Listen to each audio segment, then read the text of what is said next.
Honorable members, YGS.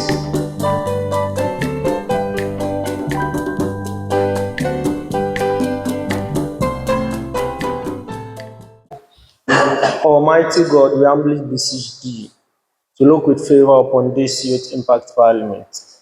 Grant that it might perform its high duties as in thy sight.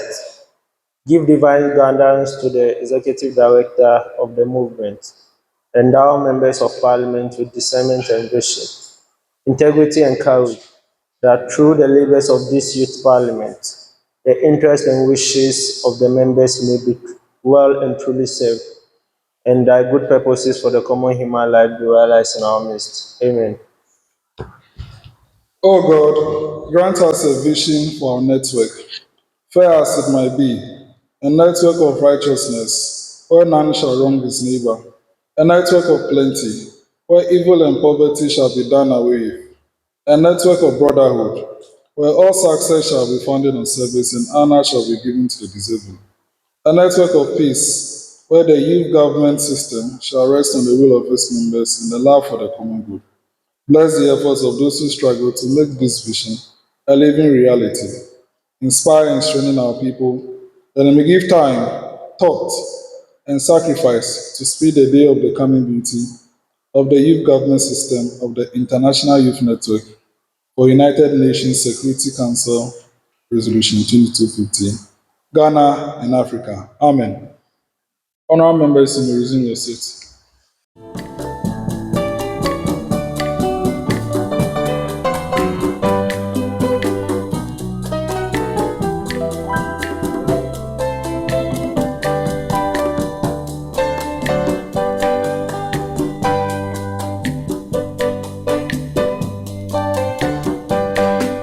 Honorable members,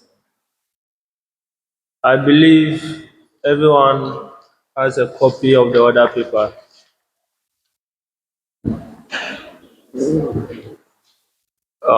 If you are not having physical copy, there is virtual copy on the WhatsApp platform. You can make good use of it. Honorable members, let's move straight to item 2 on our order paper, which is communication from the Youth Impact Parliament Speaker.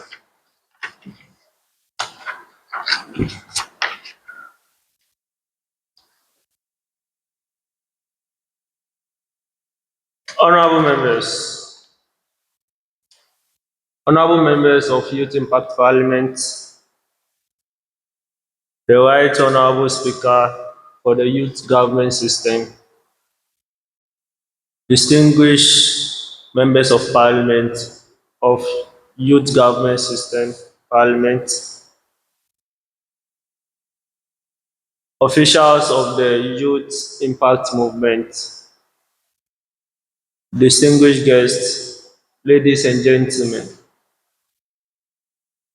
I am honored to formally welcome you to this joint sitting of the Fifth Parliament of Youth Impact Parliament, Ghana, and the Second Parliament of the Youth Government System of International Youth Network,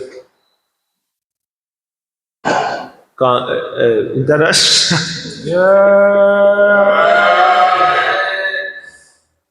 Permit me if I'm not able to mention your full name because your name is quite long. But let me use the acronyms rather. As I said, I am honored to formally welcome you to this joint sitting of the Fifth Parliament of the Youth Impact Parliament Ghanaian chapter and the Second Parliament of the Youth Government System of IYNUNSCR 202250.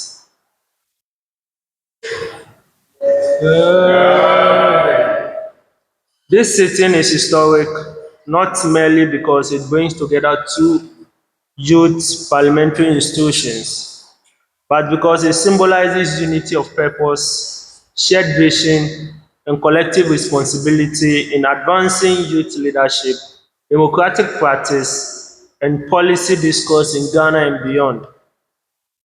Honorable members, today's main business that this joint sitting believes that technology has improved human relationship more than it has weakened them. It's timely and relevant. As young leaders, we are both beneficiaries and custodians of technology. Our responsibility is to interrogate its impact critically, propose balanced perspectives, and shape narrative that promote human dignity, inclusion, and sustainable development. I am pleased to highlight that Youth Impact Parliament Forum of Women Parliamentarians Bill was successfully passed by the Youth Impact Parliament Ghana at the fourth joint sitting of both chambers on 14th day of December 2025 and subsequently assented to by the Executive Director at the annual general meeting of Youth Impact Movement on the 26th December 2025.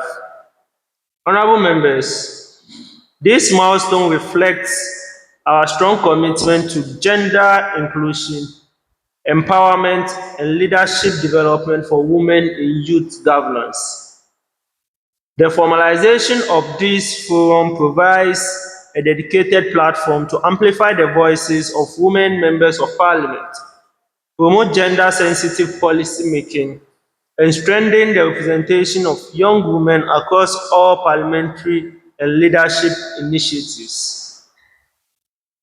A highlight of today's proceeding is the nomination and approval of the first leadership of the Youth Forum of World of Women Parliamentarians. This initiative represents a major step in strengthening youth-led governance, global collaboration, and leadership development. The Youth Forum of Women Parliamentarians will serve as a platform for young leaders from different institutions and countries to share ideas, influence policy, and advocate for youth participation in global decision making. Honorable members, the responsibility before this parliament is significant. In nominating and approving the leadership, we are called not merely to select capable individuals, but to uphold the principle of integrity, vision, and service that define our movement. These leaders will embody the ideas of youth engagement, represent our collective aspirations, and set the tone for a forum that will impact generations to come. Furthermore, honorable members, today we will discuss the YIP trip to the National Parliament scheduled for March 2026. Yeah. A strategic engagement aimed at exposing our members to parliamentary processes and strengthening institutional knowledge. I encourage honorable members to actively contribute to this discussion and make recommendations that ensure maximum learning and engagement during the trip. I wish to commend the Joint Business Committee for its diligence in preparing a comprehensive order paper, and I extend our profound appreciation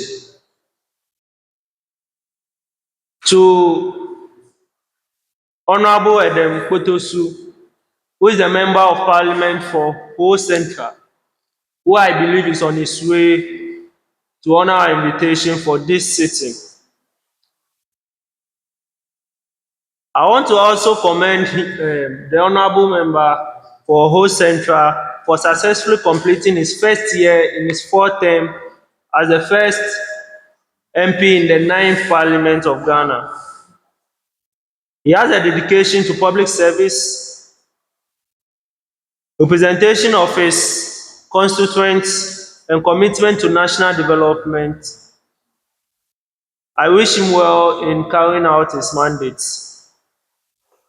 Honorable members, let us acknowledge his achievement as a model for responsible leadership and public service, which inspire our own contributions to youth governance and parliamentary practice.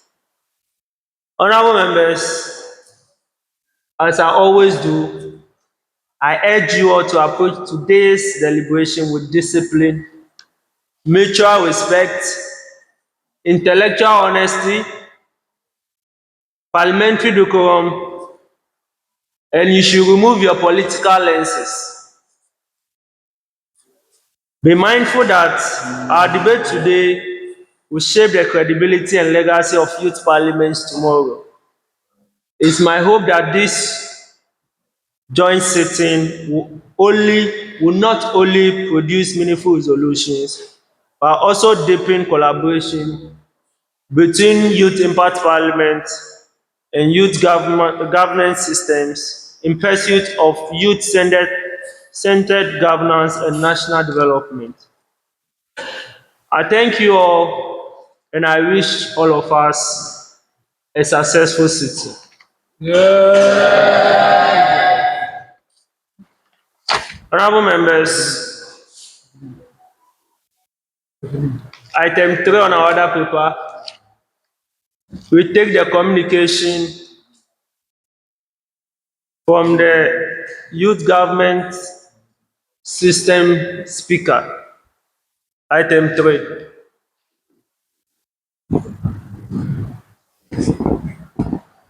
Thank you very much, Mr. Speaker, for the opportunity.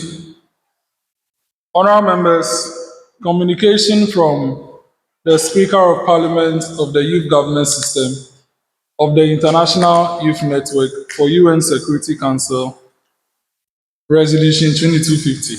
It's a long name, but I know you're accustomed to it.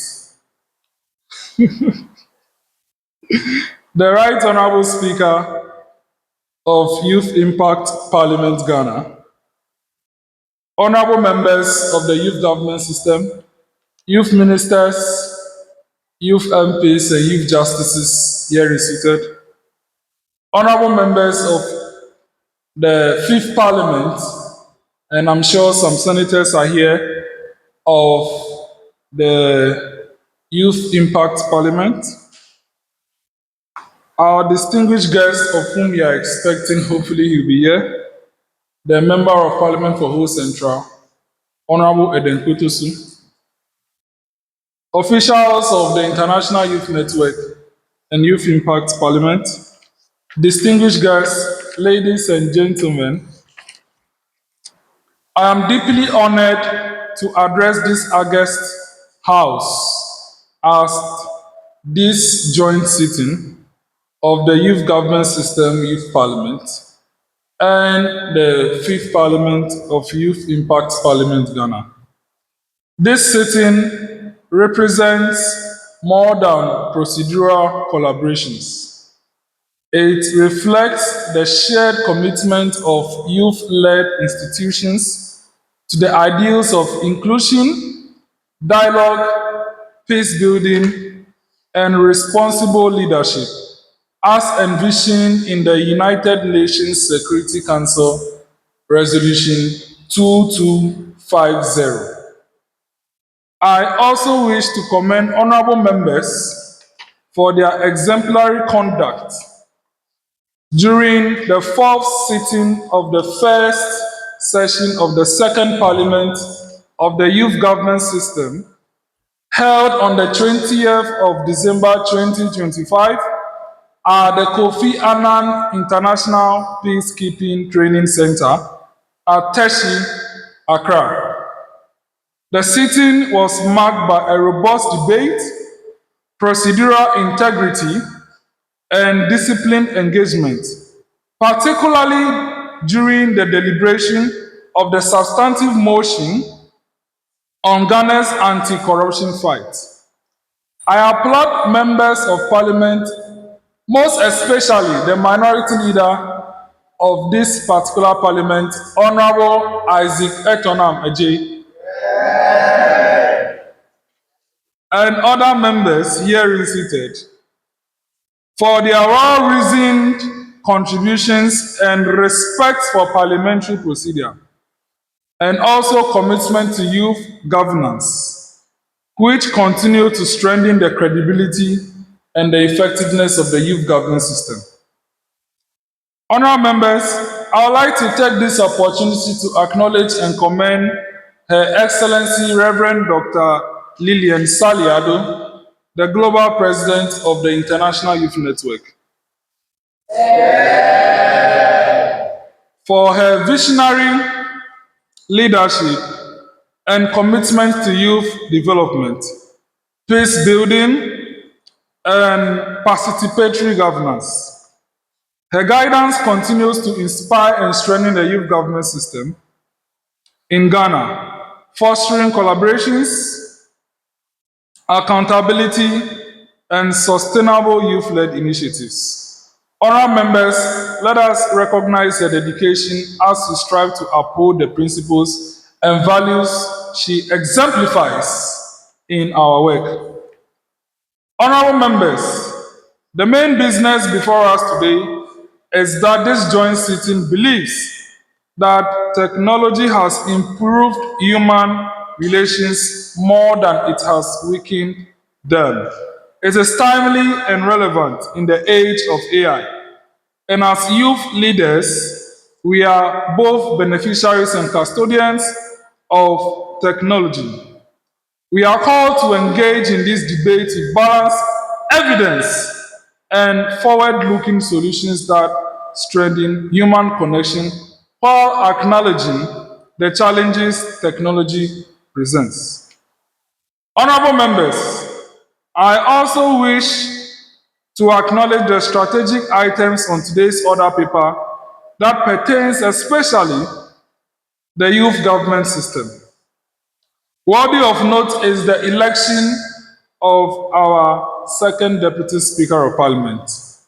For the attention of members, the Honorable Hilary Gbogbo, who was the Youth MP for Clote Kole, resigned her portfolio due to her busy schedules, and that office ought to be replaced. So today, one of the Youth MPs in the youth government system would replace her through an election. Following this sitting, will the appointment letters for youth MPs be worked on, and also will continue with the formation of our committees. Honourable members, let us conduct today's proceedings with integrity, respect, and service, mindful that our conduct sets the standard for youth governance within the network and across Africa. I commend the leadership of both parliaments, most especially my brother, Right Honourable Adam Usman, the clerks, the marshals, and leaders of both houses, and members of parliament of both parliaments for their kind gesture. As you can all see today, the house is full to the brim.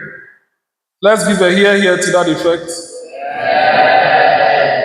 And it's good to see us having a full house. Mr. Speaker, don't you think so? It is good to see a full house, and we encourage members to attend sittings as usual. I thank you very much.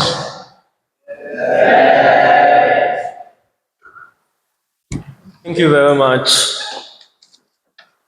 Right Honorable Jones, for your communication. We move straight to item 4, which is the introduction of Youth MPs.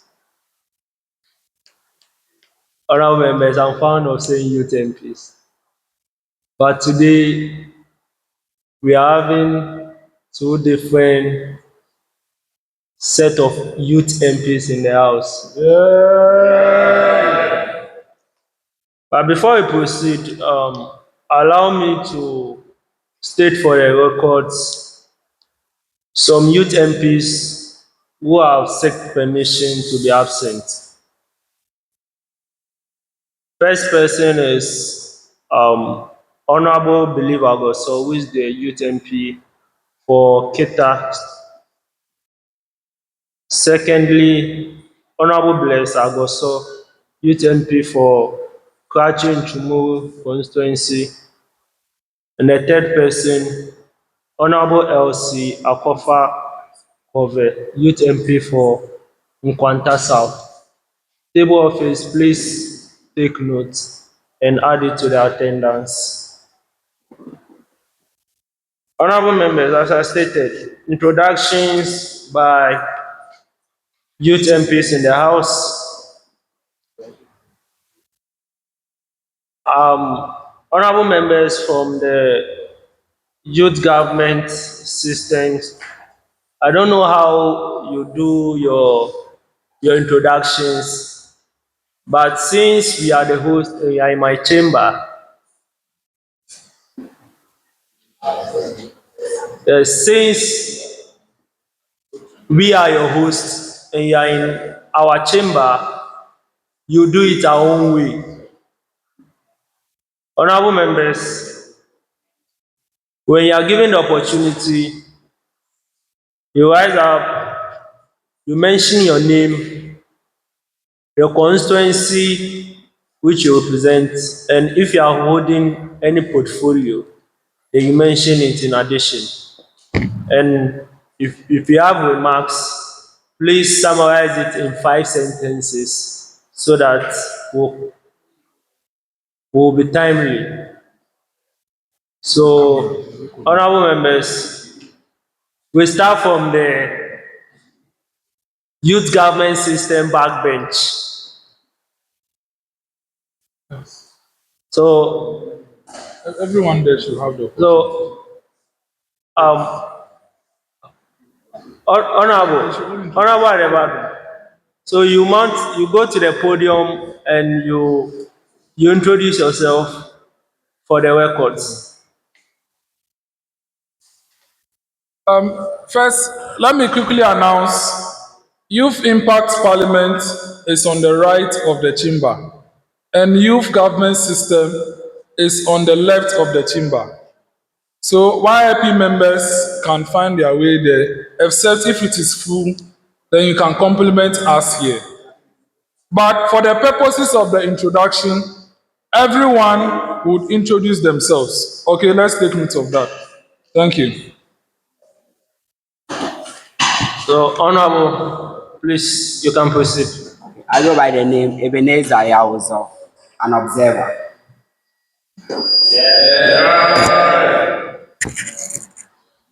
My name is Oseifa Imelda, an observer.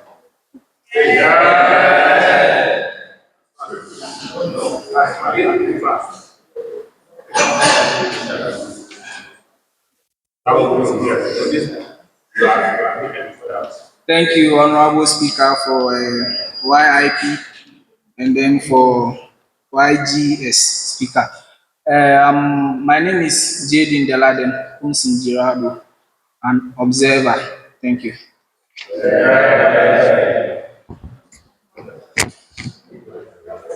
It looked like the YGS Parliament have a lot of observers. My name is Christine Edem Fia. I am an observer.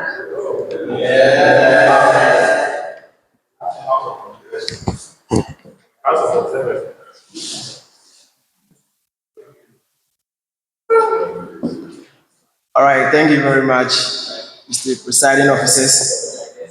I respond to the name Charles Adun, Youth MP for West. Thank you very much.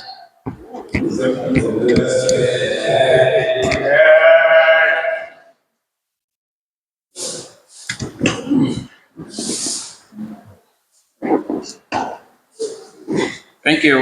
My name is David Doko, Youth MP, YGS for Prachi East. Today, I'm acting as the first Deputy Speaker. Thank you. Honorable, please, I didn't hear anything, frankly speaking. Okay, thank you. My name is David Doko. Yes, Youth MP for Prachi East, YGS. And I'm acting as the first Deputy Speaker for today. Thank you. Yeah. Honorable members, please, when you get to the podium, speak into the microphone, please. Speak into the microphone. Don't be afraid.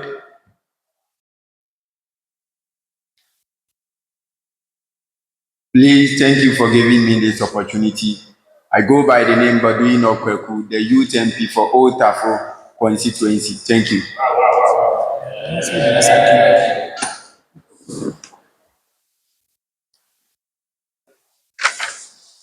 Thank you, Right Honorable Speaker and the House.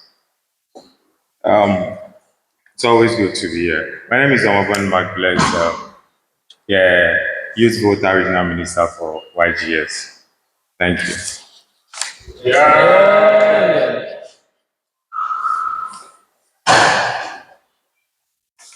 Thank you, Right Honorable Speaker. My name is Honorable Agoha Gideon Julius, Youth MP for Anglo constituency and the Deputy Majority Leader for the YGS. But for the purpose of today's sitting, I'm acting as the Deputy Minority Leader. Thank you.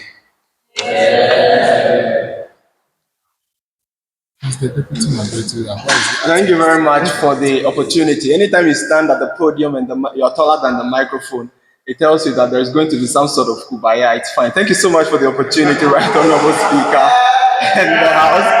I am Isaac Etonam, Youth MP for South Dine constituency, and I'm Minority Leader for YGS Parliament. Thank you.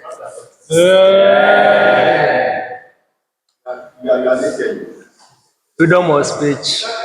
Freedom of speech is how we practice our democracy. But you should know, freedom after speech is not mandated when you flaws the rules and regulations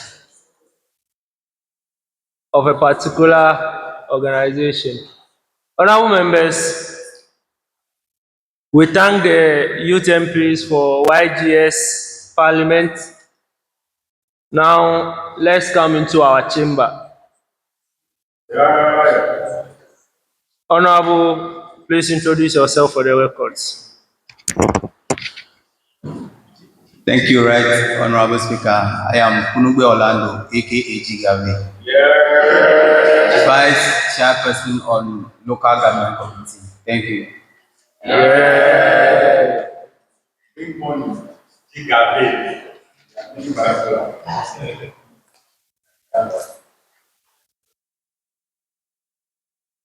Good afternoon, honorable members. My name is Deborah Dekulu Fafaliaju. Thank you.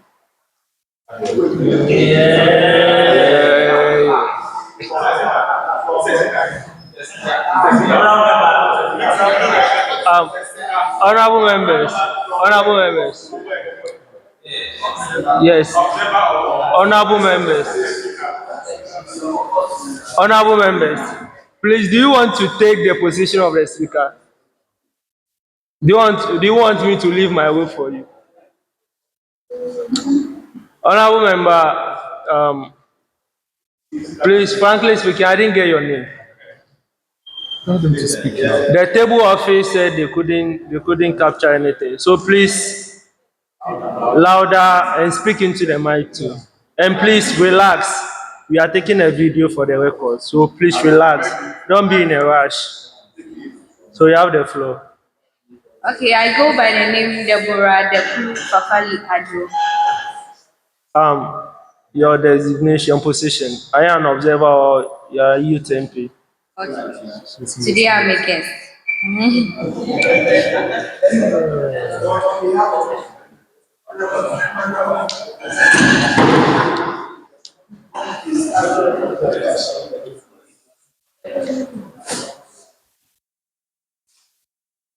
Thank you for the opportunity, Right Honorable Speaker.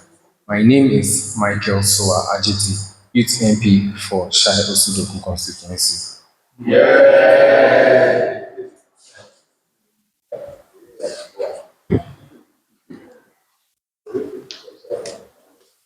Thank you so much, Right Honorable Speaker. I respond to the name Theophilus Mauli Nchipi, and I'm representing the good people of Jakuye. Thank you.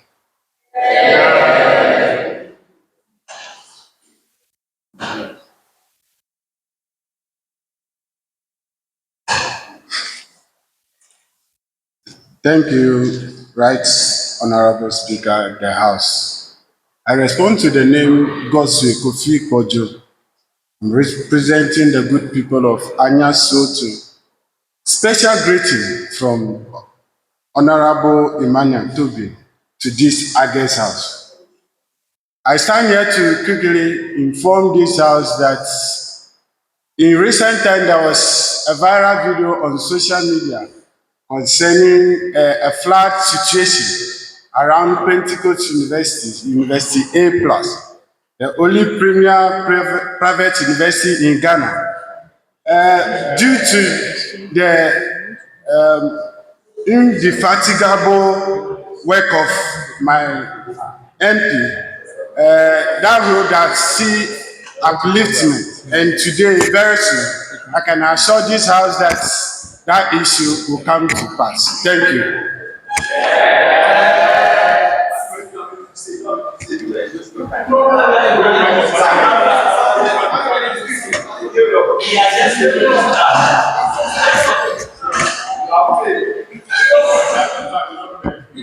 Honorable members, order. Thank you, Honorable Speaker, for the opportunity. My name is Senyo Kweku Courage, representing the good people of Ayata West, and also serving as Vice President of Information Technology Committee. Thank you.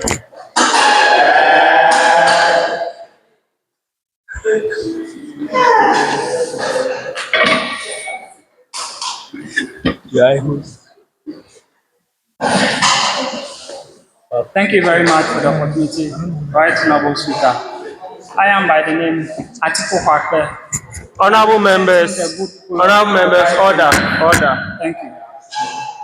Honorable, please. I was trying to cool the waters for you so that you can be heard. So please introduce yourself. Thank you very much, Right Honorable Speaker.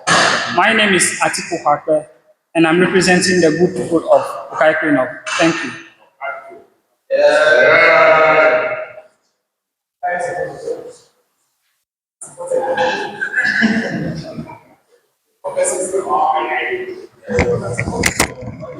Honourable members, when you come to speak and you are speaking and we can't hear you, I can't even understand why you are there. You are there to speak for us to hear you. So when you get there, be audible, speak, so that we can hear you and appreciate your introduction. Thank you very much. Thank you very much, Right Honorable Presiding Speakers. My name is Luke Samson. Point of correction. We are all speakers, so just say Mr. Speakers. Which one is presiding speakers? Thank you. Thank you very much, Right Honorable Speakers, for the opportunity bestowed on me. I respond to the name Duke Samson, the Youth MP for Kongo Afam Place North, the first deputy minority whip of this house, and the vice chairperson of the organizing committee. Right honorable speakers, in my constituency, as I'm putting it across, we are naturally endowed with beautiful islands like Pala Island, Dija Island, Dwarf Island, and Pida Island. So, if you have not been to an island before, kindly see me so that I'll take you to Kwamo Afro to witness an island. Right honorable speakers, I would like to use the opportunity to extend my warmest welcome to the youth government system, parliament for being in the house. I'm very glad to see them.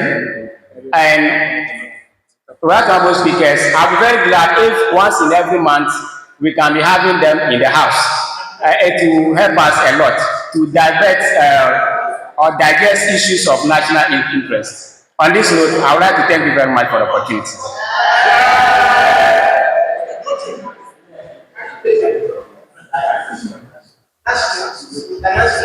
Right honorable speakers, good afternoon, House. My name is Isaac Aprobi, an observer. Honorable Vixen. Honorable Vixen. Honorable Vixen, please. Is he on what point?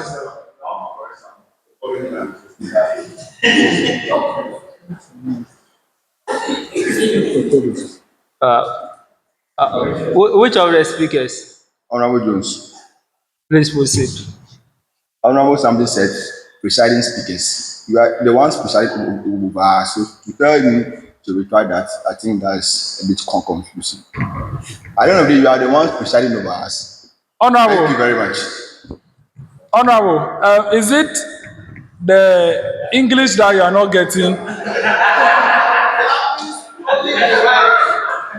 May I make reference to the joint sitting of Youth Impact Parliament?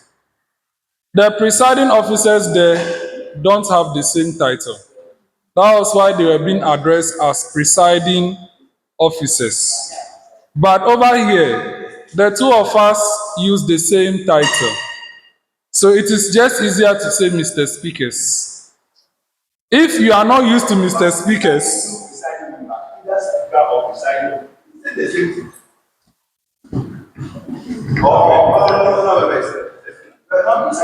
Honorable members,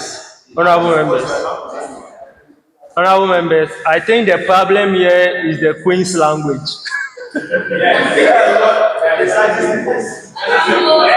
Yes, honorable members, I think that's the challenge. It's the Queen's language. For me,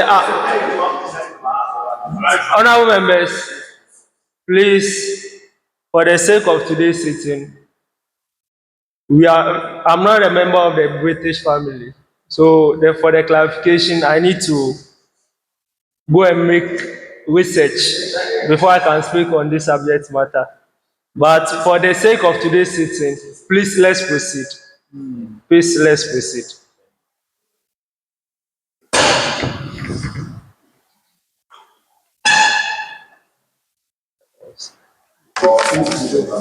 Thank you, Mr. Speakers. I'm Kendall Elizabeth Mante, Youth MP for the Miabra Obum constituency, the chairperson for Committee on Employment and Labour, and the YIP Forum of Women Parliamentarians chairperson. Thank you.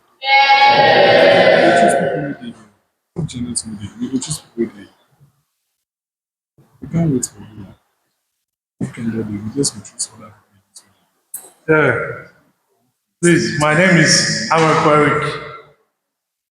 I am acting. I am Deputy Marshal pro tempore.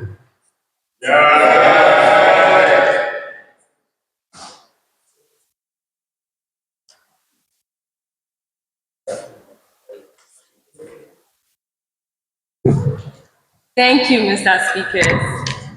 I'm in the person of Dion Kukwafin.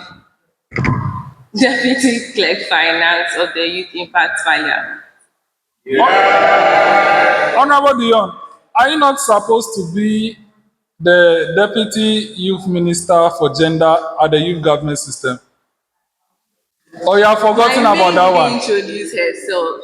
Oh, please, the Youth Minister for Gender, please come back and do the honorable thing. You can't do that.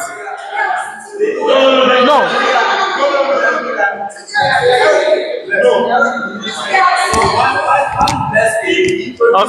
Honorable members, honorable members, order. Honorable members, honorable members. I will not be sitting here so that another chamber will steal my members. It is not happening. For the purpose of this sitting, they chose where to sit. So they are not part of your members for today. They are my members. So it should be noted as such. Honorable Constantina. You can't carry my members. No. Thank you, Mr. Speakers. I am Constantina Echonam Afi Agnoladuga, Youth MP for Okere Constituency, Chairperson for the Privileges Committee, and the second Deputy Speaker for the Youth Impact Parliament. Thank you.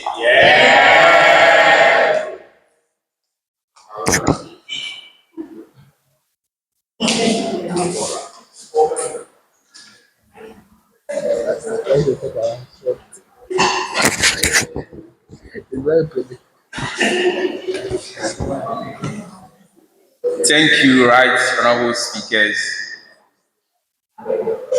I go by the name Sodoji Enoch, the first Deputy Speaker of Youth Impact Parliament and the Chairperson for Appointment Committee and also the Youth MP for Sege constituency.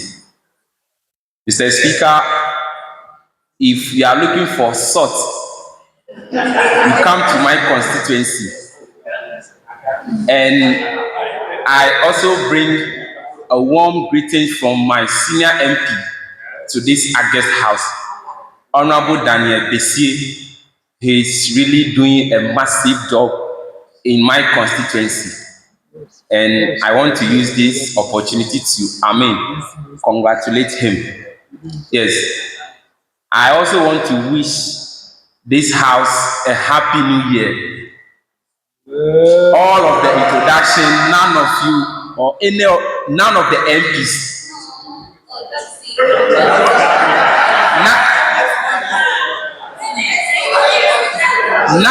We are still the month.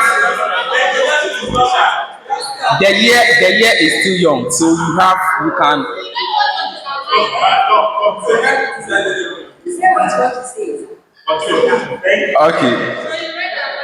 Okay, well noted. So, Mr. Speaker, I wish you a happy new year. Thank you very much.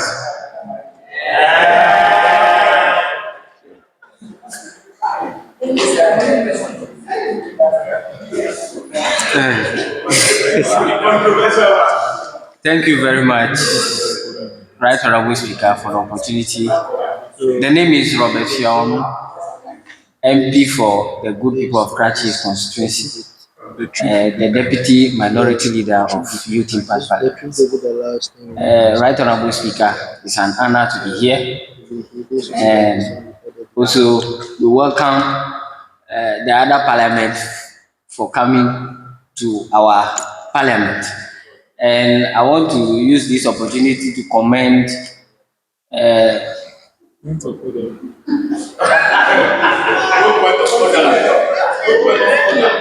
want to use this opportunity to commend Honorable Robert, please. So please hold your horse. Is it having to do with the Honorable Agnes, what's your point of order? Is he about his introduction or what? Please use the podium.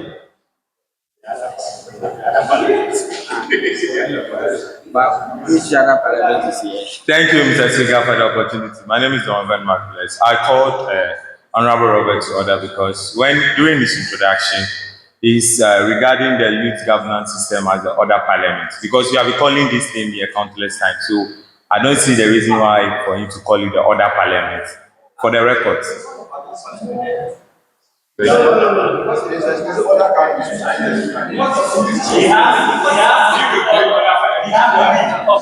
Honorable members. Honorable members. Honorable members. Order, order, order, order. Hey, Yabugbe.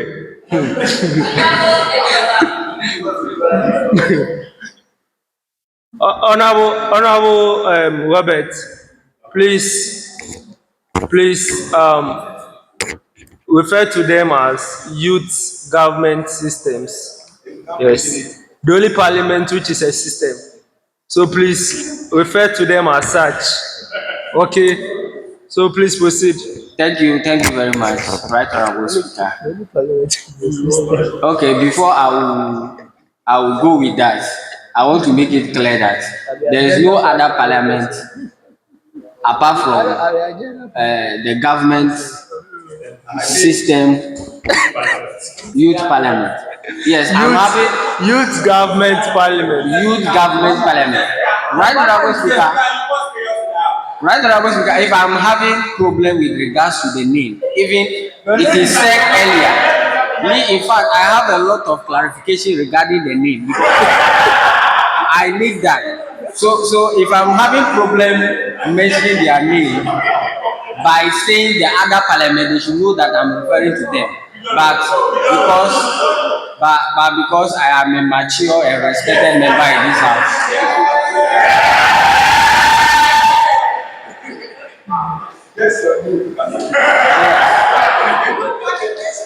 Yeah, so Honorable Robert, I welcome youth government system parliament.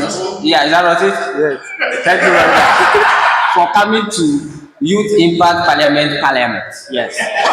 So and yes, I'm using this opportunity to commend Honorable Nelson Kofi Jabab, which is the MP for my constituency. He is doing a remarkable job. He is starting this new year with a lot of projects on road, and yes, thank him for that, and he should keep up. But I want to let him know that Matamanu Road is very important. He should come and construct that road. It's very key for the development of we, the youth of Matamanu. Thank you very much.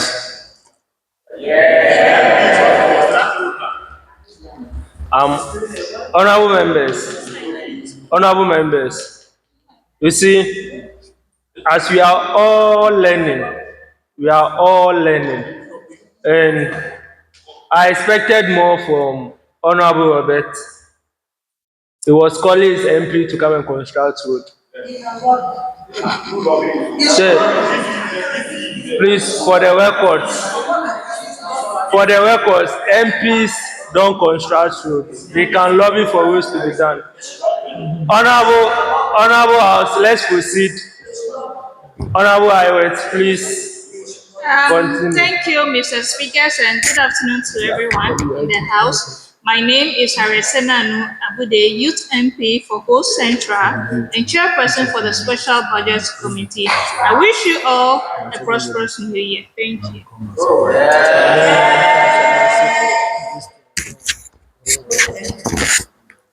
Thank you very much, Mr. Speakers. My name is Joshua Nanga. I bring you warm greetings from the good people of Akwetia, the diamond mines. As we are talking about tech today, we are advocating for a diamond board. And I also happen to represent the chair, the head of the Judicial Committee. Thank you very much.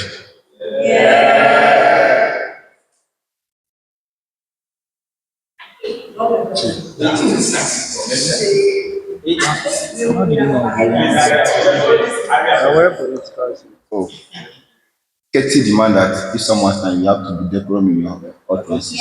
Thank you very much. Thank you, speakers of the House. I'm Vixen by Salon, the Youth MP for Hall constituency, the only commercial city in Volta region. Thank you very much.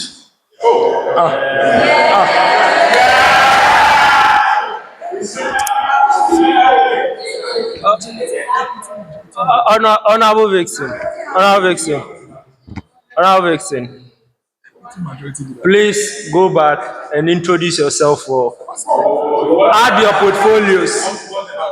Add your portfolios for the records and the committee you are in. Please go back.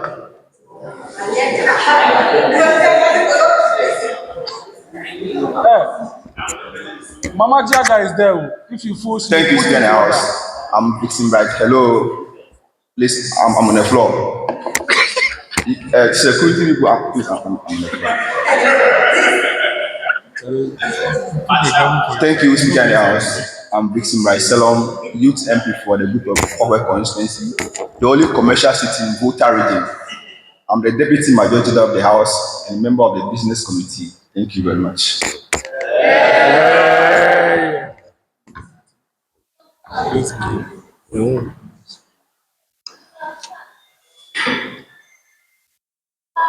Ayariga Jr. Thank you. Thank you very much, presiding officers. It's a great honor to be here. And then I can see Honorable Etonam back again. Yes, today not representing Youth Impact Parliament, but representing the long security people. Oh, okay. Those are not my words too. Okay. Okay, I'm Hubert Agbaho, the Youth MP for Akachi North constituency, and also the majority leader for Youth Impact Parliament and chairperson for the Business Committee. And I welcome you all to our first ever sitting for the year 2026, and I wish us a happy new year. This year, let's change. At least let's reset our mind. We are in a reset era. So, Honorable Agoha, please reset yourself. Honorable Etonam, and goes to my honorable members too. I can see Honorable Robert too. Please, let's actually up our games in this year, and then we are in the fifth parliament, and then it seems we are still doing some things that we are actually not paying attention to. So I'm urging us all to follow keenly, and then let's have a successful discussion today. Thank you all.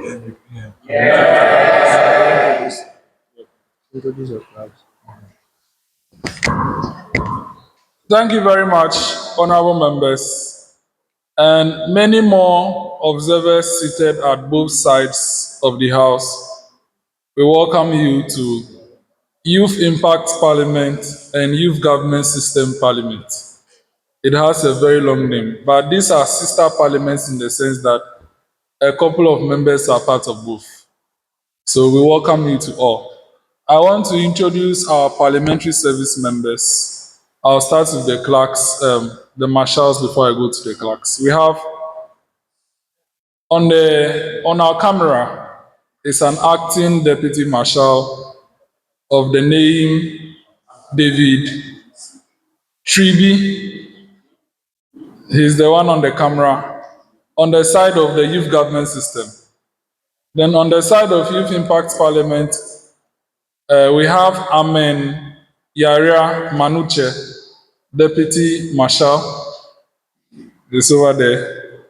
And then on the other side is, who is actually the Marshal for the YIP Senate though, but acting as Deputy Marshal for Youth Impact Parliament, Mr. Prince Jose Yeboah. So we have two beautiful ladies acting as clerk for the International Youth Network for United Nations Security Council Resolution 2250, aka IYNUNSCR 2250.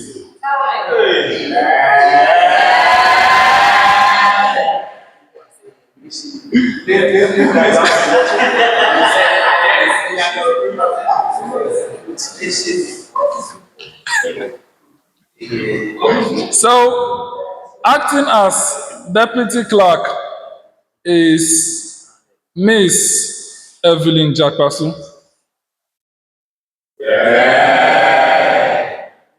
And acting as clerk is Miss Della Mensah.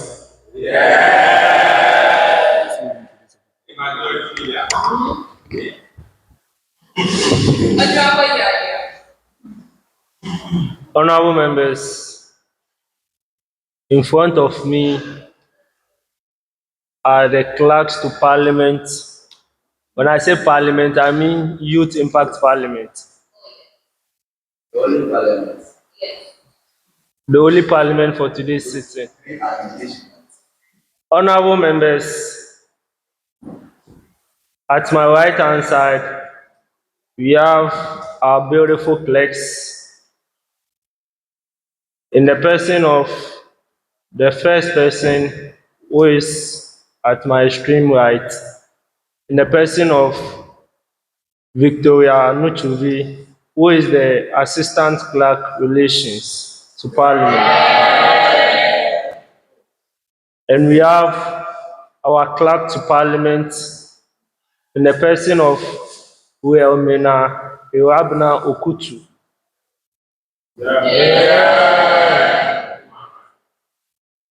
Honorable members, seated at my left side is a brother and also the President of the Senate of Youth Impact Parliament, who in today is acting in the capacity as the Speaker for the International Youth Network for UN Security Council Resolution 2250, in the person of Right Honorable Jones Amegashie-Viglo. Honorable, your members are not saying yeah for you.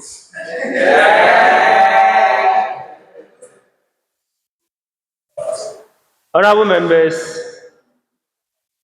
I'm in the person of Adam Usman. I am the Speaker of Parliament, in fact, the second term Speaker of Youth Impact Parliament, Ghanaian chapter. Thank you. Honorable members, item 5 on our order paper. Honorable Samson.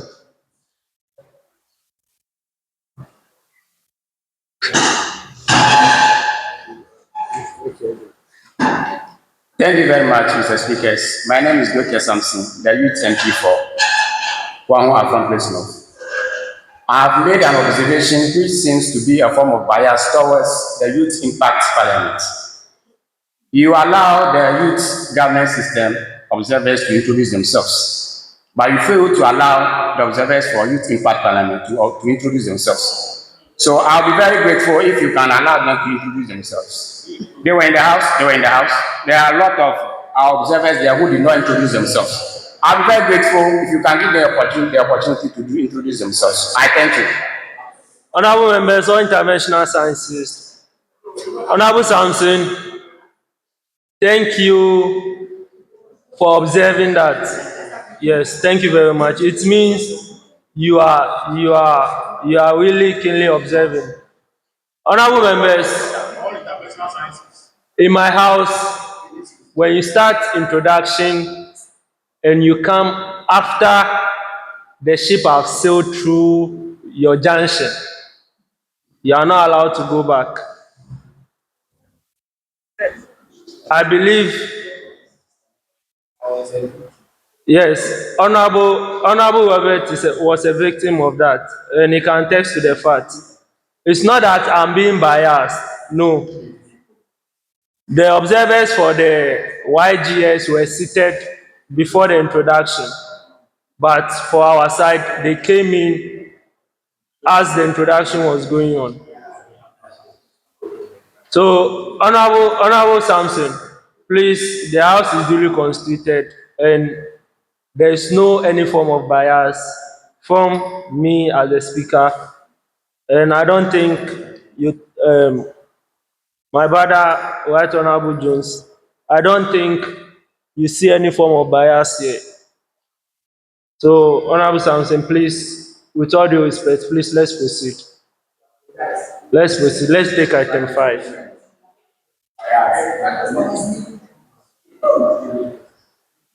Honorable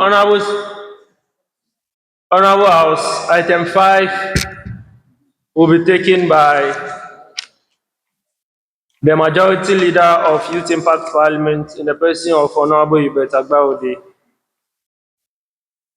is to go to the podium to lay the Business Committee report, the Joint Business Committee report. All right, thank you very much, Mr. Speakers, for the opportunity once again. But before I proceed with the Business Committee report, Mr. Speaker, the statement you've made earlier, whereby you said Honorable Robert was a victim of what transpired earlier. No, his scenario was different because we were done with minority side then before he came in. The majority side that were actually introducing themselves before he came in. We can't go back to them. But here lies the case. At this side, we were still introducing ourselves. We were still in the process. So I even drew your attention to it, right? But fine, let's proceed. Honorable Majority Leader, I am the Speaker of the House, and you take guidance from me. Thank you very much. I'm guided. But this Honorable, is a house of record keeping. Please proceed. Please yes, proceed. just for the records. I just want to draw your attention to these are two different well scenarios. noted. Thank you for noting that.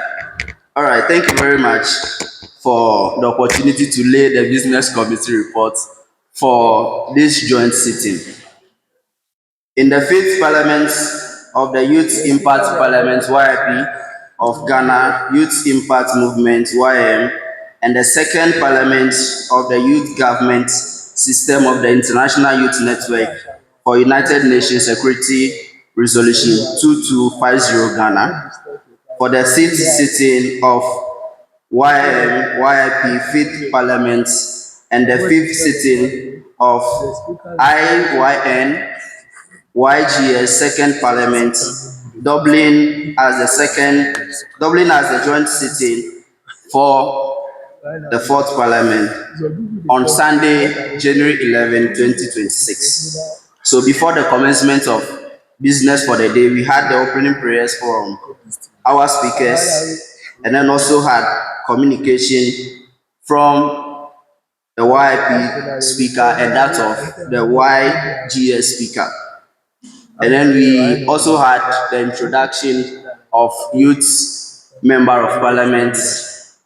And then after that, we will go to the commencement of guest business where we are expecting the MP for O Central constituency in the person of Honorable Richmond Edem Kofi Kpotosu, who is yet to be with us. And then thereafter, we will have a question to the guests and the answers being provided.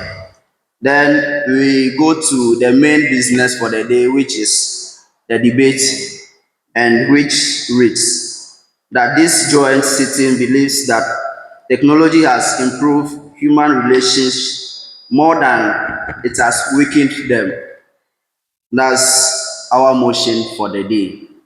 And then thereafter, we go to the commencement of public business, where we'll be having nomination and approval of the first leadership of the YFoWP. That's the Youth Impact Parliament Women Forum for Women Parliamentarians we'll be having their first leadership nomination and approval today.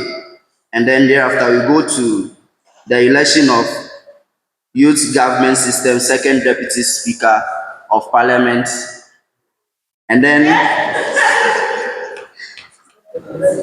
we'll be having discussion. We'll be having discussion on the trip to Parliament, which is going to happen in March of this year.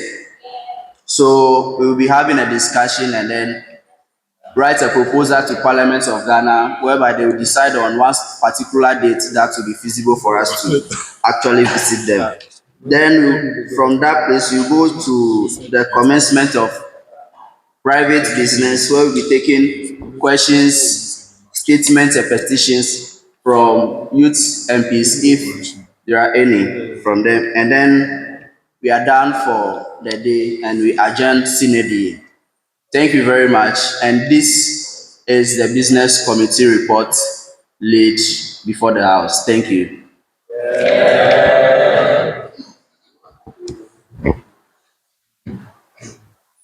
Honorable members, the business committee report duly led by the majority leader of Youth Impact Parliament is for the consideration of the House.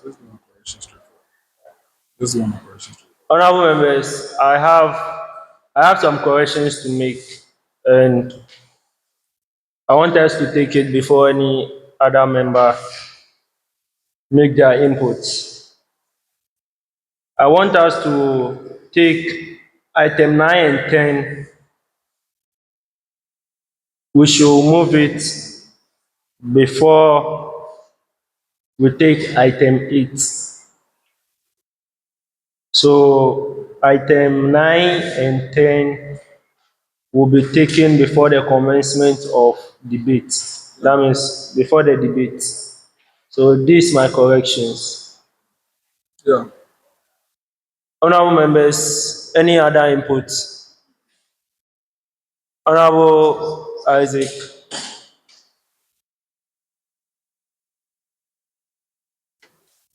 Thank you very much, the Right Honorable Speaker. I'm guided by what you said earlier, but I'm also thinking that we can move the debate or what you said to item 6. So nomination and approval of and item 10. So item 9 and 10 should be moved to 6 so that we can have that before the presentation by the Member of Parliament or our guest of honor that we are expecting, because as I can see, I don't think it's in our midst yet. So we should move 9 and 10 to 6 and have that done. And when he's still not in, then we have the debate while we wait for them. I don't know if I'm clear on that. Thank you. Yes, thank you very much. Issues pertaining to the guests, if they are not around, it is done in a way that when they come, we take it. But if they don't come, we move on with our business. So don't worry about the guests. Honorable Robert.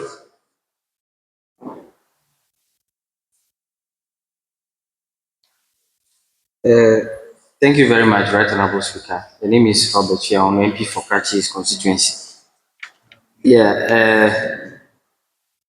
Okay, the speakers, item 8 on the order paper.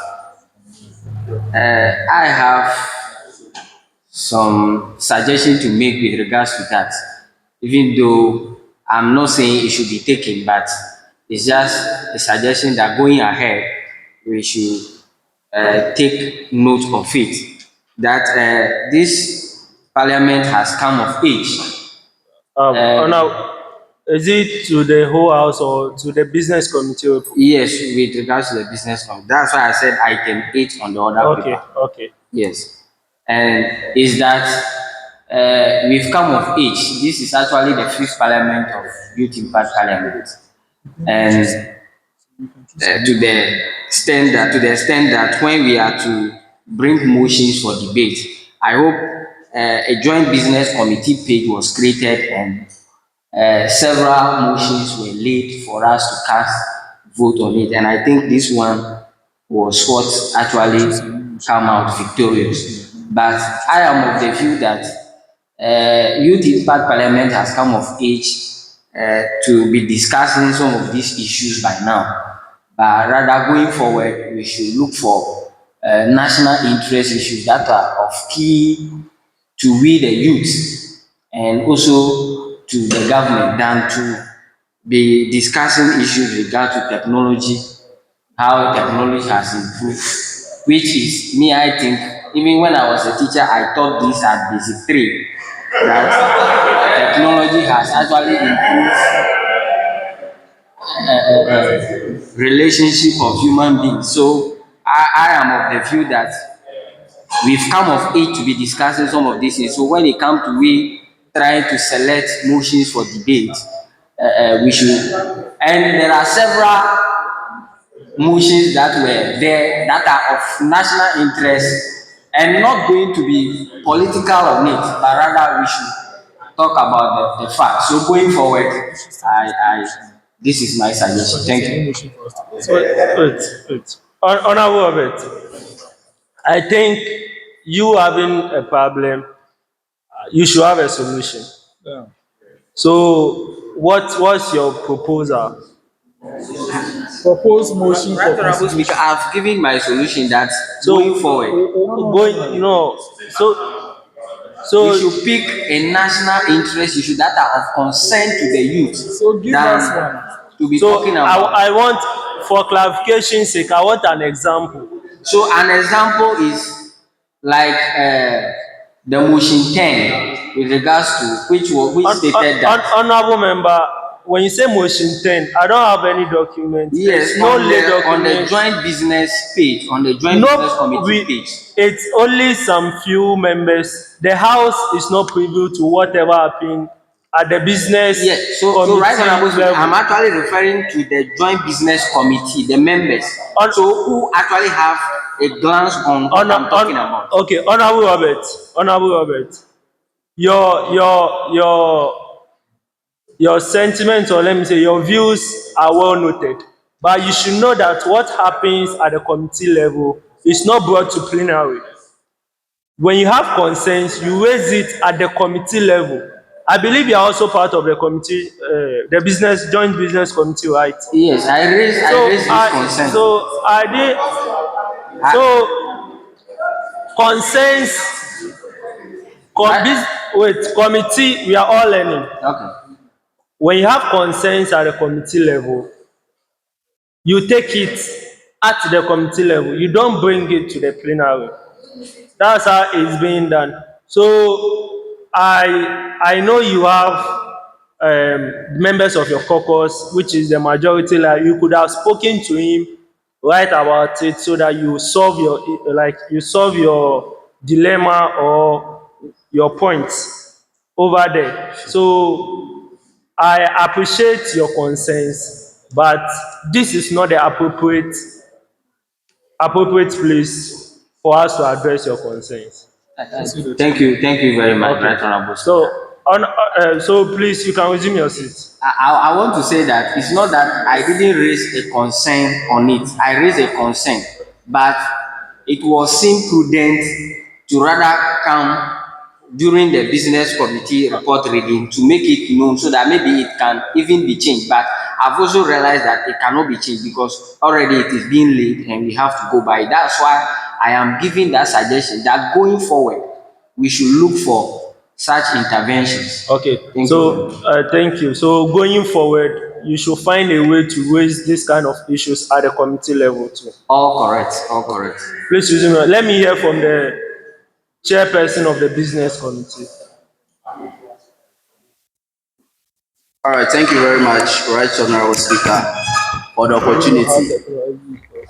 Mr. Speaker, as the chairperson for the business committee, and my honorable member also being a leader of this house, Mr. Speaker, I could count vividly that I've actually tagged him and other members that share the same platform with me countless times to actually have a bite on this motion or decide on this particular motion.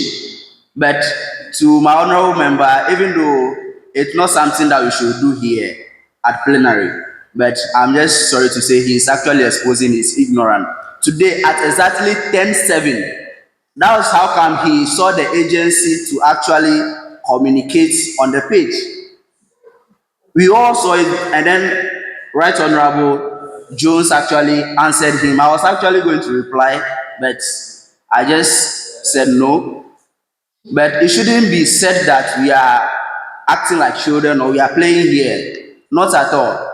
YIP, we've set the standard and we continue to set the pace. We are the pace sectors.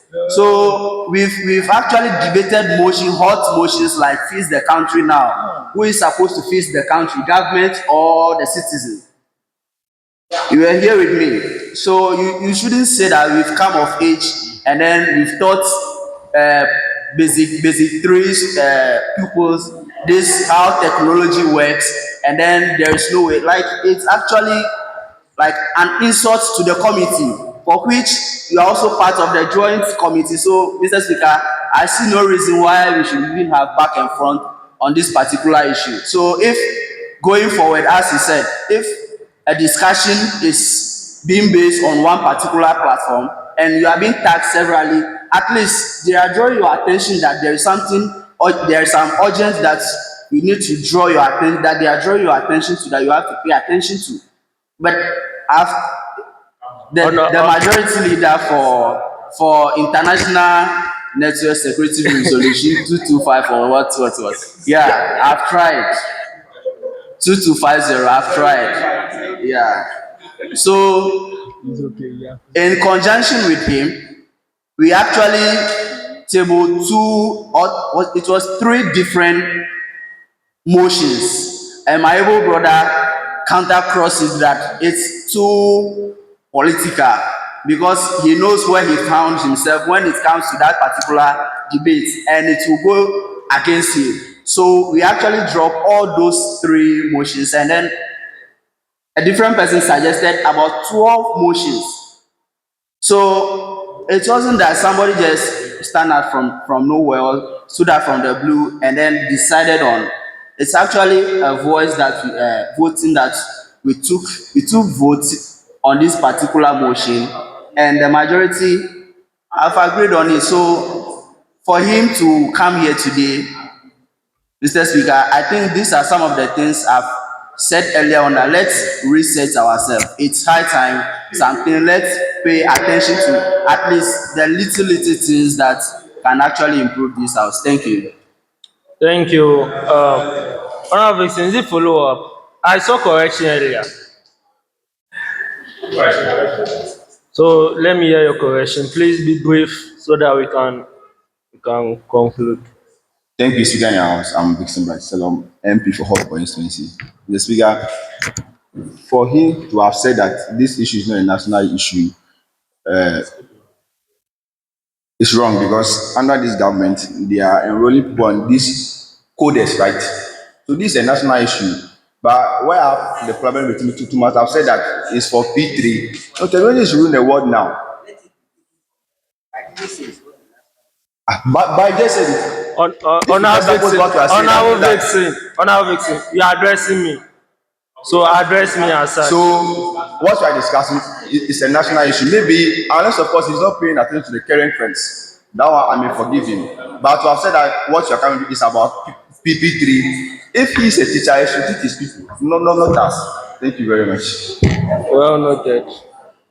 Honorable members.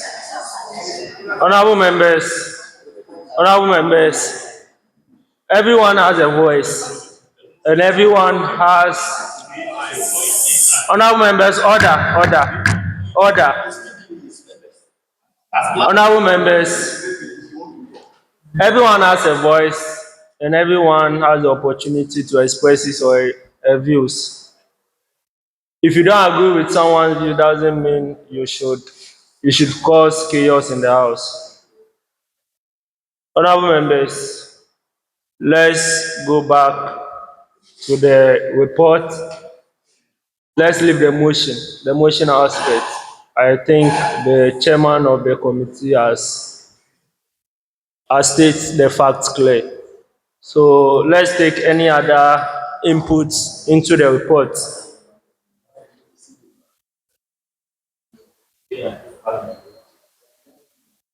Honorable members,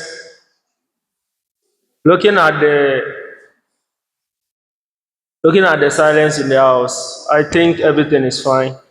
So we can adopt the business committee report. Leaders, can we proceed? Okay.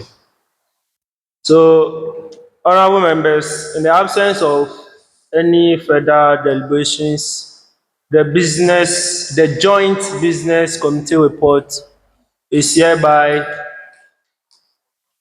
adopted by the House.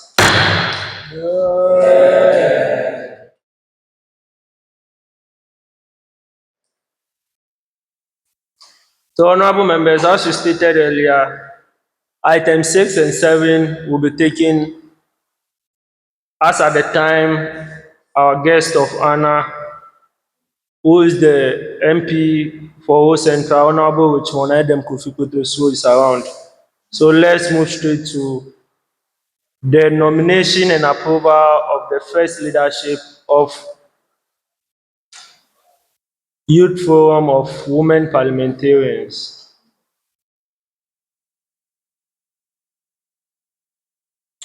Honorable Magbless.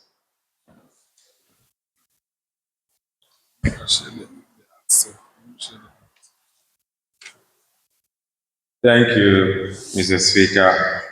Mr. Speaker, I think this is a very crucial issue that we are coming to tackle now. Even with regards to passing the bill for this particular forum was a very tedious task in this house.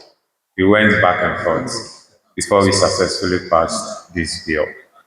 So, going through all those stress and passing that bill in this house to guide the processes of the Forum for Women. So, what I would like to say here is that to whoever that will be nominated, one, should you be nominated and you see that you will not be up to tax with whatever you will be given, you kindly object it here. Don't make it look like they are forcing it on you, they don't have anybody. If we are not able to get the people that can do the work to constitute the full committee, I think if only two of them are ready to work and we have vacancy in the committee and the two of them are hardly their first now, I think that will be fine. That placing somebody there that will just occupy space and not be up to tax. So I would like to put it again to whoever that will be nominated. Yeah. If you think you can't do the work, please don't be shy, or let's say, I don't even know how to use it, the word again. Don't be shy or just looking at others' face, oh, I will try and do it, and you'll not be up to tax. Please, let's be very sincere and fair to ourselves before we proceed with the nomination. Thank you. A follow-up from Honorable Kendall. Mama Tiaga. Thank you, Mr. Speakers and the House. I want to add something to what the honorable member said earlier. So as the acting chairperson for YIP Forum of Women Parliamentarians, I want to believe that this particular nomination is not based on the fact that we are choosing women that are available, but then we are choosing women who are willing to work. The past few months have been very terrible, and I want to state it clearly before the House. There has been no commitment, no works. Every agenda and every program we have had has only seen about 2 active members and the rest being males. We are not empowering the women. to shoulder the men or to challenge the men. We just want to have voices. So please, this particular nomination should not be because I know someone, should not be because we have less women in the house, because looking at the numbers in the house, I'm wondering who is even going to be nominated. Looking at the number of portfolios we have for the committee and the number of women seated here right now, I don't know who and who is going to be nominated. And even if you will have all the committee members filled up, if this is going to be problematic in this particular meeting, please postpone it. Don't nominate people who would give issues to the house, people who will make the work tiring. If the people are not available and the numbers are not here, please, my seat has still not expired until someone has been nominated. Please and please and please postpone the nomination. Thank you. Honorable Robert, let me hear from you before I can. But honorable members, the act which was passed at the last sitting has been dropped into the WhatsApp platform. Please, you can refer to it with all the corrections. Honorable Robert, let me hear from you. Yeah, thank you very much, Right Honorable Speaker. The name is Robert Fiahonu, MP for Kachi East constituency. Yes, so with Please speak regards, into the microphone. yeah, with regards to the nomination and Just speak. Okay. Thank you very much. Yeah, some of us we are too tall for them. So yes, with regards to the nomination and approval, yes, it has been something that we spent a lot of time on.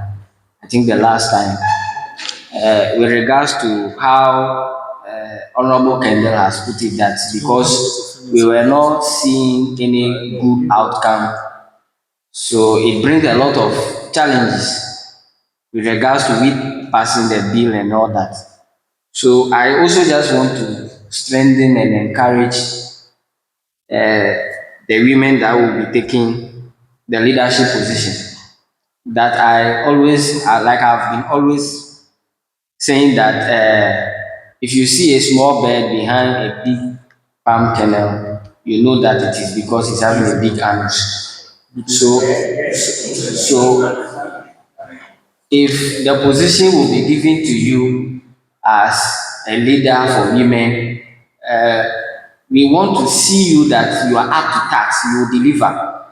To the extent that when we want to or recount on some of the achievements that you've done, you will say that, oh, this is the number of women that this leadership or this year leadership for women forum has added to the parliament. Not that they have rather removed some of the women that we are having challenge in bringing them. So I'm just strengthening and encouraging them that please, when the position is given, when the nomination is given and the position is given to you, yeah, you should be up to task and deliver. Thank you very much. Thank you very much for your inputs, honorable members. They are genuine concerns, and I side with you. Because of I side with you, I've taken this issue to the executive board. Looking at the bill, section 10 of the bill, clause 1, that says that the executive board of the Youth Impact Movement shall select one nominee from each pair for approval, for formal approval by the chambers of the YIP Ghana. Honorable members, because of your concerns, the executive board has delegated the power of appointment to the House. So it's not that they are appointing people for appointing sake.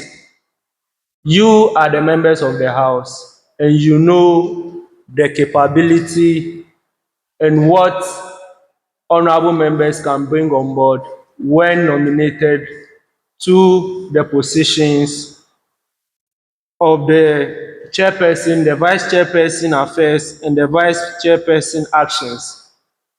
So it has been delegated to the House and is solely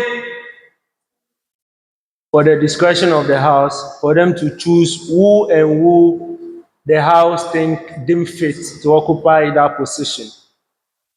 So, honorable members, I think the issues of people taking their portfolio and not adding anything to the YIP forum of women parliamentarians, I think it has been solved because you yourself, you are the people mandated to do the selection now. So I don't think you select people that later you come and complain. So it's solely for the consideration of the House. So on this note, I'll call on the House, honorable members from the YGS. This is youth parliament, youth YIP issues. But okay, since it's a joint sitting, you can contribute. Let me hear from you.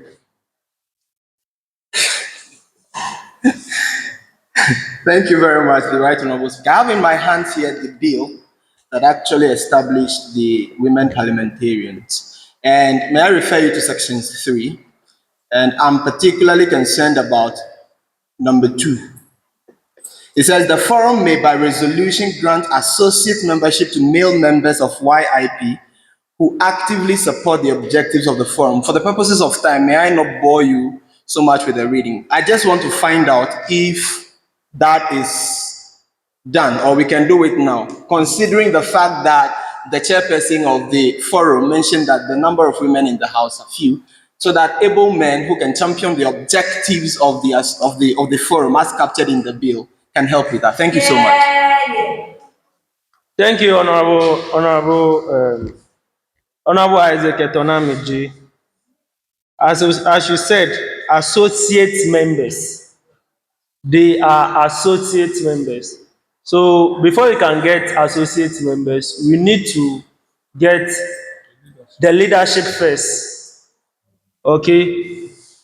Even when you select the members, associate members, and there is no leadership, we have not done anything. So first thing first, let's get the leadership first. Someone should nominate the chair. So please, on this note, as I said, the powers have been delegated to you. So please, members, do us the honor to nominate the chair. Then we'll proceed to nominate the vice chairperson affairs and the vice chairperson actions too. So that's the only 3 portfolios that the House can nominate. The rest are ex-officio members. Honorable, I'm sorry I didn't get your name, but you mentioned your name so that I can get it. Please, thank you, the chair. I go by the name Baduin Okweku. The chair, indeed, you are wise. May God bless you with 3 and triple twins. Please, we are here to nominate a leader. You being nominated doesn't mean we can't take you off from the office. So wherever you find yourself, if you have been nominated, you have the opportunity to have the power to lead the women leadership. Please serve well, and if you don't serve well, the House have the power to take the seats from you. Thank you. Yeah. In someone's word, he said, "We can appoint and disappoint you." Honorable Bless. I hope members you are looking for people to nominate. Thank you, Mr. Speakers, for the opportunity. Before I speak, Mr. Speaker, you made Please before proceed. before I proceed to do the nomination, you made a statement of which you shouldn't do. Please proceed. You made a state. I want you to listen because I'm listening. you made a statement of which you shouldn't do. He said this issue is for YIP. That equally, some of the YIP members are here, and this issue is kind of concern to us because we suffered to make it up to here. Thank you. Honourable member, if the issue is for YIP, if you are a double member, you are still in YIP, so it still concerns you can speak on it. Yes, it but doesn't he limit didn't you. put it that way. I feel offended. Thank you. Oh, sorry. Okay, since you are still in YIP as well, you have all the rights to speak on the matter. Thank you. Thank you, Mr. Speaker. My name is Usman Magles, Youth MP for Southern Constituency. As I'm standing in the power of YIP to do the nomination, I thereby nominate Honorable Kendall Mate as the chair. Thank you. Yeah. Thank you very much. Can we have a seconder to the nomination? Honorable Dion.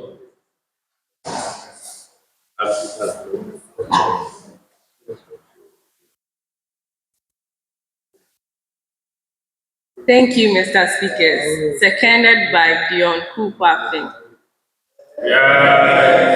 Thank you very much. Can we have the nominee consent to the nomination? Honorable Kendall, can we see you? And please, can you give consent to the nomination? Thank you, Mr. Speakers in the House. I would only consent if the House would agree that when I come here and say people are not working, take them off. People are not working, they are your friends, take actions. They are willing to take actions. I do not want an extra burden like the first time again. So if they are willing to stand on their toes and work, then I can work. If they are not willing because the people are their friends, then please let me sit down. Honorable member, we didn't call you to come and give condition. No. We asked you for consent. Okay. It is attached to my Honorable, have you checked the act? I was in this house. Honorable, have you checked the act? I have checked it. So with the act, we have made it flexible to remove executives and leaders in the forum. So please just consent to the nomination and we go ahead. No, this is my 5th year in this house. I have seen this happen over and over again. Honorable member, please. Honorable member, just consent to the nomination. Yes or no? You handle the rest. Okay. I consent to the nomination to be the chairperson of YIP Forum of Women Parliamentarians. Thank you. Thank you very much.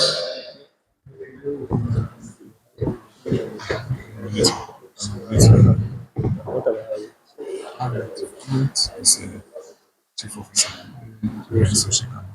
I want a senator to chair. I don't know. So Vice chair, affairs. So you Then an can- MPB actually. honorable members,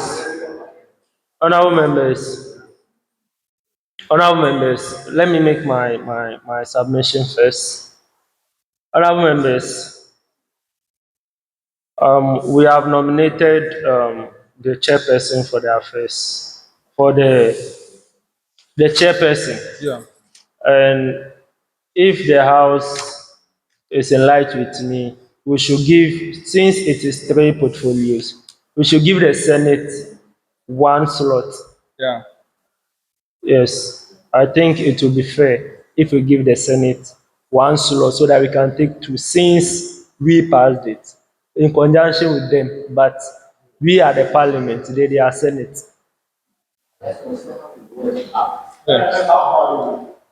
Honorable Vixen, let me hear from you. Coming to nominate. Thank you, Speaker. Now, I'm Dixon myself. The Speaker, I think before I come to the main issue, what the point Kende raised is a valid point.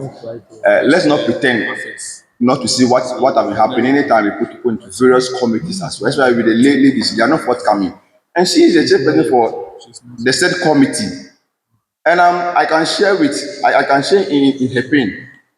So let's not pretend about learning. Honorable Vixen, these are matters we intensively discussed at the passage of the bill. Don't drag us back. Please, I beg you. Don't drag us back. Kendall was not at the passage. That is why we allowed her. We can be at the passage or not. Honorable Vixen, what is Vixen, happening? if you don't have any nomination, please resume your seat.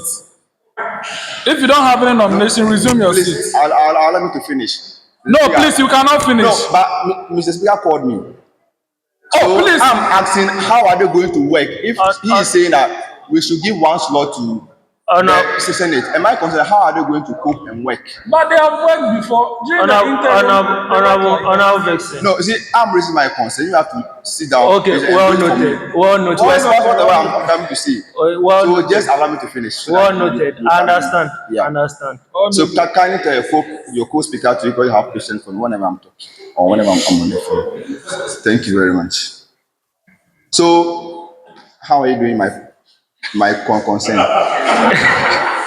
Because it's a legitimate one, because we have seen it before. Whether I'm available or not, we've seen people playing dormancy in the respective committees. Honorable Vixen, as Honorable Kweku said, giving the mandate doesn't mean you cannot be removed from office. We've seen it before. Removing, bringing. Now, the second question, how are they going to work? Honorable Vixen, their mandate is in the bill. Check the bill. Honorable Vixen, the mandate is in the bill. That, like, how are they? No, you may mention that 2 from YIP, right, and 1 from the Senate. It's an established precedent. That is what. Honorable Vixen, I think you are completely out of order. Please resume your seat. Resume your seat. Thank you very much. I'll come by. Please resume your seat.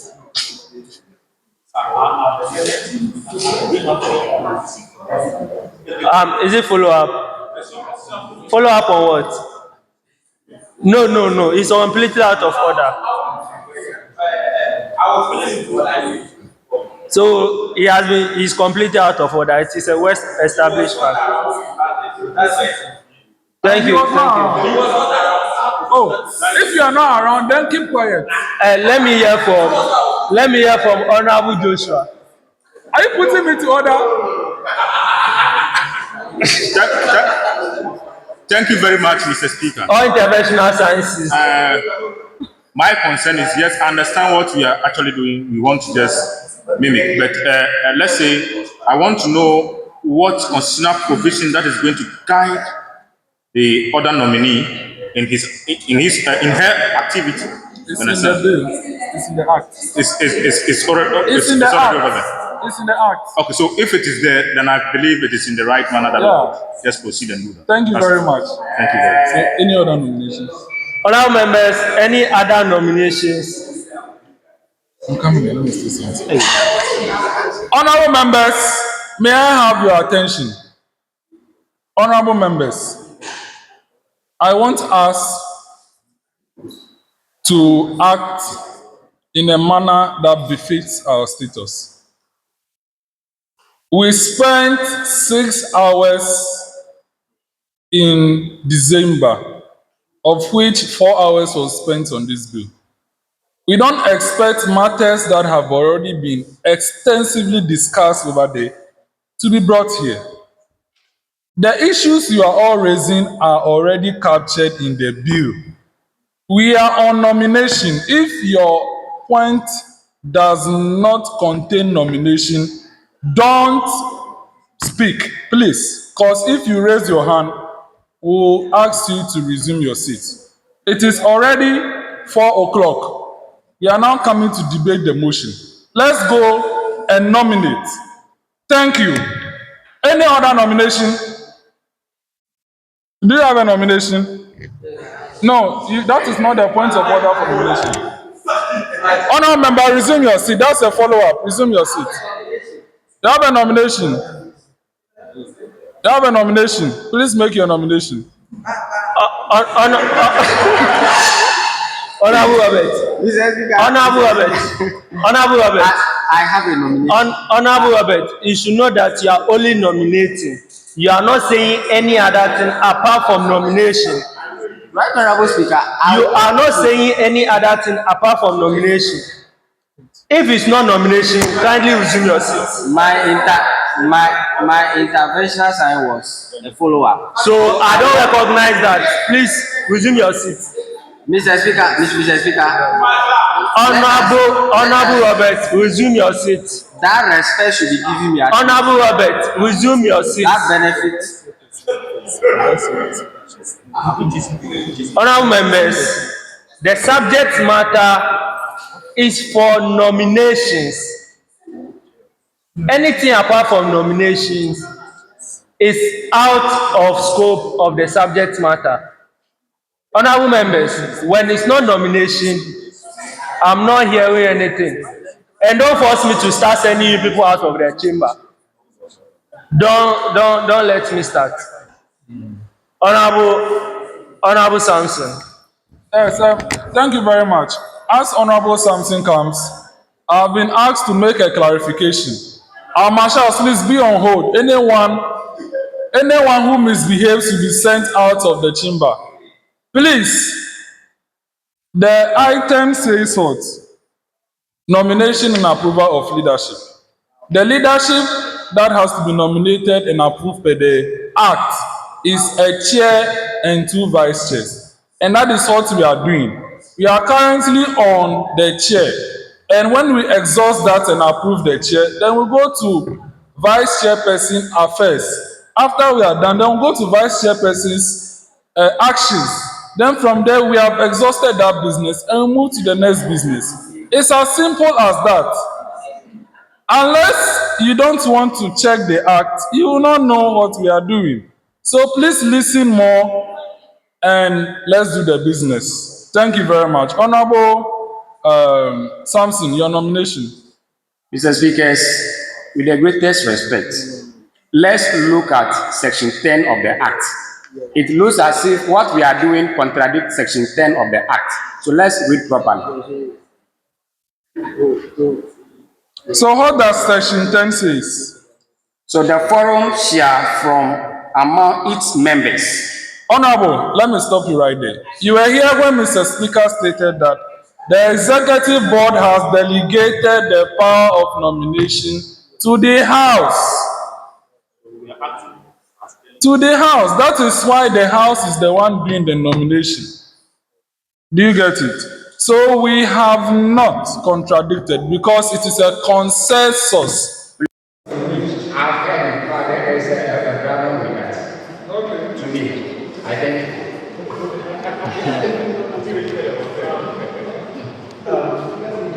Did he come here?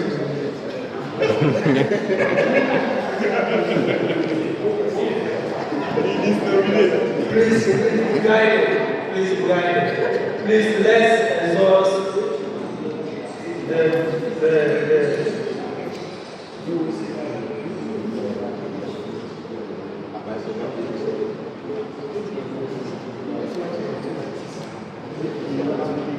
Honorable President, let's take the next nomination. For any other nominations? So, any other nomination for the portfolio of the chairperson? Any other nomination for the portfolio of the chairperson? Honorable members, before I proceed, let me ask, is there any nomination for the portfolio of the chairperson? Honorable Robert.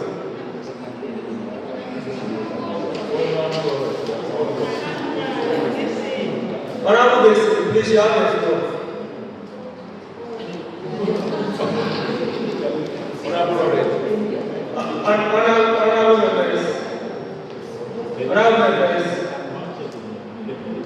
We have done to the end of the nominations for the portfolio of the chairperson. And as it stands, we have only one nominee. Honorable members,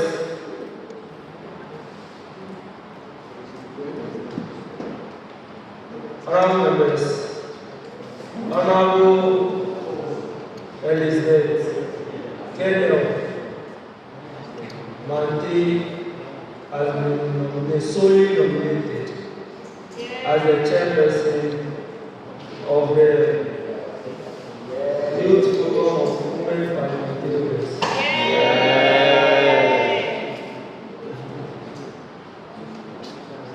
Honorable Kendall, congratulations. Yes, my attention has been drawn. I've not put the question. Honorable members, as many as in favor that Honorable Kendall Mante should take the position as the chairperson for the Youth Forum of Women Parliamentarians, say aye. Aye. Those against say no. Honorable members, the ayes have it, the motion is carried. Honorable Kendall Elizabeth Mante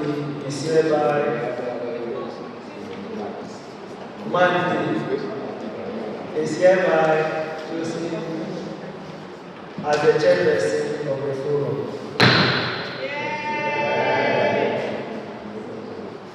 Honorable members, let's move to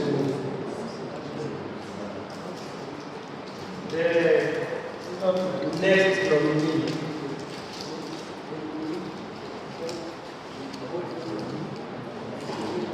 Yes, honorable members, let's move to the next nominee. And as I communicated to the House, we should give the Vice Chair affairs to the Senate for them to nominate one person for us. So I believe the House is in consensus with that. Okay. So maybe we are done with that. Then we move to the third nominee. Third nomination, Vice Chair actions. So honorable members, please, it's time the floor is open for nomination of the Vice Chairperson. Vice Chairperson actions. Yes. Please, the international science here, I don't understand some of them.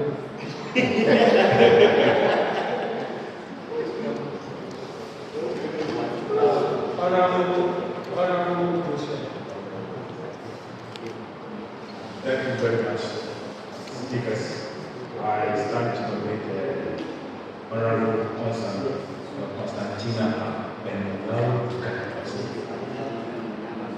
So that is my nomination. Thank you. Thank you very much. Honorable Joshua. Honorable Joshua, we stated that leaders are not eligible. Leaders are not eligible. So, Honorable Constantina is our second deputy speaker of the House. She's not eligible. Honorable Samson.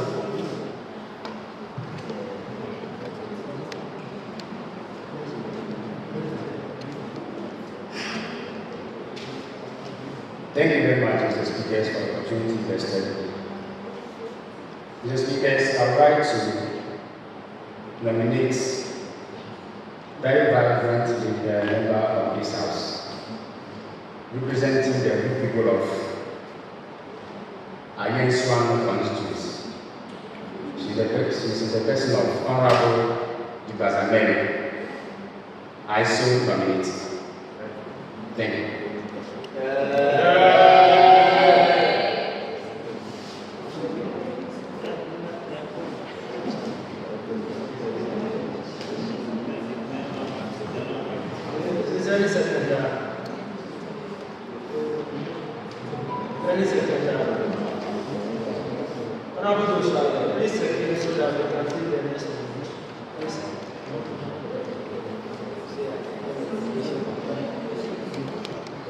Thank you very much, Mr. Speaker. I stand to second the nomination brought up by Honorable. Thank you very much. Honorable nominee, please let's go.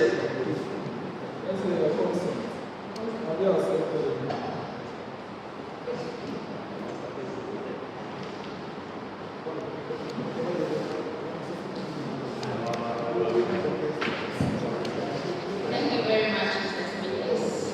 Please, I accept to be the vice chair. Thank you. Honorable, I accept your nomination.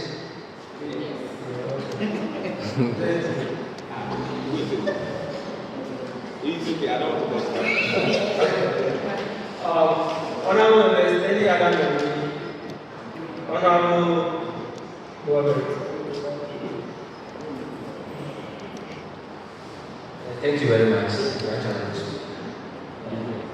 I actually nominate the Youth MP for Central constituency in the person of Honorable Senator Harriet Amegashie. I should be. Thank you.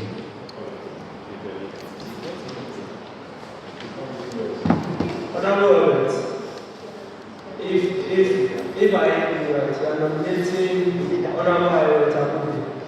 Yes. Oh, Honorable Robert. Honorable, we have agreed that leaders are not. And then she's the chief officer of the group.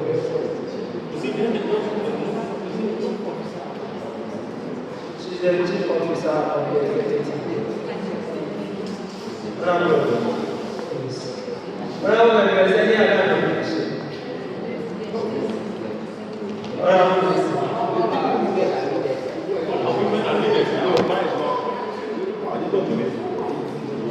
You are not nominated. Please resume your seat.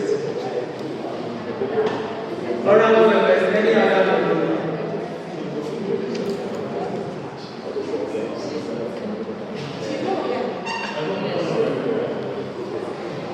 Honorable members, any other nomination?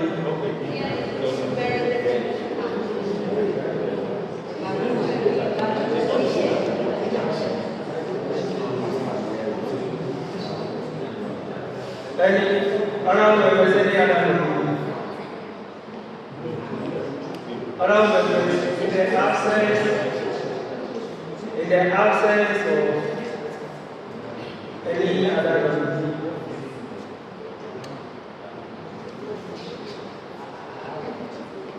Honorable Usman, is the only nominee as it stands now. Honorable members, as many that can deliver that Honorable Usman take the position of the vice chair actions, say aye. Aye. Those are the Honorable members, the ayes have it. Honorable Usman, take the position as the vice chair action.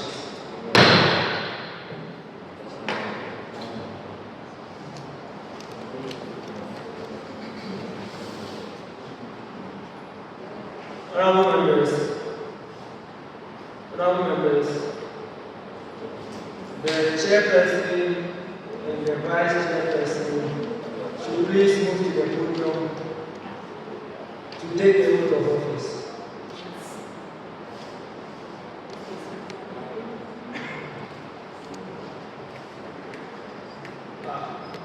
Vice chair and the chairperson, please.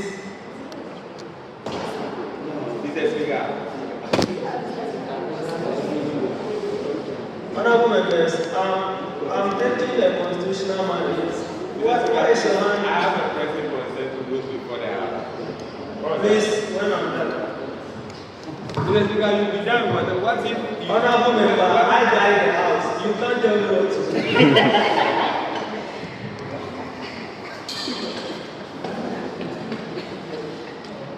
Honorable members,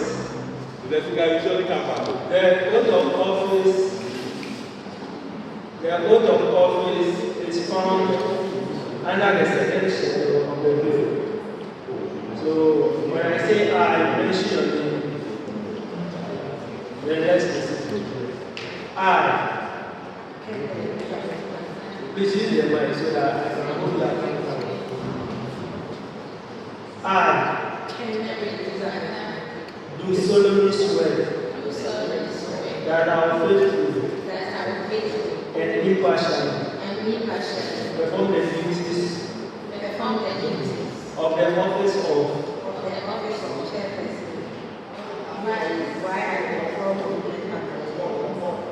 of the YIP Forum of Women Parliamentarians. I will uphold the Constitution. Standing orders. And the laws of the Youth Impact Parliament. And dedicate myself. To the objective of the forum. So help me God. Congratulations once again. You now resume your seats.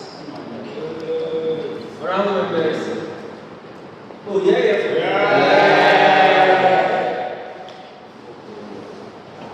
Round members, let me hear what is HTU.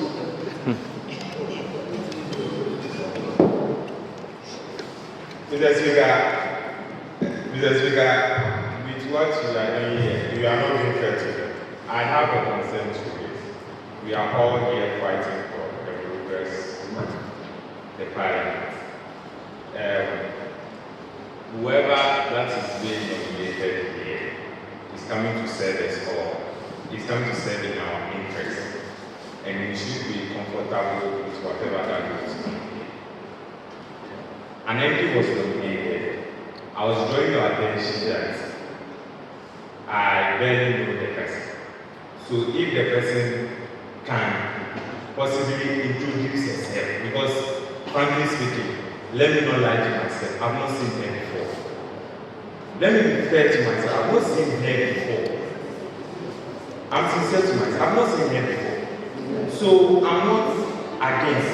Sometimes we can give somebody a position and empower the person to do their work.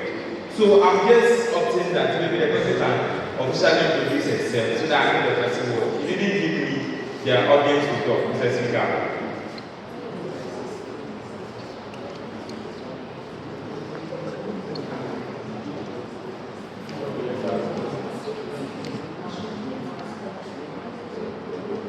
Honorable frankly speaking, if you don't know the honorable member, doesn't mean the house doesn't know. If it's not that you are seeing like I said, I don't know. Yes, so I think that's not a concern. Because if the concern is only pertaining to it. If you don't know, it doesn't mean the house doesn't know. Then you are not becoming a citizen. You yourself, you don't pay attention. She is part of the minority leadership. She's part of the minority members, minority caucus. My caucus? Yes, I don't know which caucus you are. I'm part of the minority caucus. So I'm putting it here today that I'm not having any problem with the nomination. But I'm just putting it to you that we shouldn't go back to what we are fighting for. Thank you. Honorable, you don't have a point. Please resume your seat. We are going to the next item, which is election of the youth government system, second deputy speaker of parliament. Let me know how you got to ask. Thank you very much, Honorable Members.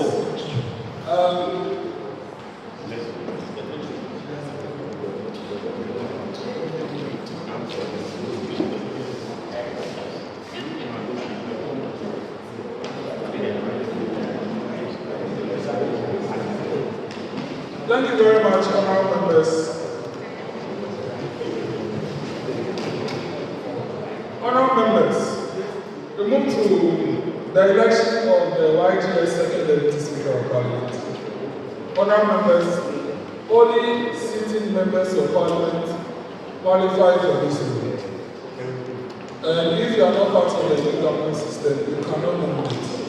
And you have to be a youth MP, not a minister to parliament.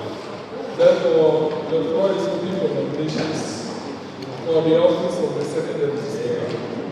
Yes, minority leader. Thank you very much, the right honourable speaker. It's a privilege to nominate one of our very own, very dedicated young man. Everyone who knows him can attest to the fact that he's very dedicated, and by virtue of his dedication and commitment to duty, he serves as a member of the External Affairs Committee of Youth Government System Parliament. He also serves as chairperson for the same committee, but this time in Youth Impact Parliament. And he is also the very able youth member of Parliament for West on the Youth Impact Parliament. And again, serving as the youth member of Parliament for West on Youth Government System. He is no other person than Honourable Charles Adonu. Thank you very much.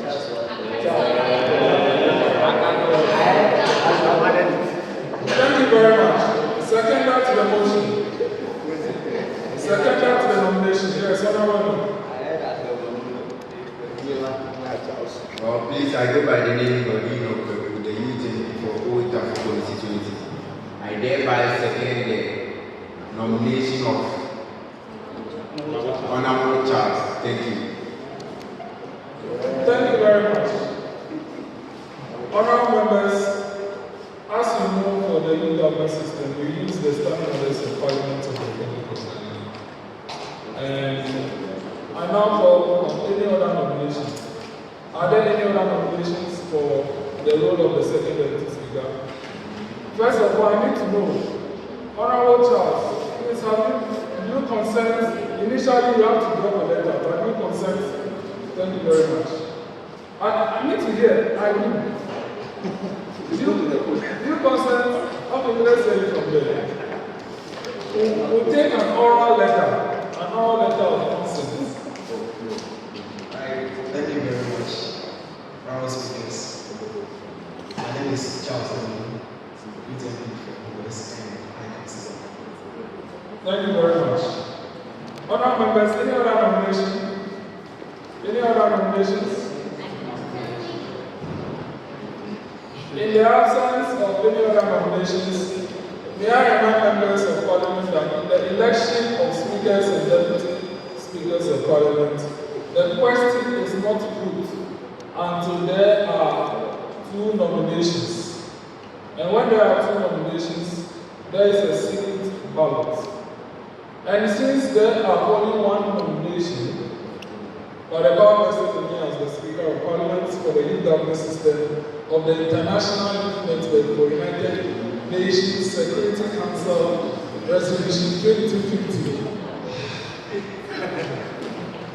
I declare Honourable Charles Adonu, the Youth MP for West, duly elected as second deputy speaker of the second Parliament of the Youth Government System.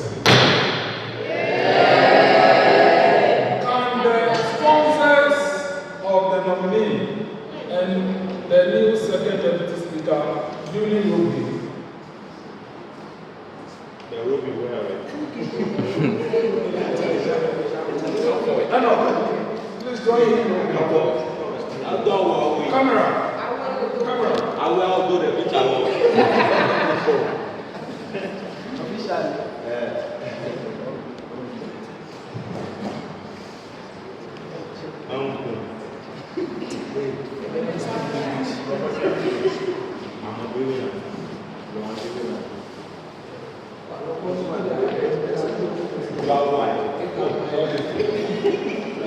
Thank you very much. Congratulations to you, our deputy, and I hope for a good working relationship with you. If you don't know how to chair, I'm sorry to tell you, but you will start to learn on the job. You have to start to learn on the job.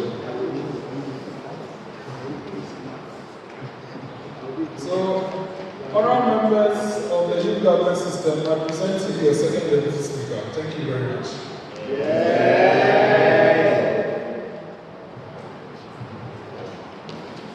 Honorable member, congratulations. And I believe you remember that you were ruled in our chamber.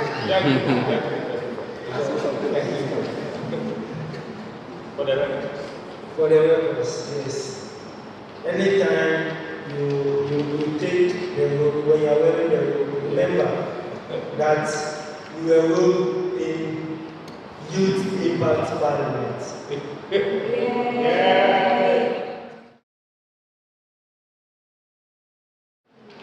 Honorable members, let's proceed to the next item on the order of the which is the general debate on motion that this joint sitting believes that technology has improved human relationships more than it has weakened it.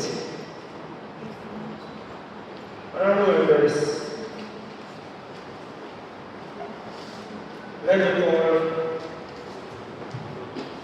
Honorable members, may I share the rules of debate for the...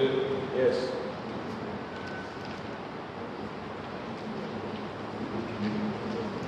Honorable General.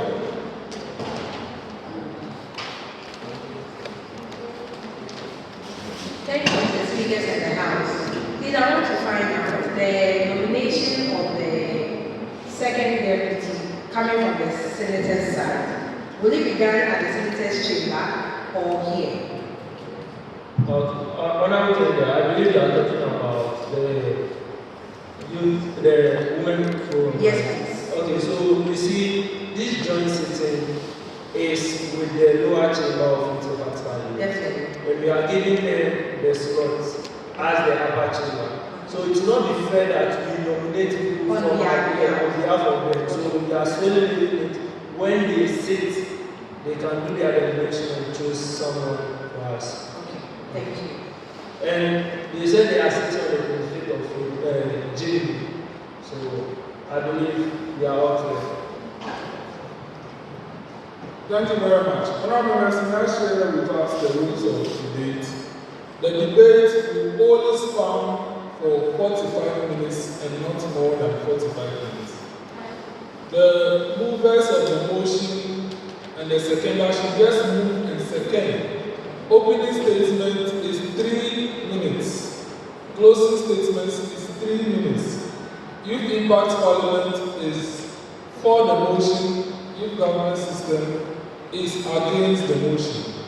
Honourable members, let's keep to time because time is very important. And if you are not done exhausting your 2 minutes, you can yield it to someone else. That is the practice. Okay, let's take note of that. That is the practice. Our second deputy speaker should prepare. As we will be presiding over the debate. So let's move straight forward. Can the leader from Youth Impact Parliament move the motion for us to debate?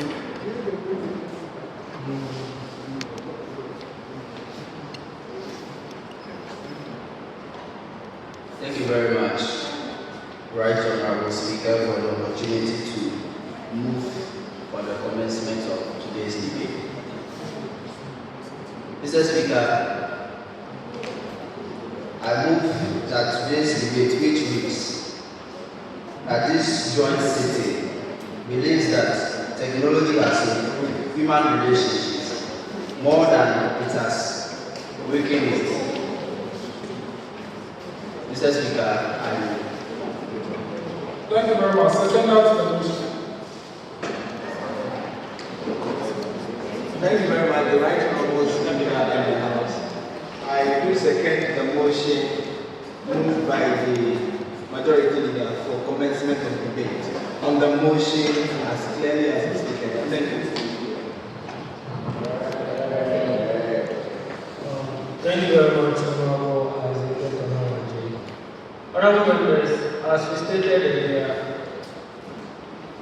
as the time guest of speaker comes, we will take item 6. And I'm reliable to inform that our guest is me, and I think we should just hold on the debate so that we end for just 10 minutes. For just 10 minutes.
Your Youth MP is the person of Miss Harriet Senan.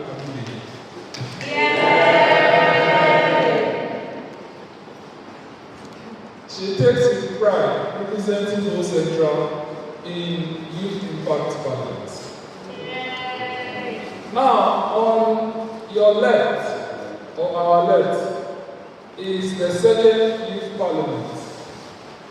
And that is the second parliament of the youth government system of the International Youth Network for United Nations Security Council Resolution 2250.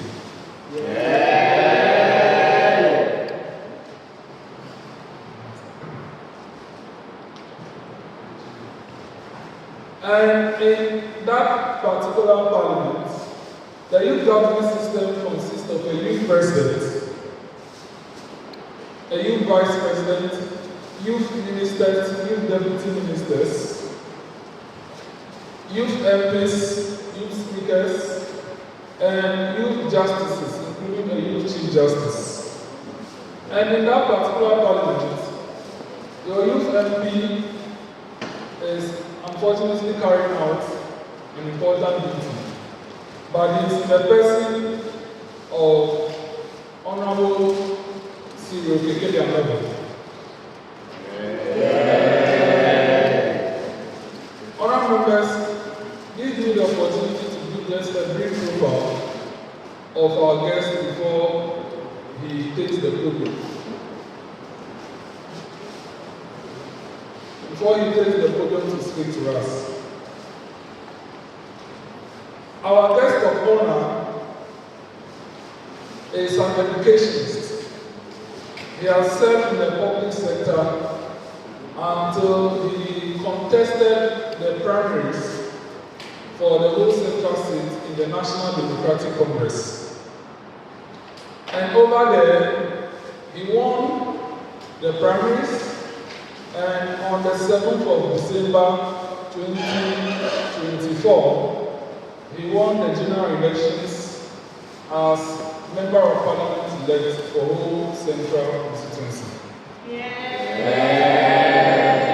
On the 7th of January 2025, he was accordingly sworn in as the Member of Parliament for whole central in the 9th Parliament of the 4th Republic of Ghana. And just a few days ago, he clocked 1 year in that chamber as a first timer.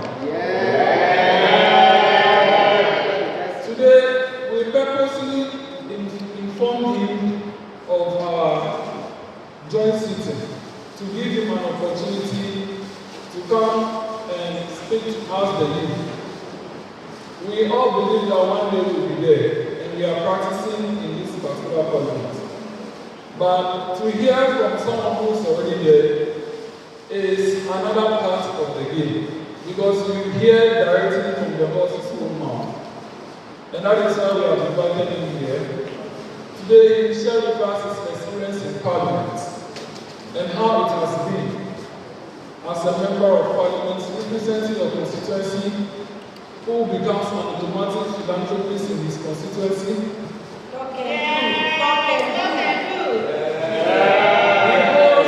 By the slogan, Viva Kpotosu, Viva Bahama. And it has not been easy for him, but we know that he's doing his best. And today, we are coming to hear from him. Not to take so much time again, I want to, with due respect and on behalf of both parliaments, now invite you to speak to your youth MPs.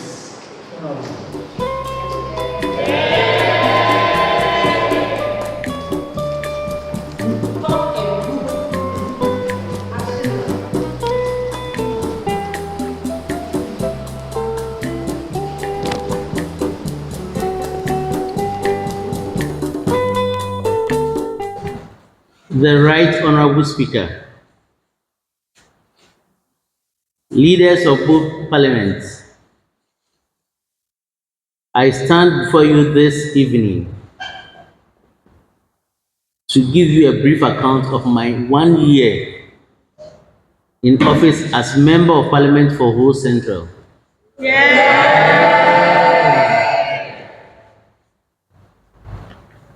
I must say, and I want to be frank with you, that the perception out there about MPs is not the same thing when you get to Parliament itself. It's a rugged chamber. It's not a smooth terrain. It's not as easy as we see it. You know, when you go to the shore, there is a small crab at the shore. And you know what it says? It says that it is because of a strong chest. That's why they are at the shore. It's not that they are strong, it's because their chest is strong. That's why they are at the shore. So as MP in Parliament for 1 year, I would say we've managed to pass a lot of bills, amended a lot of them to suit the light of day. There was one particular bill which was brought to us by the Minister of Finance on our petroleum fund. And the crafters of that bill at that time said that all revenues that we get from the petroleum that we have discovered in our country should be saved with the World Bank, and the interest is what 1%. But we will still go to the World Bank and go and borrow at 5%, 7%. You see the beauty of it. So the Minister of Finance, having realized that we are cheating ourselves, sometimes we have an amount of about maybe 200 million in that account. Then we will still go and borrow 200 million and pay 5%. Who will do that? So based on that, he brought it up that we should be able to change the law so that it will allow them to invest our investments, to invest in instruments that will generate more to support our economy. So even if we are going to borrow at 7% and we say, okay, we're borrowing to ourselves at 5%, it sounds better when we go to pay. Is it not better? Because that money will still come back to cushion our economy. I want to say that the beauty of democracy is in parliament. That is where everything is done according to procedure. And in parliament, Ghana's parliament, you can't just get up and talk. Normally, the outstanding orders has the rules governing us. And if you're a member of a committee, once you discuss the issue at committee level and you approve of it and it comes to the house, you cannot get up and protest because you are part of that process. And you can stand 100 times. The speaker that can decide not to see you. Once he is aware that you are a member of that.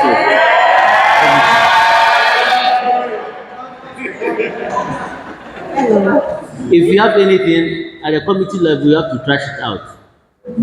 The beauty of the committee level is that everything that is given out there, the facts are given to everybody, so you know all the comments and the full stops. So before a bill comes out from the committee level, it is deemed to have been well scrutinized.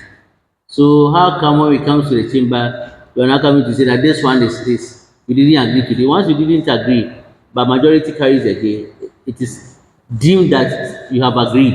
You cannot protest.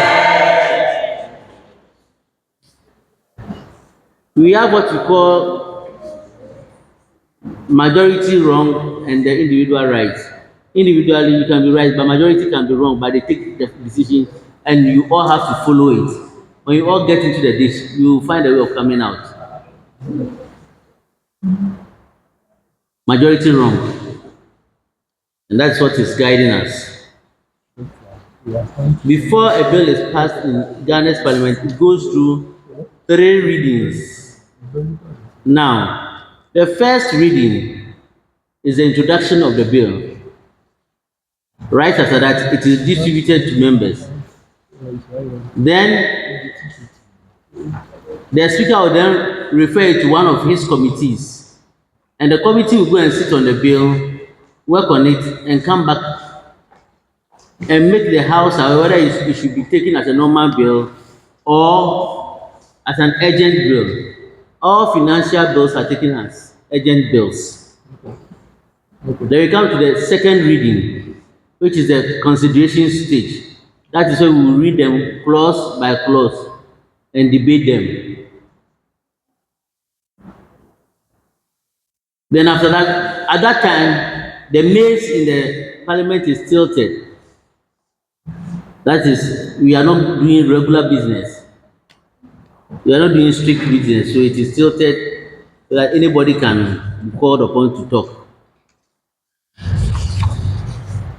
Then after, when you put closure to that, then it goes and comes back. When the drafters finish with it, it comes back for the third reading, which is the promulgation itself, the passage itself.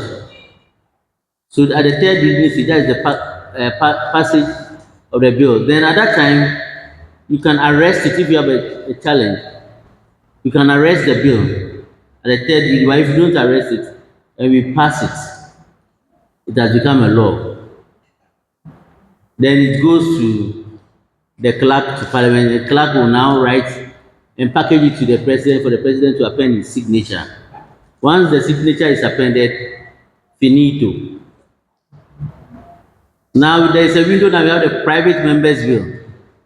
For the private members bill, before it is introduced to the parliament, the speaker must be met and he must be persuaded to be convinced that there is a need for that bill to be passed. And once he grants it, then it can be introduced to what? Parliament, which is different from the cabinet introducing a bill from the executive. That's when it comes straight to the speaker in chamber, and the speaker must make the committees work on it. But the private members bill, that one must go through a certain process. All the parties to the bill must be met by the speaker and interrogated to see how workable that bill is going to be. But if a bill is being introduced to parliament and it's going to come with financial burden, it must first go to the executive because the purse is with the executive.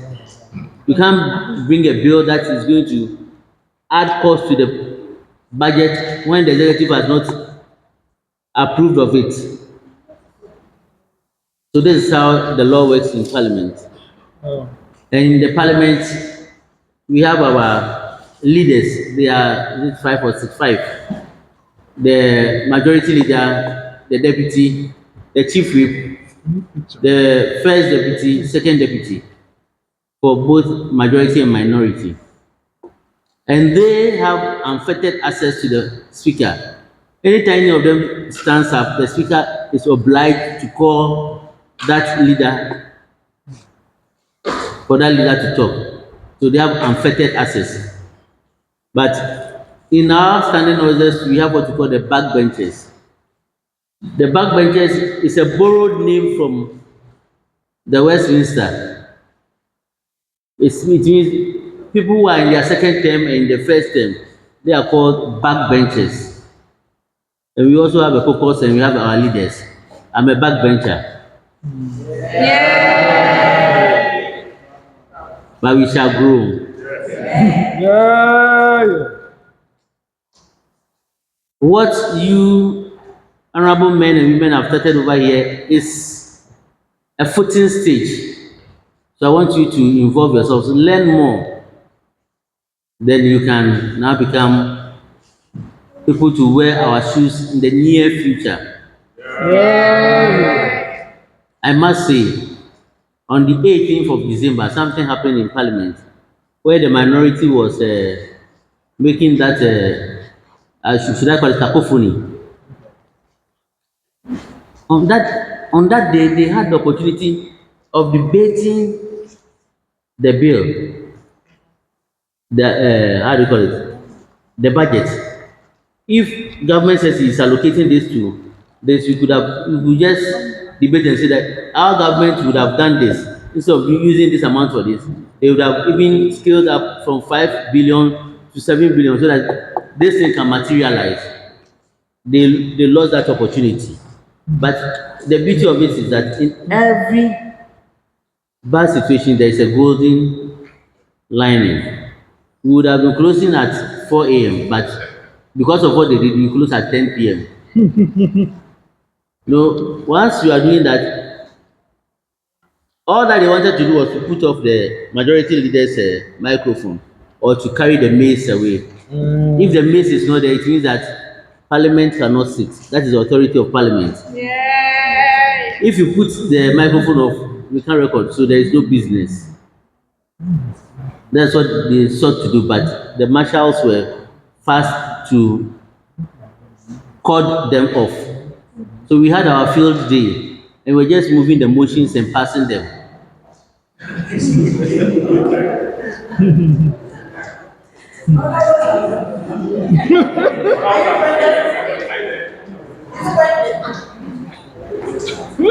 Once there was one microphone on and the speaker's microphone was on, we were all asked to come to the majority leaders table.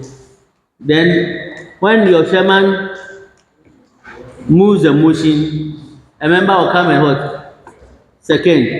And fast. It was a fast track thing. Instead of sitting down quietly and debating it, they rather gave us the way to use the Kumasi Accra Expressway.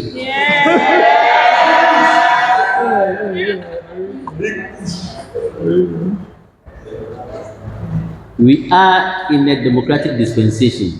We don't fight anymore. It is only the mouth that we use to trade. But that place is the apex of our democracy. So sometimes some of the things that go on there is below the belt. Do not learn those things. They are not the best. You can have a protest, but you don't do protest to what? Destroy. You can have a walkout. Even if you walk out, you are just how do you call it? A minuscule minority.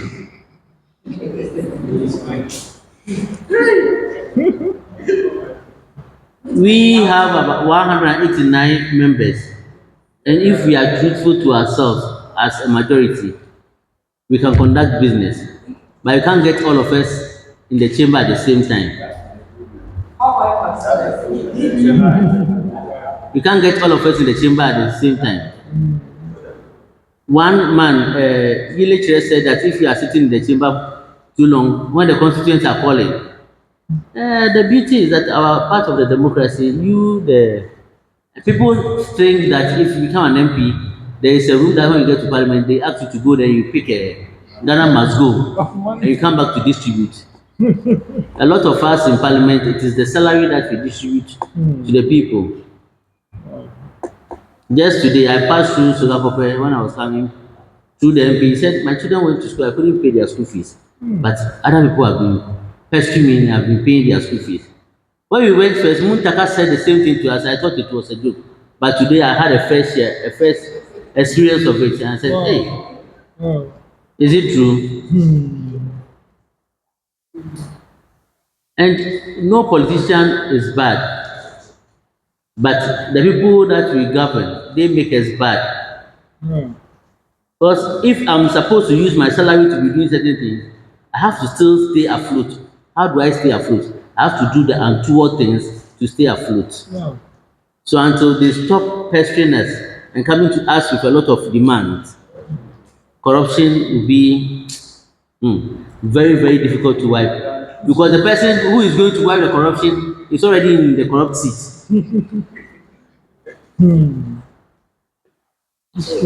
The person is the corrupt seat because he must survive. Charles Darwin says survival of the fittest. No matter how you find yours, you have to find a strategy to survive. So what you need not do as a legislator, you are forced to do in order to stay afloat, because when the people ask you, you have to dole out the money. So it is incumbent on all of us to keep educating the masses wherever we find ourselves, that the demands on the MPs are becoming too much. And we also, as MPs, we over promise. See, let me just say this. It's just like going to con a woman. You have to make the woman believe that you can put a condition in the Ghana airport. Yeah, but when after the marriage, if your condition doesn't come, you just tell her, don't use that there is me. Yeah, there are a lot of things that you say.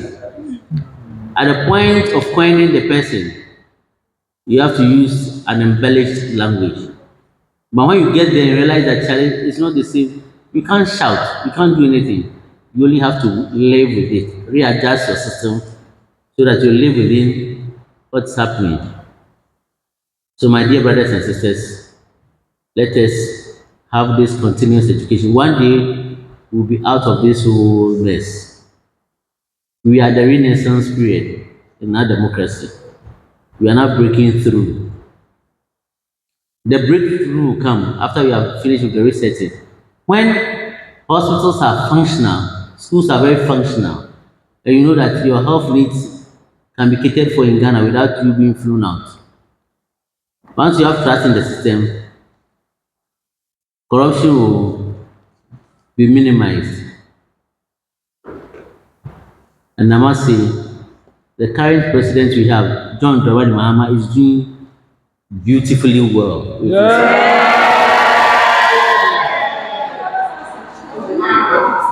With his finance minister.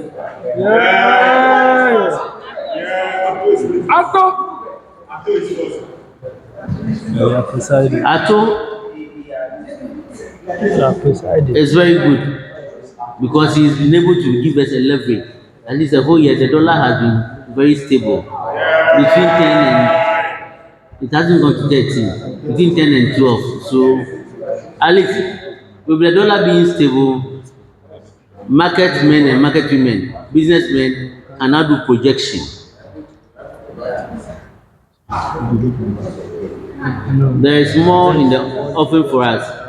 I just want to encourage all of us to tap into the opportunities that will be coming to hold Central. There are more opportunities coming, so tap into it.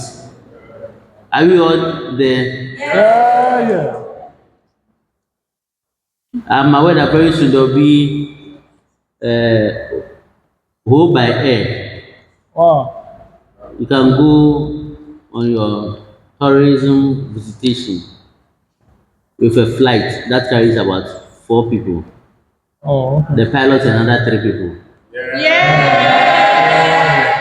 Yes, I'm sure that by the end of this year, it will come to pass. So you take advantage. And one thing that we have lost sight of, how many of us know that Ghana is the center of the world? Ghana is at the center of the world. How many of us know? I don't know how they have revised all our geography and social studies with latitude. Is it latitude? Latitude 0 degrees and longitude 0 degrees. They flash at Tema. And that is why Kwame Nkrumah put up the Meridian Hotel. So somebody can travel from US, the Caribbean, and say, I'm going to sleep in the center of the world. That is tourism. Just come and sleep in a hotel. Finish. Maybe that place where there will be no fun. But the person is happy I have slept in the center, at the center, where the latitude and the longitude meet. I slept in that room. And I feel very fine. We have a lot to sell out there. And majority of you are into the social media. Begin to project it so that Meridian Hotel will come up. When it comes up, it's going to offer jobs to the teeming unemployed youth for them to be employed.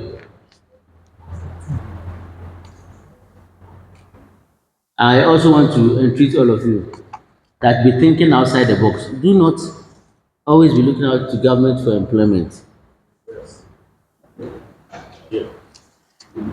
Be thinking of creating something. And if you start something right now, I keep telling the young women, you see, as for you, if I were to be a woman, I would be very rich. You don't know what I would be doing. I'll just put a shiny pot on fire and put stone inside it. And every day I would dress very well and be by the roadside. Men will buy that water and drink. It's true. And if you say 1 cup is 50, men will buy and drink. It's true. It's true. Men will buy that water and drink. Even if you are not thirsty, you still buy the water and drink. I'm disappointed in my agenda. You buy it and buy for your friends too. Hey, Charlie, I go drink some water. Eh? The water they jump. This evening, make we go drink the water some. You go and spend money on water. Charlie, that is the beauty of what? Marketing. You just package it. A friend of mine went to Geneva and came back and said, hey, Charlie, what I saw there. I was able to give a grass to a goat and I paid $5. How do you call it? Swiss franc. They are keeping the goats over there. They will just, if you enter, they will give you grass. If you give it to the goat and the goat takes it and chews 5 Swiss francs, you pay. And people are happy because they have not seen goat before. And that reminds me of a story. It said that some Ghanaians went to the United States and were looking for work to do and they were not getting. So one day there was an advertisement at the zoo, and a certain gentleman went and they asked him if he can play the role of a monkey, and he said yes. So they made him into a puppet, a muppet. You know muppet? They sew the dress like a monkey with the tail for you, you put it on, and the guy was jumping from tree to tree. Then, in fact, he went on top of the lion's cage. Then he held onto a branch and it fell with him into the lion's cage, and the lion started moving towards the monkey. Ah. The guy started shouting, the lion was still coming. And the lion got closer and said, hey, Ghana for what? The lion said, hey, keep quiet, keep quiet, keep quiet. We are all Ghanaians. It's not easy. How to survive? See, the world is full of stress. Only yesterday, a friend of mine gave me a story of an interpreter in a court situation. When he was interpreting an issue, he didn't know the name of this part. So when he got to this part, he started hitting it. My lord, my lord, my lord, the Apani.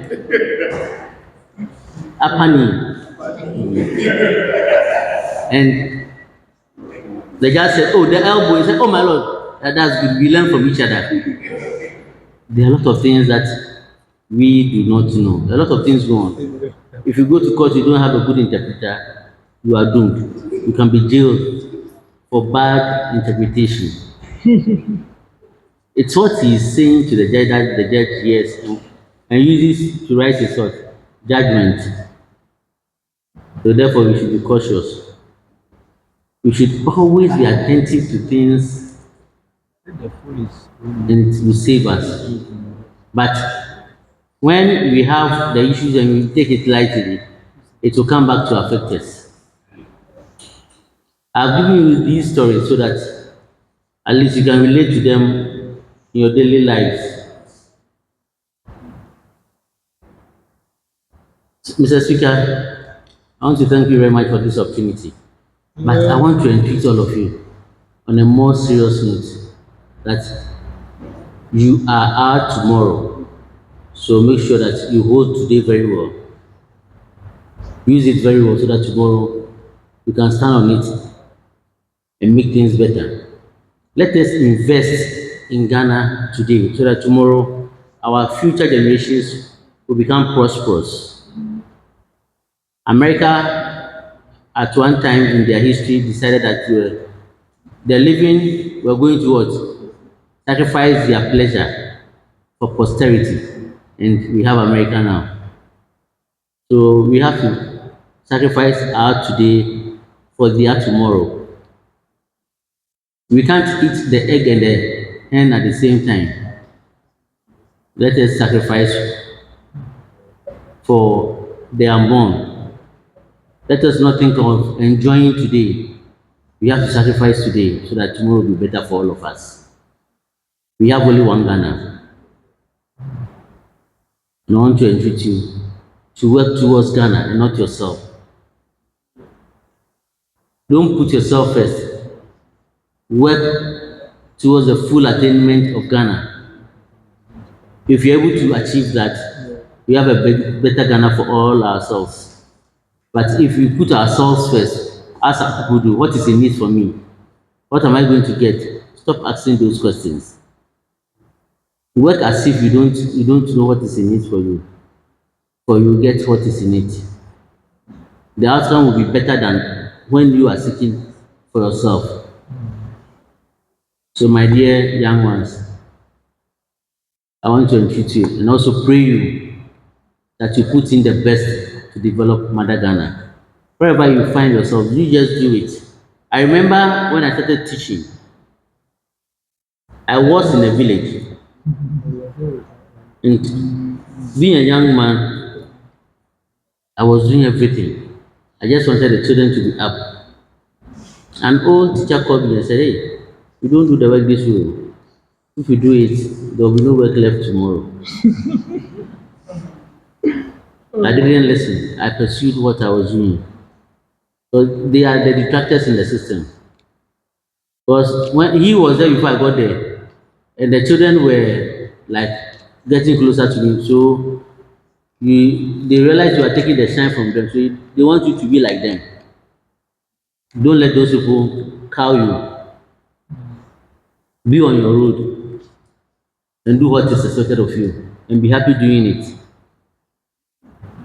At least I'm happy today because when I see the children I taught, I'm always proud of them because I knew very well I invested my time and energy in them. And that's where they are today. So please, wherever you find yourself to do a work or an activity, do it and do it well. Do not take your duties as a mere routine of work, but undertake it with great care and attention. For the reward you will get, you cannot phantom. Mr. Speaker, thank you for granting me this opportunity to share few moments and few words with you. Thank you very much, Mr. Speaker.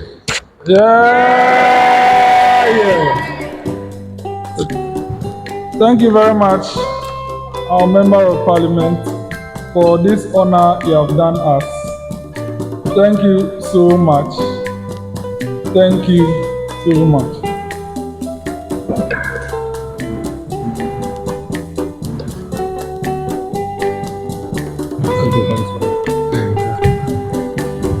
Thank you very much. Honourable members, what do we have to say to our MP? Yeah. Honourable members, Mr. Speaker and I will be escorting our MP out as the debate will continue. But before that, may I, on behalf of the House, congratulate the Member of Parliament on his successful completion of his first year in his first term.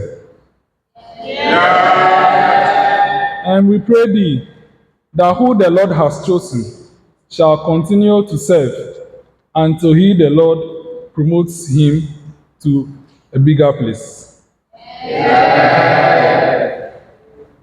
My short remark is that last year you facilitated our trip to Parliament. You were there with us the entire time. You ensured that we ate and you even transported us. And up till today, our MPs have been calling for more trips. But we told them that we can only go to Parliament once. Because once a year as an organized body. So, as you have done for us the last time, this March as well, we are now coming to discuss the going. So when we are set with the time and the date, we'll share the letter with you so that you assist us once again. Yes.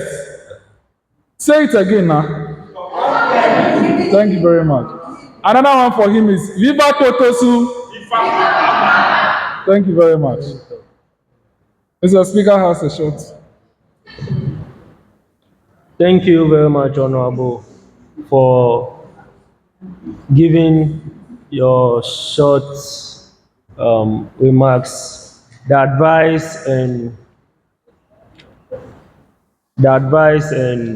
your your challenges and what you know when you went to Parliament. But Honorable, I've noticed one problem in the whole Central, and I don't know if someone has already said it to you, but I want to reiterate it. Is the rising cost of rent in the whole municipality.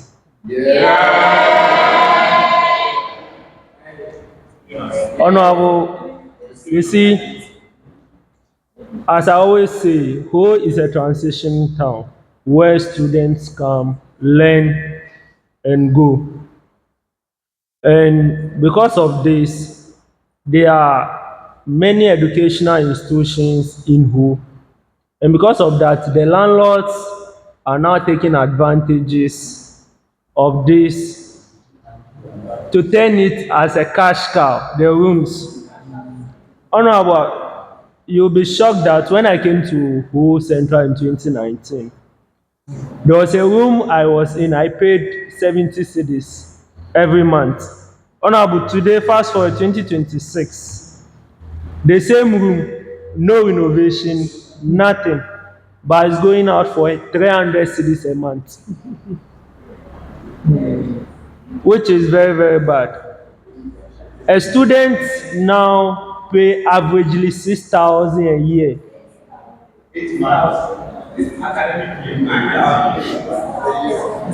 Honorable, you can hear from me. So, Honorable, I think for the issue of rent in the whole center, I know you are talk and do. So I know at least something will be done about it. You can channel it to the appropriate um, authorities so that things will be done about it. Thank you very much. Honor members, on this note, the House will not suspend, please. Mr. Speaker and I would leave the chair for the second deputy speakers to take the chair. And please note the debate will only take 45 minutes. So right after we invite the second deputy speakers to take the chair, the leaders of the House would make their opening statements. Please let's take note. 3 minutes, then the comments will go 2 minutes until getting close to 6 o'clock. Then the debate ends and then we exhaust the last business and then we adjourn the House on there. Honourable members, I want to thank the Member of Parliament again, and Mr. Speaker, I now will escort him as he has other important business to attend to. Members of Parliament, please remain seated for the debate. Second deputy speakers to take the chair. Thank you very much.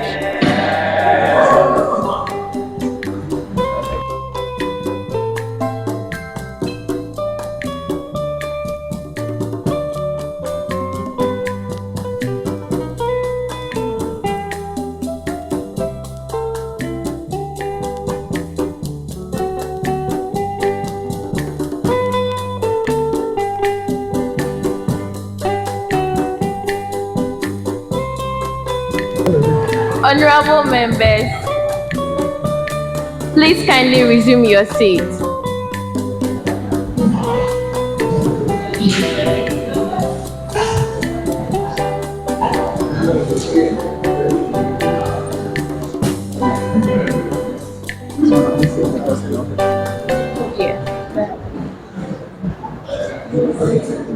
Honorable members, so we are commencing the debate,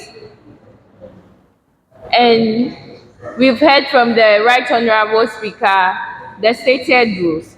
So I urge us all to debate accordingly and abide by the time and the rules. I hope that is clear. All right. With this, I would invite the Leader of the House, the Majority Leader for the Youth Impact Parliament, to move the motion for debate. Thank you. All right, thank you. Thank you. So we would now move ahead to take the opening statement from the Youth Impact Parliament. 3 minutes.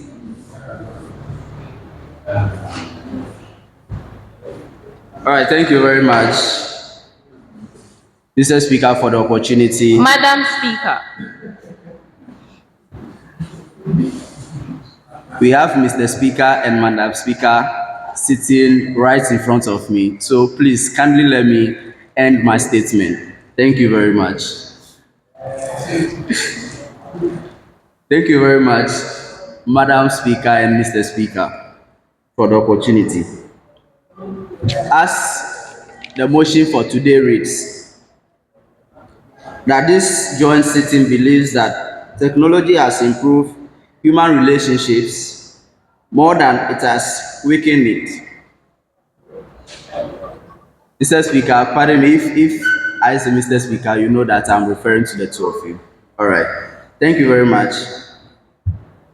Mr. Speaker, it will interest you to know that we are actually in a time where you imagine if we haven't had the opportunity of social media or the advent of this technology, how would you live life comfortably? If let's say you happen to be in the days where my able friend, Honorable Hector Nameje, was born in the early 90s, I think the notion today would have been different. Mr. Speaker, with the advent of technology, even long distance relationship, his girlfriend in Kumasi, he communicates with his girlfriend with an ease, very smooth, just with the advent of technology. What could have been more better off than this? We see immigrants, those who are offshore or those who are not in the jurisdiction, have a seamless communication with their families back home, where they mostly communicate and then have that bond together. Not to talk of just the girlfriend side, that's just on the lighter note, but couples that are married or couples that find themselves in different countries mostly communicate and then have a very strong bond or a relationship through this social media or the advent of technology. The MP just stated, in every bad situation, there is always a golden lining. Where we noticed that in the year 2020, where COVID was just displacing humans left, right, center, and we were all stagnant at one place. Students are not going for lectures. Business has come to a standstill. But you know, those days we don't actually use Zoom and then the other communication platforms like that. But in that bad situation, we've been able to see something that can equally ease our work. You know, I have my friend here, Honorable Orlando Kunugbe, has been my SHS friend. If not because of technology or social media, I would have lost such a wonderful friend just because we lost communication and I couldn't get him. Honorable Member, in conclusion. Mr. Speaker, in conclusion, technology has played a very pivotal role in where we sit today, and there is no word we can use to actually compare how technology has actually helped us today in the era of student or work side. So, Mr. Speaker, to conclude. Thank you very much. I think you've already concluded. Mr. Speaker, to conclude. Honorable Member, you've already concluded. Mr. Speaker, to conclude, allow me to actually say my last word. Technology has actually helped in forming social circles. Honorable Roberts was here earlier where we had a discussion about a WhatsApp platform discussion. If gone are the days that you have to meet the person one-on-one before you have a successful discourse. But this brings us united wheresoever that you find yourself in the world. So, Mr. Speaker, technology has come to stay and it has actually improved upon human relationship, but not weakening it. Thank you. Thank you. The leader for YGS, please.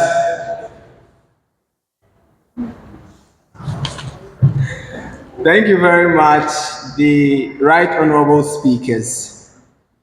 It's interesting to listen to the majority leader speak. And the fact that he has mentioned the motion, I think I would have to spare the House the detail of the motion, but just to indicate that there are certain key components of the motion that if we do not understand, our debate here would be far-fetched from the motion as stated. One of those is technology itself. And I find it quite disturbing that my brother comes up here and the motion that they brought by themselves, they were unable to give us clear meanings to the motion. And so I help them do that. Now, technology is when you apply a knowledge that you gain scientifically, but that's on the side. What about relationship? Relationship is more than communication. Relationship is that connection that you build with your fellow that allows you as a human being to feel free mentally. And I am very excited because Right Honorable Speaker Constantina is an advocate for mental health. And when we talk about relationship, I listened to the majority leader speak, and he seemed to make it look as though when we talk about technology improving human relationship, then we are looking at communications alone. And so he mentioned that during COVID, people were not going anywhere, they were stuck, and so they were home and using Zoom to communicate. That is communication, that is not relationship. In fact, let me tell you that a report that was given by Gallup, Gallup, and Gallup is a global polling organization. And when you want to get what I am talking about, just type on your phone, go to Google, gallup.com. They have a report. They are known for reporting on mental health of people and so on. And they came up with a report. In 2024, they indicated that about 20% of people worldwide were feeling lonely. And so when we stand here to say that technology is on the rise, technology is improving and so on and so forth, and so it is improving human relationships, why are people feeling lonely? He mentioned girlfriend, and that is I love the fact that he mentioned long distance relationships. How is that helping our boys? Hello, are you coming? Are you coming? Are you coming? I've sent money for transportation. The girl is not coming anywhere. Where is that? Where is the relationship then? And to even continue further, in 2025, you would think that the figure will reduce from 20% to something else. In 2025, just last year, their report indicated that 22% of people worldwide, and in that research, they used about 140 countries worldwide, and they tell you that 22% of people are feeling lonely. Now, if you tell me that Gallup is not known, Gallup is not famous, then what about WHO, World Health Organization? In fact, they came up with a certain report just last year, 30th of June 2025. World Health Organization, they came up with a report. The title of the report is From Loneliness to Social Connection. In conclusion, and it will interest you to know, and I'm concluding, that the report captured that 1 out of 6 people are feeling lonely. They are suffering from mental health. How is technology helping in this? And so in the debate, the minority will show us that technology has not improved human relationship in any way. We can stand here and argue that yes, that's improved communication and so on, but there is no way that we can say that it has improved human relationships. And just to conclude, when we talk about communication in the first place, it's not just about testing, hello, hi. You have seen many people who say things on air and cannot say the same things when they come face to face with the people they talk about. You see their communication skills low, and you think that when technology is there, and because you can test on WhatsApp, you can reach people outside of the continent, you are being improved. That is on the sideline. And so simply put, Mr. Speaker, to reiterate for the purposes of emphasis, is that technology has in no way improve human relationship. If it has done anything at all, it is to destroy it, it is to make it bad, and to make people mentally ill, which is why Right Honorable Constantina is always on the rise, campaigning and advocating for mental health. I thank you very much. Thank you, Honorable Member from the Youth Government System.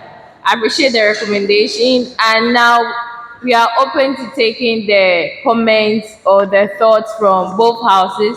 Each person have 2 minutes. So please, let's all do well, abide by the time, so we would all leave here on time. Honorable Vixen, 2 minutes.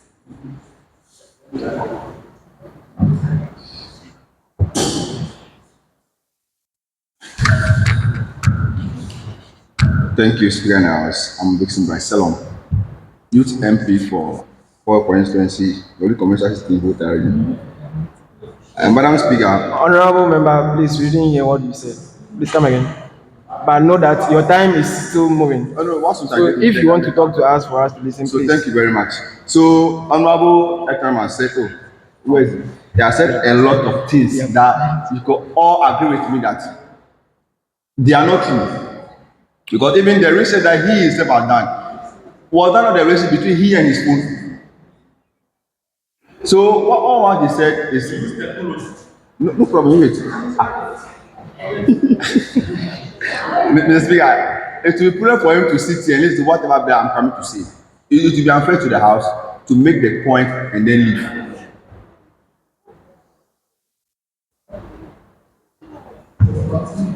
Please continue. Speak to me. You are speaking to us.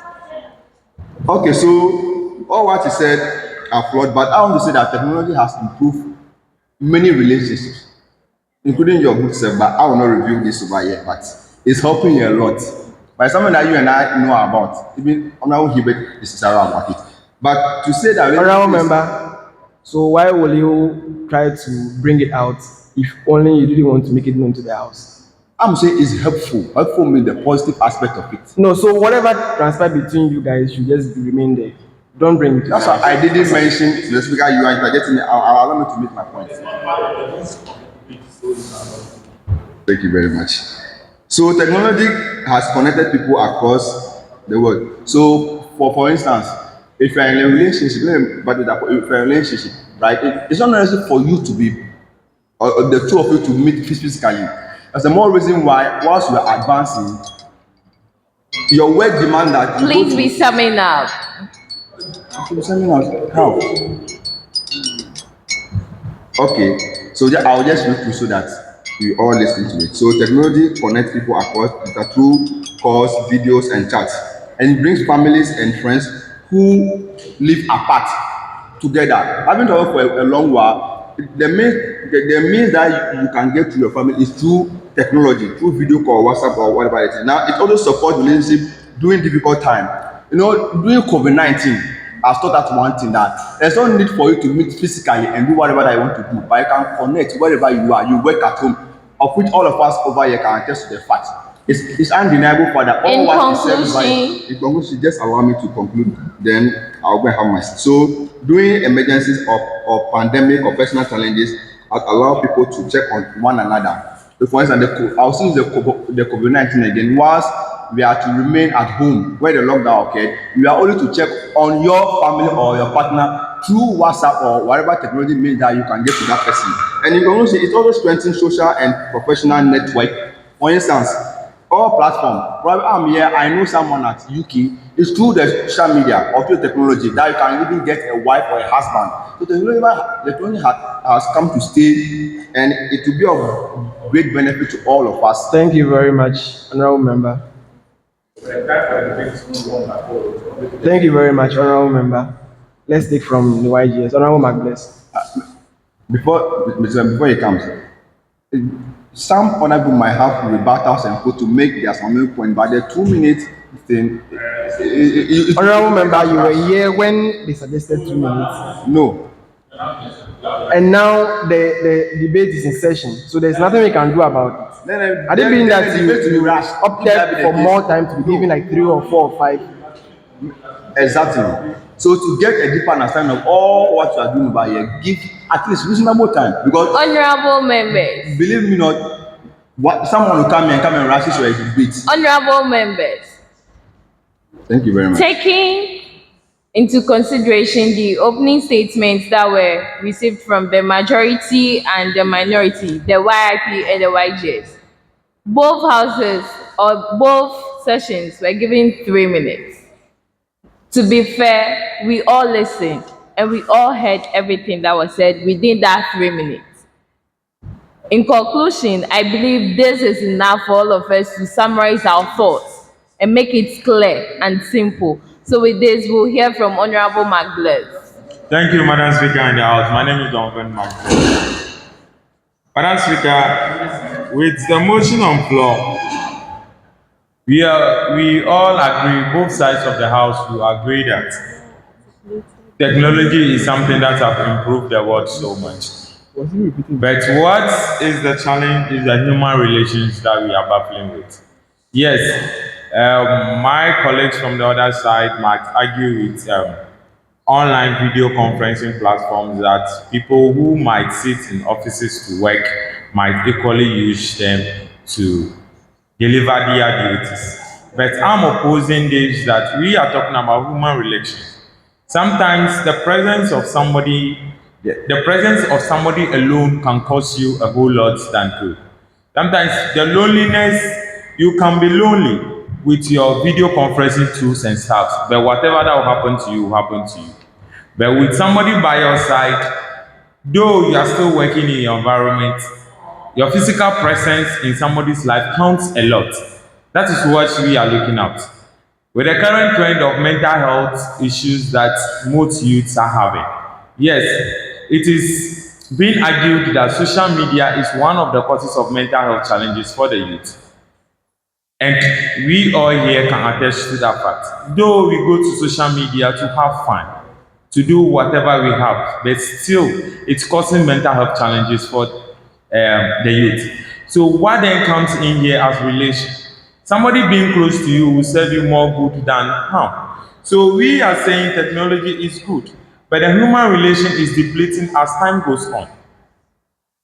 When you sometimes bring it to our homes, some parents leave their children for a while.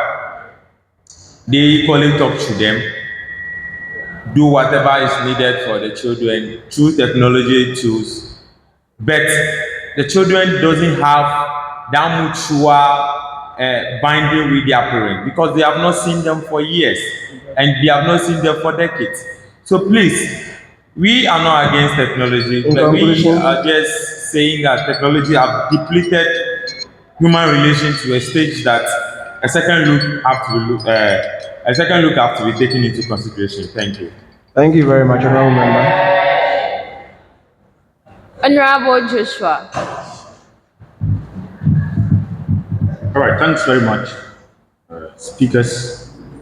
I would like to reiterate that our brother who just left here has actually confirmed from his own speech that technology has been good. And through his statement, let me conclude that it has actually improved human relationship. Relationship is just not bound to the physical connections we have, the emotional connections we have, but it goes beyond that, and we have work relationship, business relationship, and so forth and so on. Today we had the opportunity of entertaining ourselves through the ongoing AFCON that is currently going. We are relating with fans and other people are relating with us. This is an improvement of technology. When it comes to technology, improving human relationship, you sit in your offices as we are even speaking here today, I'm speaking to a crowd or congregation. It is improving my relationship with whoever is sitting here. So that is the benefit of the technology improving the relation that we have with people. Despite they may have flaws, yes, everything has a flaw, but it's the good outweighs the bad. So I conclude by saying technology has seriously improved human relationship. We talk about the current happenings of the world. We are relating with people. We know whatever is happening around ourselves. And then we are very conscious, even with algorithms of AI, making us know and coordinate, improving healthcare. You go to the hospital, the doctor is able to relate with you well. That is a good human relationship. It's able to cure your disease.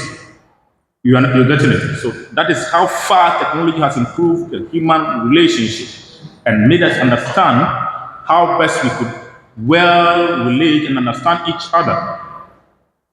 Do not just limit it to the homes, not to our work offices. Let us push it to even our workplaces, parliament as we are today. Parliaments are now adopting AI as ministers, improving work, eradicating corruption, that is human relationship. And we say, Please be summing up. In conclusion, I stand for the motion that has actually improved human relations. Thank you very much. Thank you very much. Honorable Member, let's take from the YGS. Honorable, please take the floor. Ini, thank you for giving me this opportunity. The chair in the house. The chair, Ini, you are wise. May God richly bless you all. Thank you. Please, I'll go on to my fellow colleagues of the majority side. Please, everyone has been here talking about mental. Indeed, technology is decreasing and also distracting the world and the whole population as well. Please, let's take it into three certain criteria. One, I'll talk about health. And we all know a country with poor health lacks development. Second, on education. And a country which lacks education and skills lack development. Thirdly, we talk about our economy. On my first point on health, physical issues as well. The more you use the technology, the more you harm yourself. So we always say too much of everything is bad. On my third point, on education, recently we've seen our education minister involving or introducing new courses in a way to improve our economy and learning skills. Currently, some of us are learning Chinese in order to improve our education skills. So if there is more use of technology. Honorable member, I think you are moving a little away from the motion. Okay, please.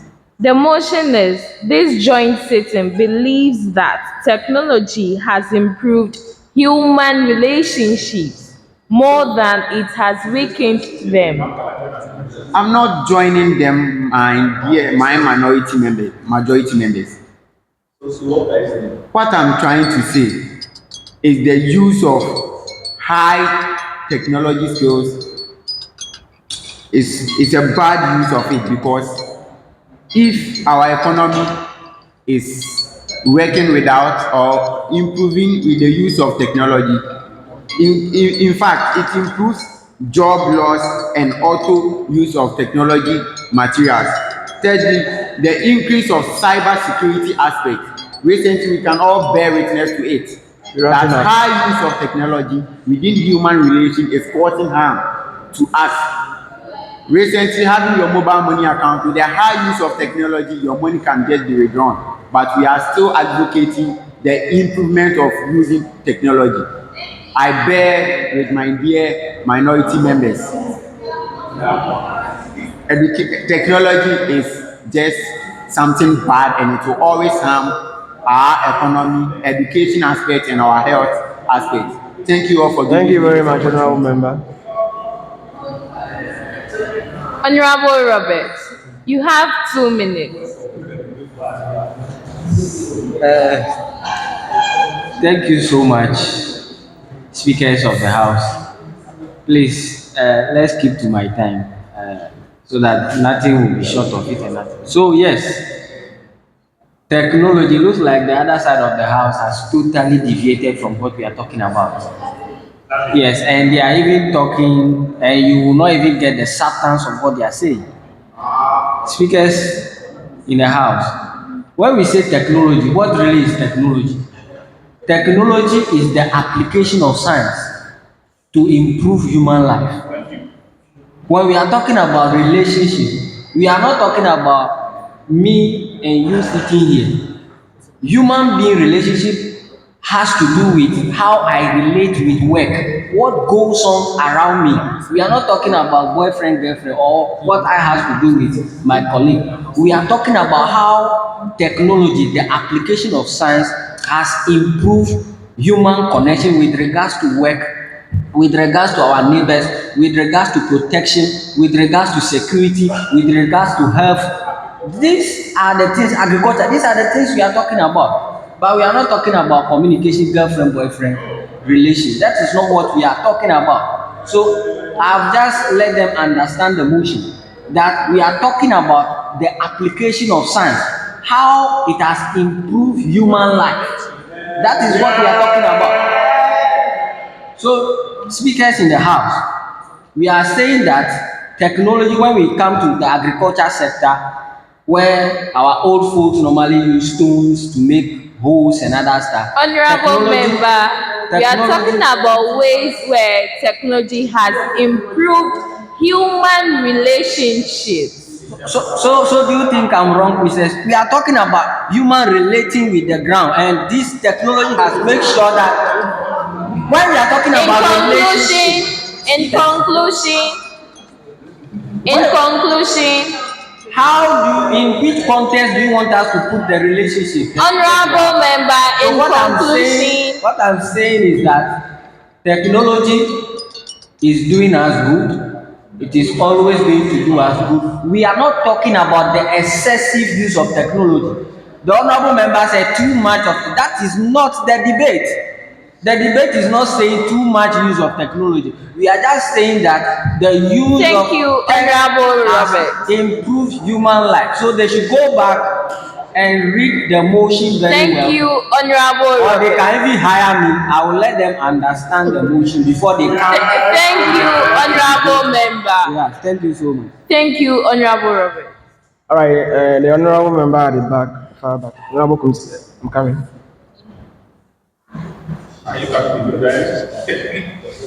Thank you very much, right honorable speakers. I'm in the person of Honorable Godson Echui. I would like to add my voice to the debate and say that the majority is not trying to understand the matter at hand or the motion for the debate. We are saying that technology. Honorable member, please, you're talking to us. Leave them. Thank you, Mr. Speaker.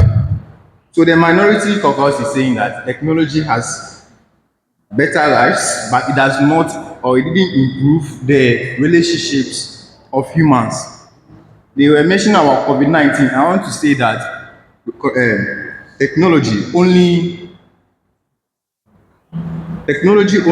improves global reach, where you can be in Ghana and communicate with people outside of Ghana.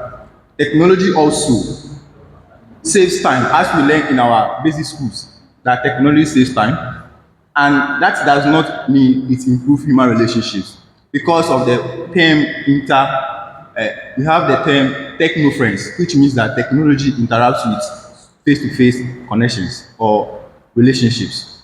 So on that note, we can say that because technology has made life communication easy, it has made work easy, it has also improved human relationships. Human relationships happen when we have our emotional and psychological well-being also protected. And from the opening statement of the minority leader, it clearly tells that the research has proven that humans are suffering from the effects of technology. For that matter, it cannot improve the lives, but rather weakens it.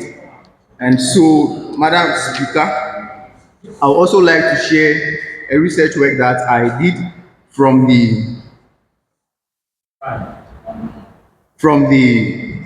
website of Honorable member, please be summing up. all right, so in conclusion, I would like to share the research I did on the website from the Utah State today. That says that 75% of the 631 parents that were interacted said they should kick against technology out of bed, which we are trying to say that, or the research was trying to say that even during bedtime, couples rely on technology, which include game pads. They prefer to watch football instead of having close relationship with their wives, and this is interacting with the interpersonal relationship, even in marriage, and collapsing marriages. Thank you. I would like to invite the majority to join us to agree that technology did not improve human relationship, but rather disrupt. Thank you. Thank you very much, honorable member. Honorable members, so we are using, I believe we all know we are using 45 minutes to talk about this. So I would like to provide the opportunity to others to also speak. So the Honorable member behind.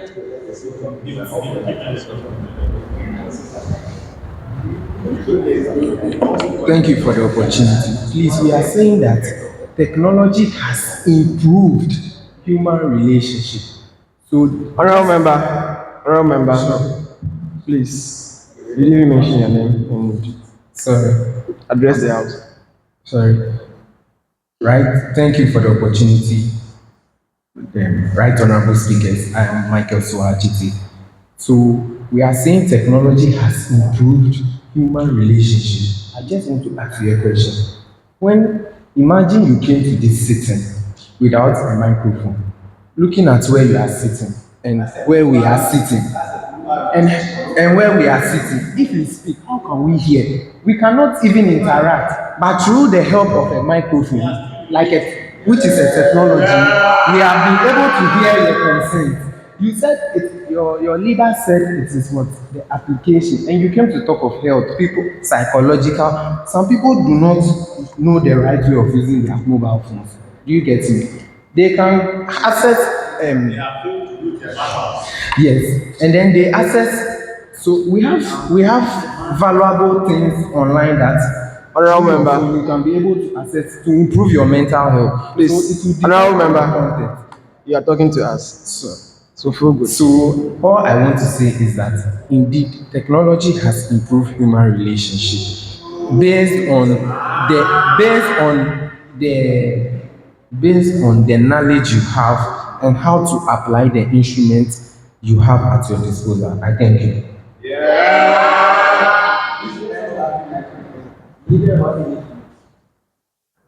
You have Please. 15 seconds. Please. Yes, so 15 seconds. Right, Honorable Speaker, the name is Robert. I rise in that spirit. Yes, we are saying that these people misunderstood totally what we are debating on. We are talking about. Thank you very much, honorable member. We appreciate your concern. Honorable Committee. Are you putting me to order? Thank you, the speakers, for this opportunity. Please, my honorable member, just these people. I believe in the order paper. There's no these people on the order paper. So, speakers, I would like him to retract that statement before I continue. They no call you. Please resume your seat. Honorable Robert, can you resume your seat?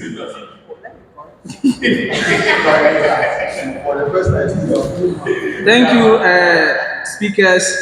Speakers, I believe technology has not improved human relations. Honorable member, please address yourself. Who are you? Okay, thank you for the opportunity. My name is Jaden Deladem Kunsintirado, an observer from the YGS caucus. And then I'm here to, go against for the motion because I can see that my majority caucus here, they've said a lot, but there is no authenticity in their words. Speakers, please, let's look at this. I have 3 points, but I'll talk about one. Why are you Honorable Committee, don't be distracted. Please, you are talking to us. So just face us and communicate. You see, technology decline in face-to-face interaction. Speakers, you can all bear with me that. What's the source of that, please? This is You were reading, so I'm asking, what's the source? No, it is my own research that All I've done, right. so I believe I can say whatever. Sure. Research. Please go ahead. Yeah. You can refer to a World Book Encyclopedia version 60, volume 2. You get what I'm saying there. So face-to-face, decline face-to-face interaction. Speakers and the majority, we can all bear with it. Those days that there's no technology, families gather. Grandfather will sit all the children, talk to them, stories, feel emotions, and they feel it. But right now, when you are in the house and there's somebody testing you, there is no authenticity in the message. Speakers again, people will come online and use AI to fabricate issues. They will say this person is no more. but when you go there, that person is there. So it is actually declining the relationship and causing harm. Madam Speaker, once again, my second point, superficial and artificial relations. Please be wrapping up. Yes, superficial and artificial relations. Madam Speaker, you know, in conclusion, Madam Speaker, this technology, actually, they choose quantity over quality. Now that I am here talking to you, you feel the emotion, you feel what I'm saying. But when somebody is in the house or abroad, you cry to the person. You send money to your girlfriend to come. Your girlfriend will be at different places and tell you, I'm in the house. Is that not distraction or inclining in relationship? conclusion? So in conclusion, Madam Speaker and the speakers, I would like to say technology is not improving human relationship. Human relationship is different from word, large, and rich relationship or technologies. All different things together. Thank you very much, Honorable Commissioner. Honorable Samson.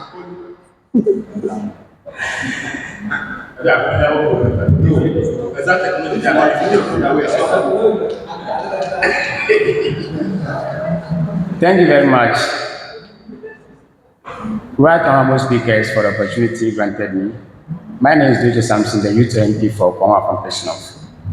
Looking at the motion on the floor and the majority leader for the motion, it is actually very important for me to note that technology has actually enhanced relationship. Today, you can be in Ghana here and have a lot of friends in America. Global connectivity. When there was no technology, you wouldn't get any friends from outside. But today, you can get friends from outside, and each and every day you will be discussing. And even if you wish to see their face, you can use a video call. You will see them. So it has actually improved human relation. Even in our workplaces today, you can form a WhatsApp platform, and all your friends will be there. You'll be discussing about business ideas, business relationship. It has improved a lot. Yesterday, I met one of my friends on TikTok. Somebody I'm not hearing about for about 6 years, but I met that person on TikTok, all in the name of what? Technology. So friends that you have lost about 10 years ago, 5 years ago, you get them through what? Technology. So it has actually improved human relation. So I think they should just come and join the majority side, so that we all agree that technology has actually improved human relation. In conclusion, I'm putting it to them that technology has actually improved human relationship. Thank you. Thank you very much, Honorable Member. Honorable Member. Before that submission, let this be known that this is the last submission, after which we'll take the closing statements from the leaders of both caucuses.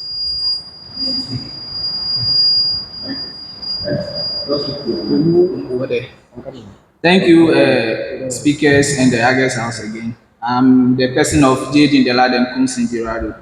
Please, I've done some research which I would like to share with the House. You know, in our current times, let me say pensioners, some of them, their children are outside. And then when they've gone on pension, they have this kind of loneliness. Their children are not there to talk with them, interact with them, so they feel lonely. In fact, it is stated that in last year World Health Organization and Welfare stated that out of 100%, that is 32% of pensioners feel lonely because their children are not with them. So how can technology prove or improve human relation? We are talking about interpersonal relationship.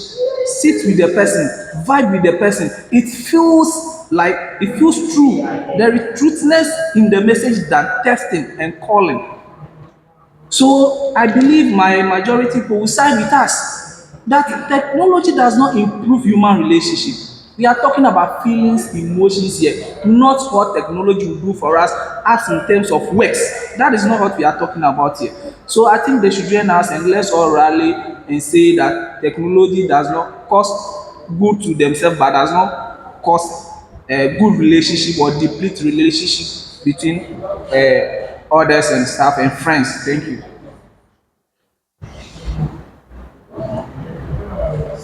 Good evening, the house.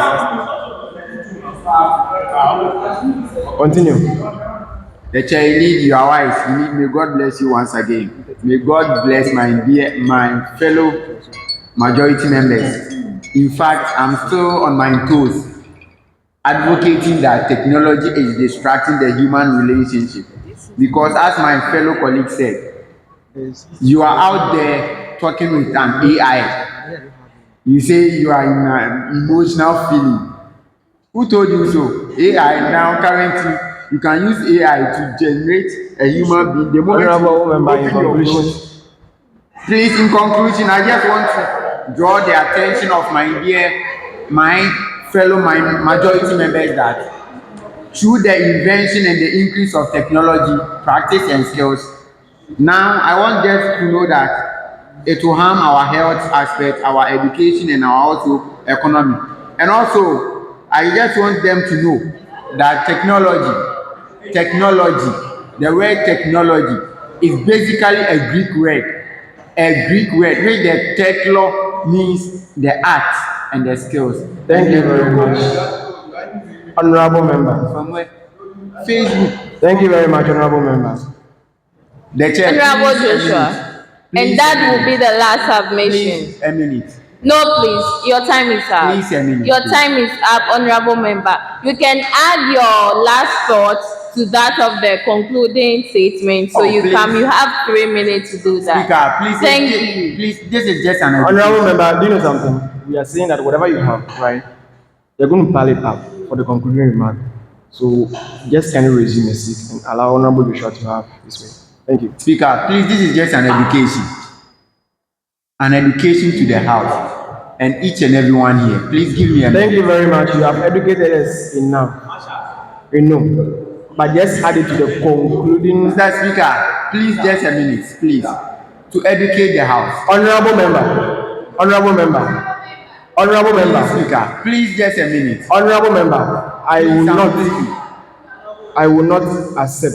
Speaker, please a minute. Kindly resume. Please a minute, Speaker. Kindly resume your seat. Thank you very much once again, Mr. Speaker. I go by the name of Usman, the representative for the good people of Akwetia. It is a joy that I'm here once again to continue the debate. As you can see, our colleagues on the other side are finding it difficult to actually prove their points. In fact, technology has actually improved human relationship.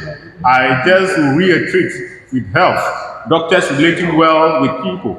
The unfortunate event that happened where we lost about 8 gallant men of Ghana, where we could use technology to actually identify the cops and relate well with them, bury our loved ones. This is human relationship.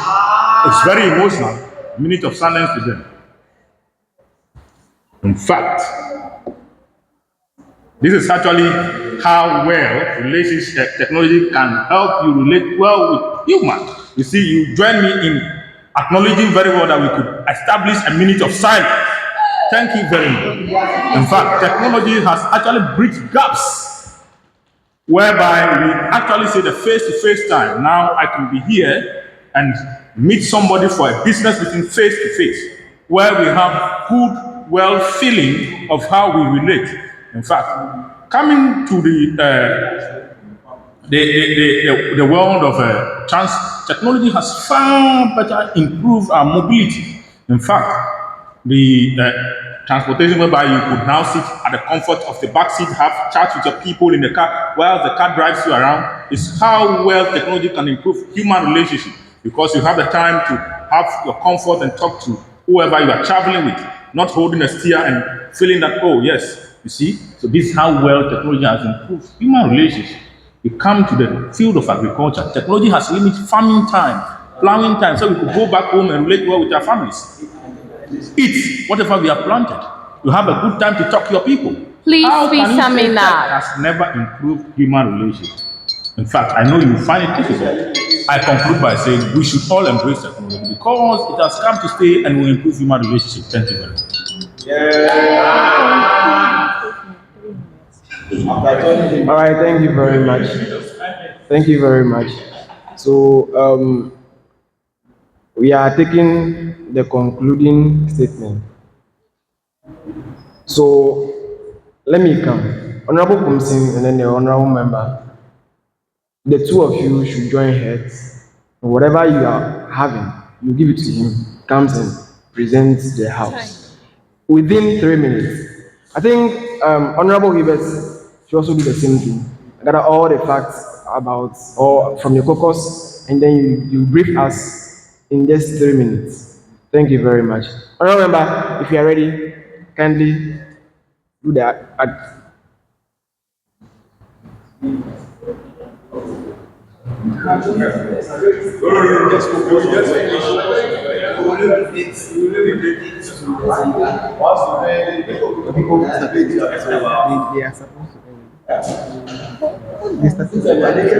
Thank you, the speakers in the house. I respond to the name JD Deladem Kumsin Gerardo, but want to be called Kumsin for short. If you like, you can add Nana. Thank you.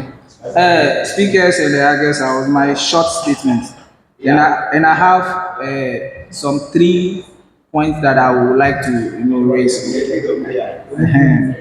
So I would like to say technology actually does not improve human relationship. 1, weaken family bonds. Today you can see parents chatting with AI on their bed, whilst the children also doing the same thing. There is no relationship. Parents can go to work and come back late, seeing their children also using phone. And today I can tell you on the record that last year, social studies in school, last year was the highest failure ever. With the cost of technology. Is the cost Silence. because there is social media. Students tend to go into social media, learn various things, and they are not focusing on their book. Mr. Speaker, times that there are a middle school, form 4, people made it, they learn. And they actually improve those kind of relationships we are talking about. But today, people are not learning, focusing on social media. You see, teachers are not coming to class. No, teachers are not coming to class. One of the days, please, this is the last and then a closing. One of the days, teachers are with the students, they interact, solve problems, but now AI become everything. So whatever you research, you don't understand, you choose and go and pour that in, and lecturer will tell you that is wrong. That is not what we are talking about. We are talking about relationship. Mr. Speakers, once again, I would like to say erosion of social media and moral values. Nowadays, moral values is not learned in the communities and then the environment. They rather turn to their phones. And whatever they see on the phone, that is what they refer to as moral value. Please speak to us. Yes, that is what they turn as moral value. I would like to state that one of the days, I'll use my constituency, Juabi, Ijisu Juabi. Gone of the days, that's 1946 thereabouts. Families, I'm serious. Family, they gather together, tell stories, and they understand what is true value of our moral and culture. But today, if you come to our festival is depleted because of this technology. You see, there's no interconnection. In conclusion, speakers, I would like to say once again that technology does not improve human relationships, but rather deplete human relationships based on the influence that it is having on us. Thank you very much, honorable member. Thank you. But Madam Speakers, please, my time is not up. Your time is up.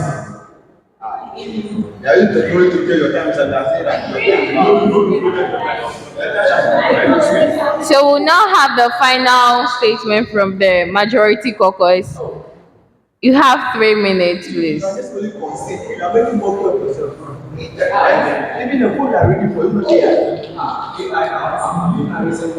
right.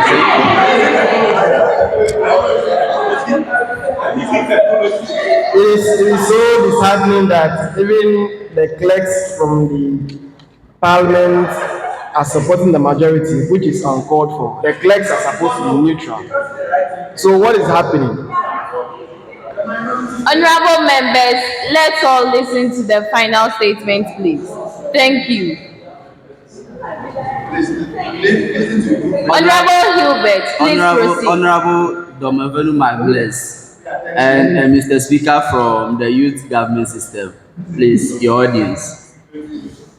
All right, thank you very much, Mr. Right Honorable Speaker, for the opportunity once again to give my closing statement on today's motion.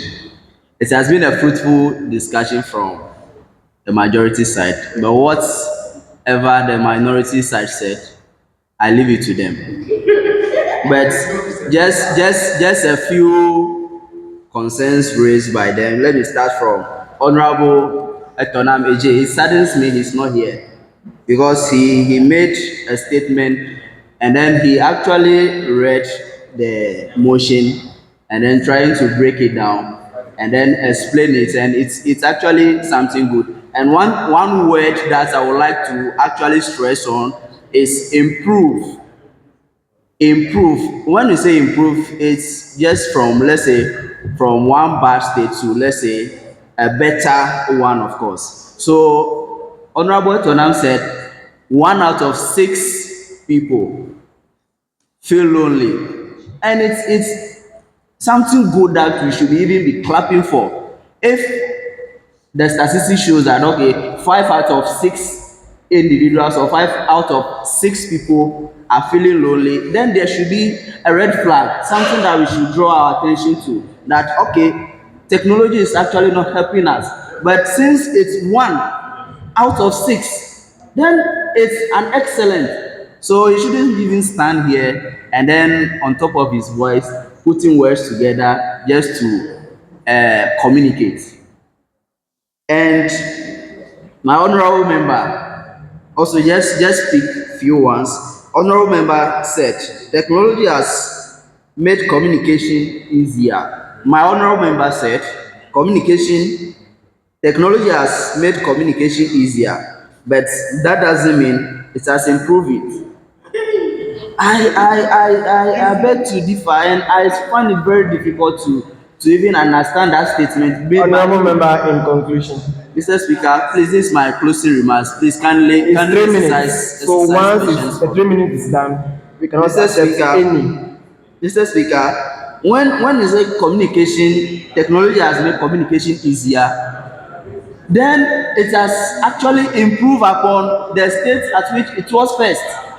So it should be something that we should be applauding by making communication easier. I won't be here shouting, calling Honorable Constantina Afi Agbonaoluga from Salons, and when she is at his hostel shouting on top of my voice just to get her attention. But by the phone call, I've been able to get access to her, and she made a delicious meal for us today. Mr. Speaker, once again, Honorable Kumsin said technology has made pensioners lonely, whereby their children left them and then gone far away from them. Just to paraphrase what he said, not quoting verbatim. Mr. Speaker, it's one thing knowing the advantage of technology and using it. One honorable member said technology is the application of knowledge or scientific knowledge, and ignorance is not an excuse to technology. If you are ignorant about it, and the usage shouldn't be an excuse.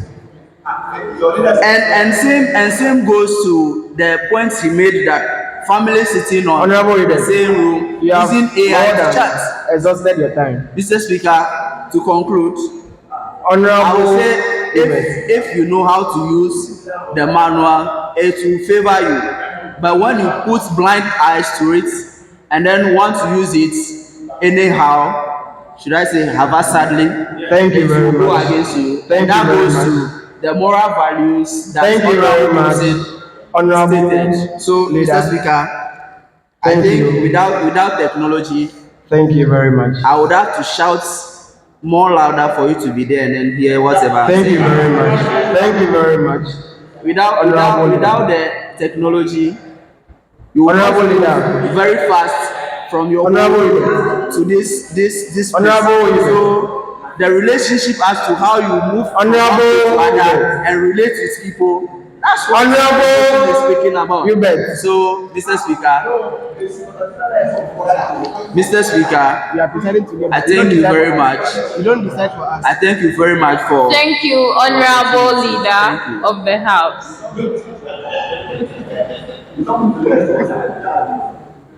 Thank you, honorable members, for adding your insightful thoughts to this important motion. Personally, I believe this goes beyond just the discussion we just had. In our own ways, on our own, let's try and then ask ourselves, has technology really improved or weakened our human relationships? And I just also want to say that from what I've heard, I think we really need to know more on what the human relationship is. I believe it talks about how we interact and relate with one another. At the workplace, we are talking about each person's well-being, emotional, mental, and all that. So if we are talking about health, education, economic, how has technology improved human relationship in that sense? So that is my remark for this. Thank you all for your submission. Let's hear from the second deputy speaker from the youth government system. All right, thank you very much, honorable members. It is good that we all adapt to technology, but in as much as we are all talking about the good aspect of technology and human relation, we need to also look at the bad aspect also. So over here, you realize that sometimes the bad aspect, we need to tackle it very well rather than praising it. So even in the Parliament of Ghana, the voices of the minority is always heard. So when the voice of the YGS they are raising their concerns, we need to follow suit because technology is good. Human relation, it is improving, but we also need to look at the other aspects. So they made mention of the emotions and other stuff. We need to also consider all these things. We need to also look at the fraudulence acts that are going on because of technology. We also need to look at the judgment to some of the things that are happening. For instance, comparing, this is just a broad day, something we are all doing. Comparing iPhone and then, let me see, keep out of Samsung. You see, these are some of the arguments that we need to relax and debate on, because at the end of the day, it is kind of bringing some kind of misunderstanding when it comes to human relations. These are some of the bad aspects I'm talking about. So we need to all look at the good aspects and then the bad the side also. Thank you very much, honorable members. I said it is good, but you need to look at the other side. At this point, I am putting the question before the House. And I want to make it clear that I was not backing. I just stated something that is so obvious to the two of us, right? I think that's the same thing I also did, right? Oh, yes. And we'll have our own tete-a-tete after here. We'll have our own conversation after here. So I put the question before the House. All those in favor say aye. All those not in favor, say nay. So this house believes that technology has improved human relationships more than it has weakened them. All those in favor, say aye. All those not in favor, say nay.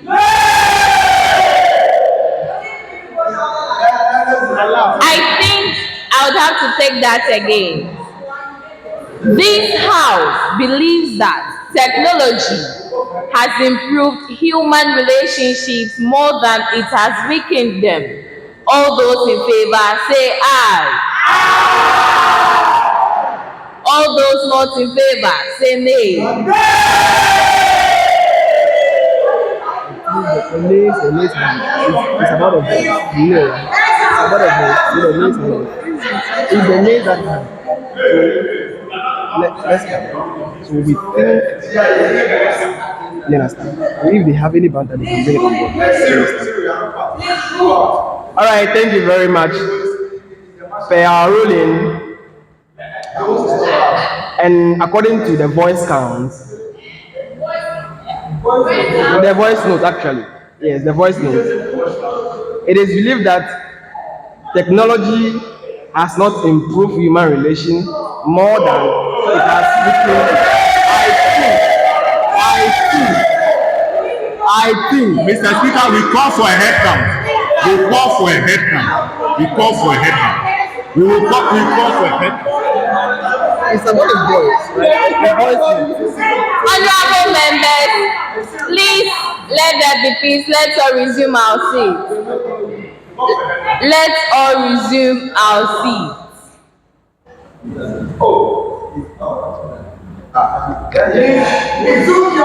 Please, a head count. Honorable Kendall.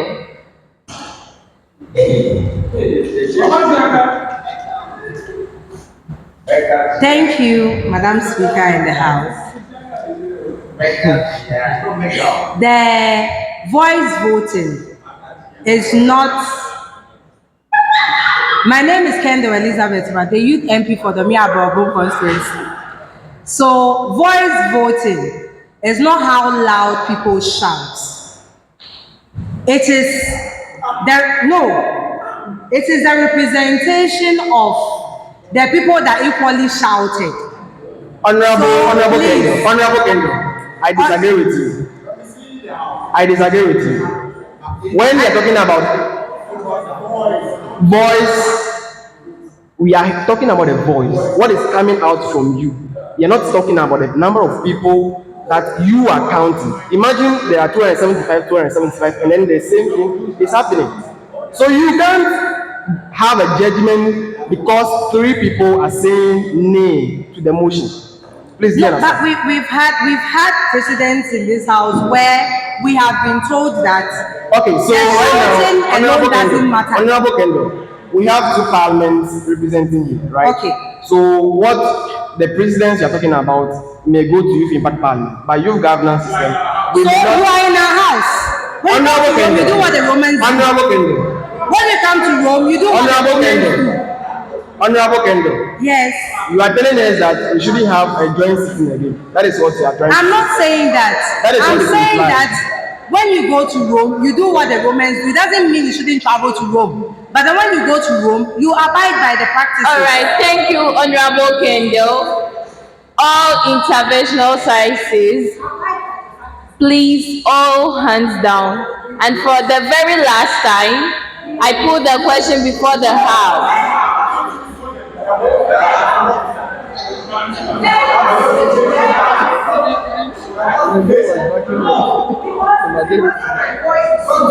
Madam Speaker, this is a debate. And I feel debates are based on the evidence during the debate. We should keep that in mind because we debated on a path. And if at the end of the debate we are deviating from that path, we are looking to ourselves as untruthful.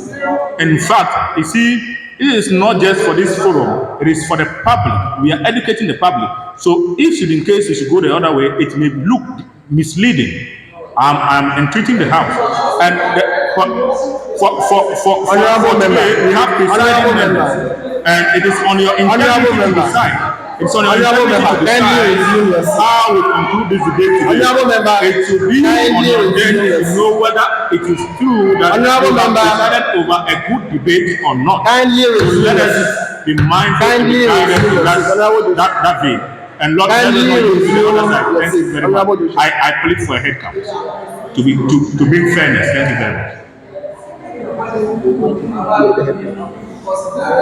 Honorable members, please be seated.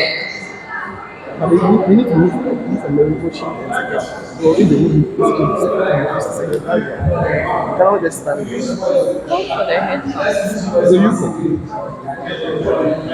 So on this note, I am calling on our clerks to give us the head count and we proceed.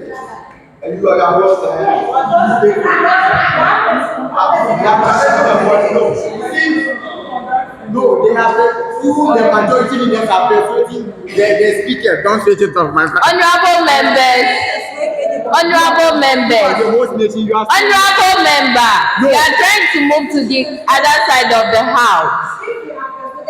Please, we are moving on with the head count. We are moving on with the head count. Speakers, I can see that I haven't called you to speak, honorable member. They are catching your emotions. You are honorable member. No. Honorable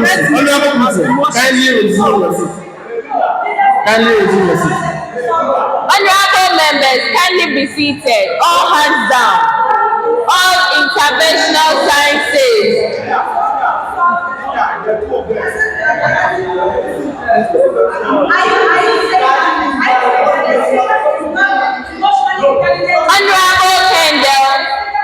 Honorable Kendall, kindly remain seated. Honorable members, this is our house, my house. I urge us all to be mindful of our choice of words. We are proceeding with the head count.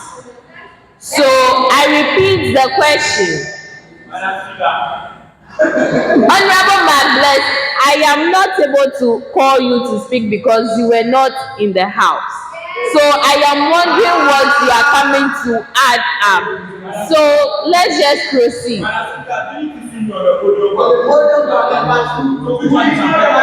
Please, you have the podium, 1 minute.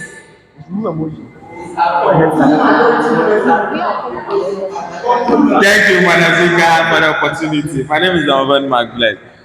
Manazika, if today you want to go against the rules, it is not fair. If you put a voice vote that if you feel this side have won, why won't you just declare or this side by taking the decision upon yourself? If not giving every ruling that somebody have revoked already. Because Honorable Joshua came here without you. Honorable Joshua, what are you doing there?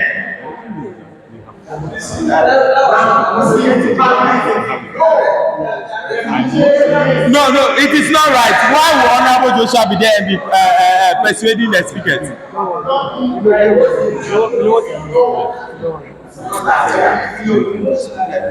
Honorable Joshua, what you have done is not right. Because they feel like they have the numbers for head count.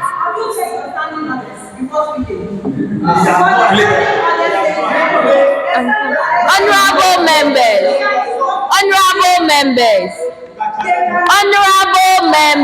with this one, it was not speaker that was not confused, but rather it was the members of the majority. Honorable members, I believe this is the very first time we are having the joint sitting with the youth governance system. And so we do not have any rules together to go by when we meet. I believe that. So if you don't have more members that a particular case cannot favor you, do not try to bring us back or do not try to waste our time. Madam Speaker, can you proceed?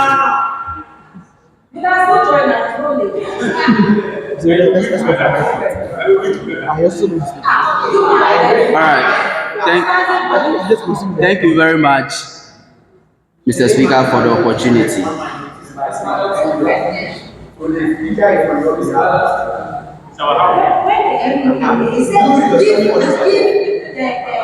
Right Honorable Speaker, with reference to the YIP standing orders with particular standing order 94 plus 1. When the question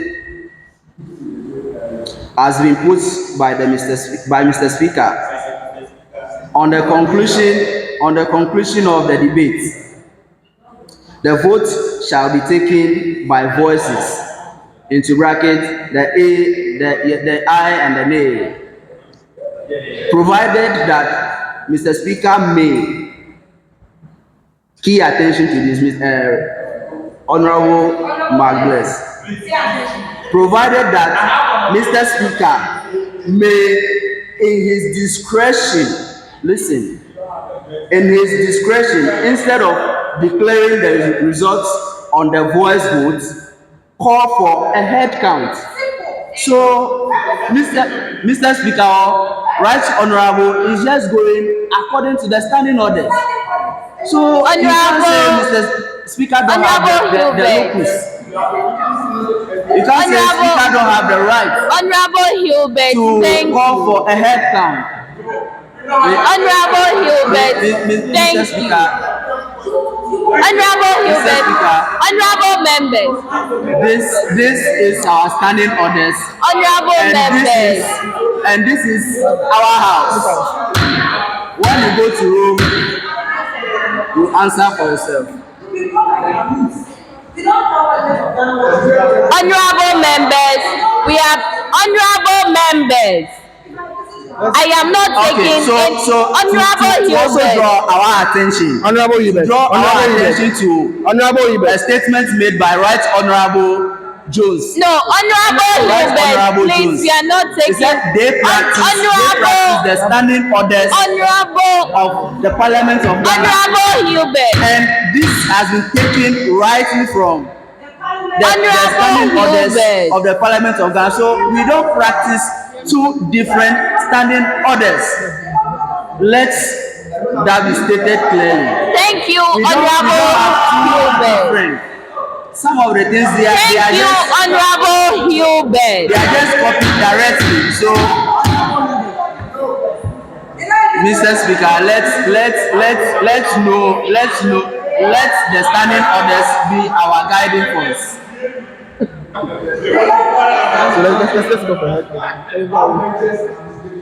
Thank you all for your submission and for being with us.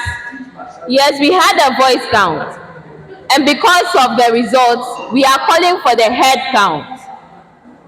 So with the help of my clerks, and I'm taking the question again. This house believes that technology has improved human relationships more than it has weakened them. All those in favor should be upstanding.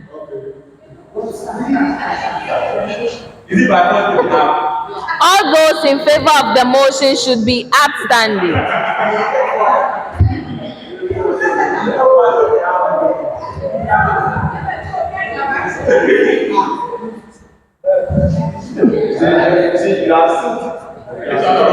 Are you done?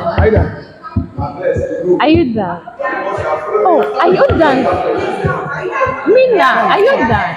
All right, please be seated. All those not in favor should be upstanding.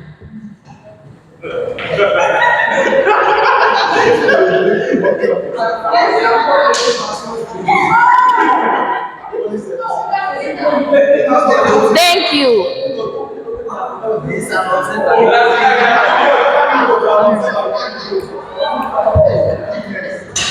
And with a clear result, the ayes have it, and the motion stands that this.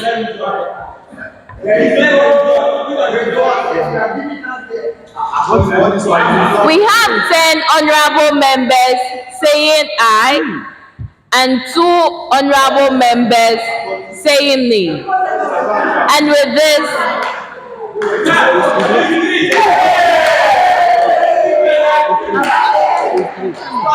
honorable members, you are in my house. You dare not call me a liar. I am using the results given to me by my class.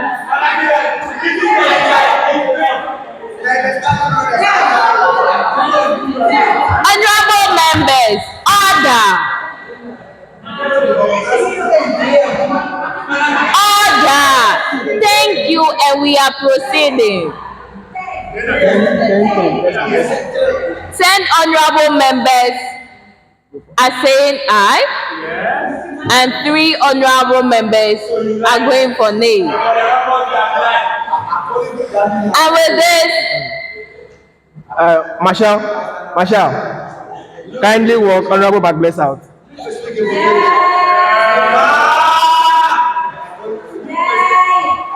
by this joint sitting believes that technology has improved human relationships more than it has weakened them. Thank you all.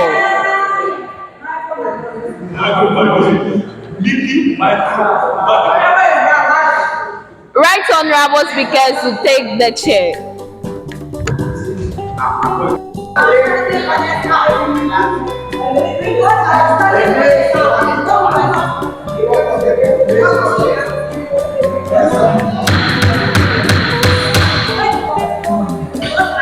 Order. Honorable members, order. Honorable members, order. Honorable members, order. Honorable members, during the debate, you have broken all the rules in the standing orders, almost all of them. And I'm watching all of you.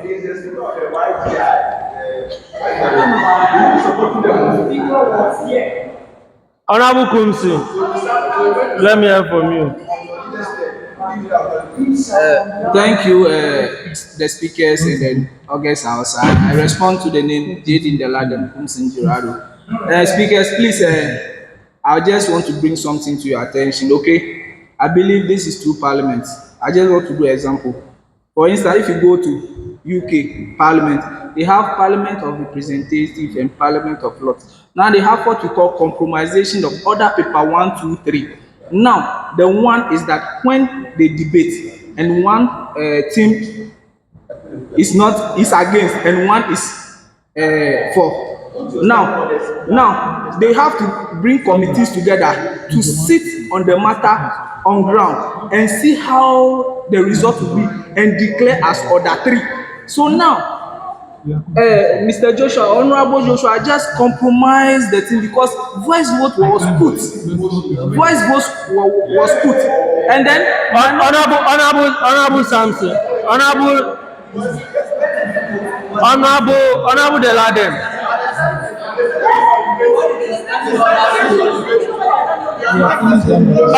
Honorable Deladen, please resume your seat. No, please resume your seat.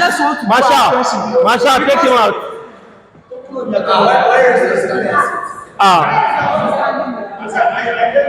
Honorable members, order. According to our standing orders, we can't revisit issues that has already been ruled on. So I don't know why you are bringing this. Honorable member, please shut up. I'm not giving you opportunity. Please shut up. Honorable members. Honorable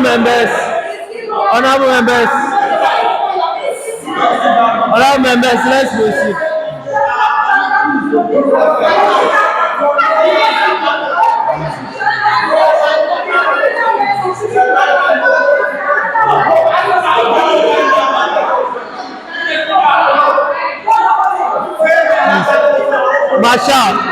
Marshal.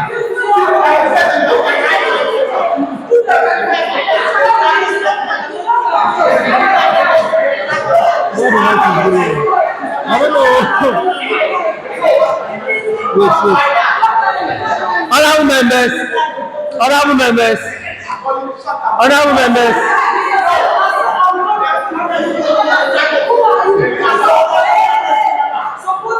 Honorable members, please move out of the chamber. Move out of the chamber.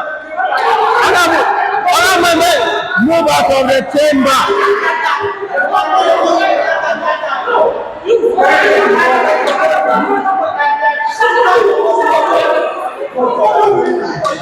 Honorable member, please move out of the chamber. Move out of the chamber. Move out of the chamber.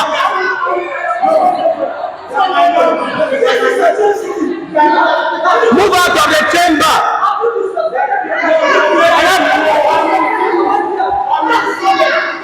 I think compression is worrying him. Compression is start up and you are I'm getting angry. I started because. But I go. Shut up, please keep quiet. Synonym of shut up, please keep quiet. It's a synonym. Mr. Speaker, please go and rest.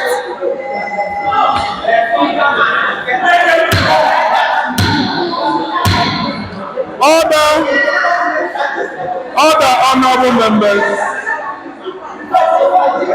Honorable members, order. Honorable Kumsi, apologies from the chair. Honorable members, Shut up, Mr. Synonym for keep quiet. You don't want to apologize. I can hear you. Speaker of government system, please, I pray with you, control your hands. Let them walk. They have come to let them walk. Mr. Speaker. Honorable members, Mr. Speaker. Mr. Speaker, can you control the house? Honorable members, please resume your seat. Honorable member is suffering from compression, heavy compression. This shows that he doesn't read.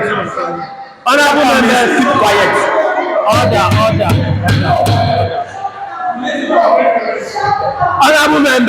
Honorable members, please resume your seats. Resume your seats. I can see honorable members. Honorable member.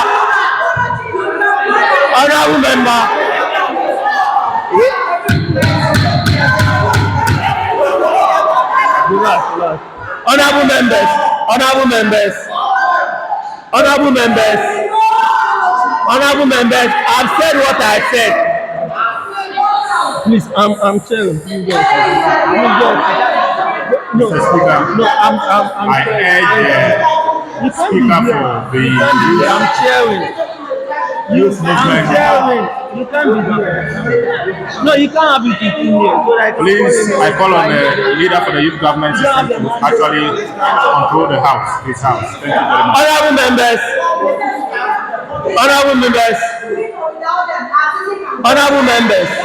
Honorable members, it looks like it's English some of you cannot comprehend.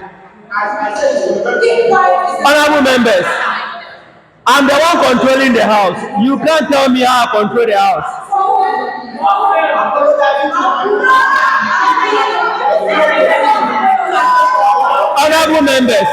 Honorable members, let's proceed.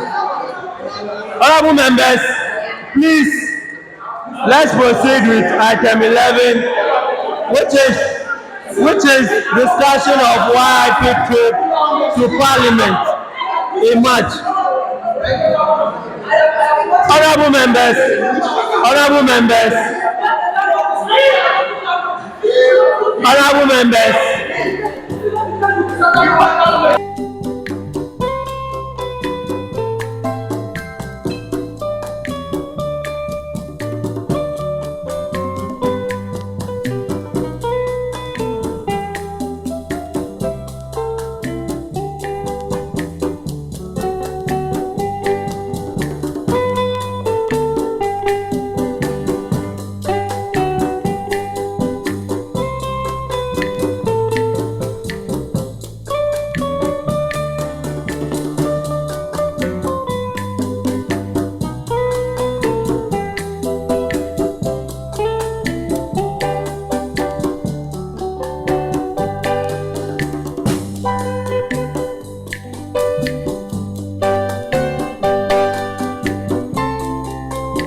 Item 11. Item 11.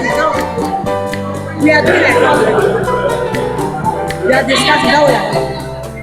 Item 11. You should refer him to your house. Privileges committee. Please, let's proceed. Let's proceed. Item 11.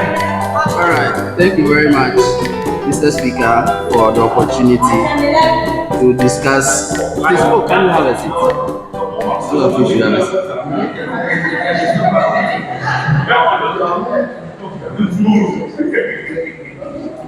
It should be noted that with this scene created here, we've spent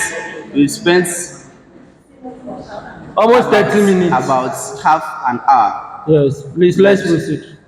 Something is on my heart. I can't just jump over it or overlook it and go to the next item. I'm the leader of this house, so you can't just force me to go to the item 11. Let me say something, Mr. Speaker. Did you say I can't just force you? Yes.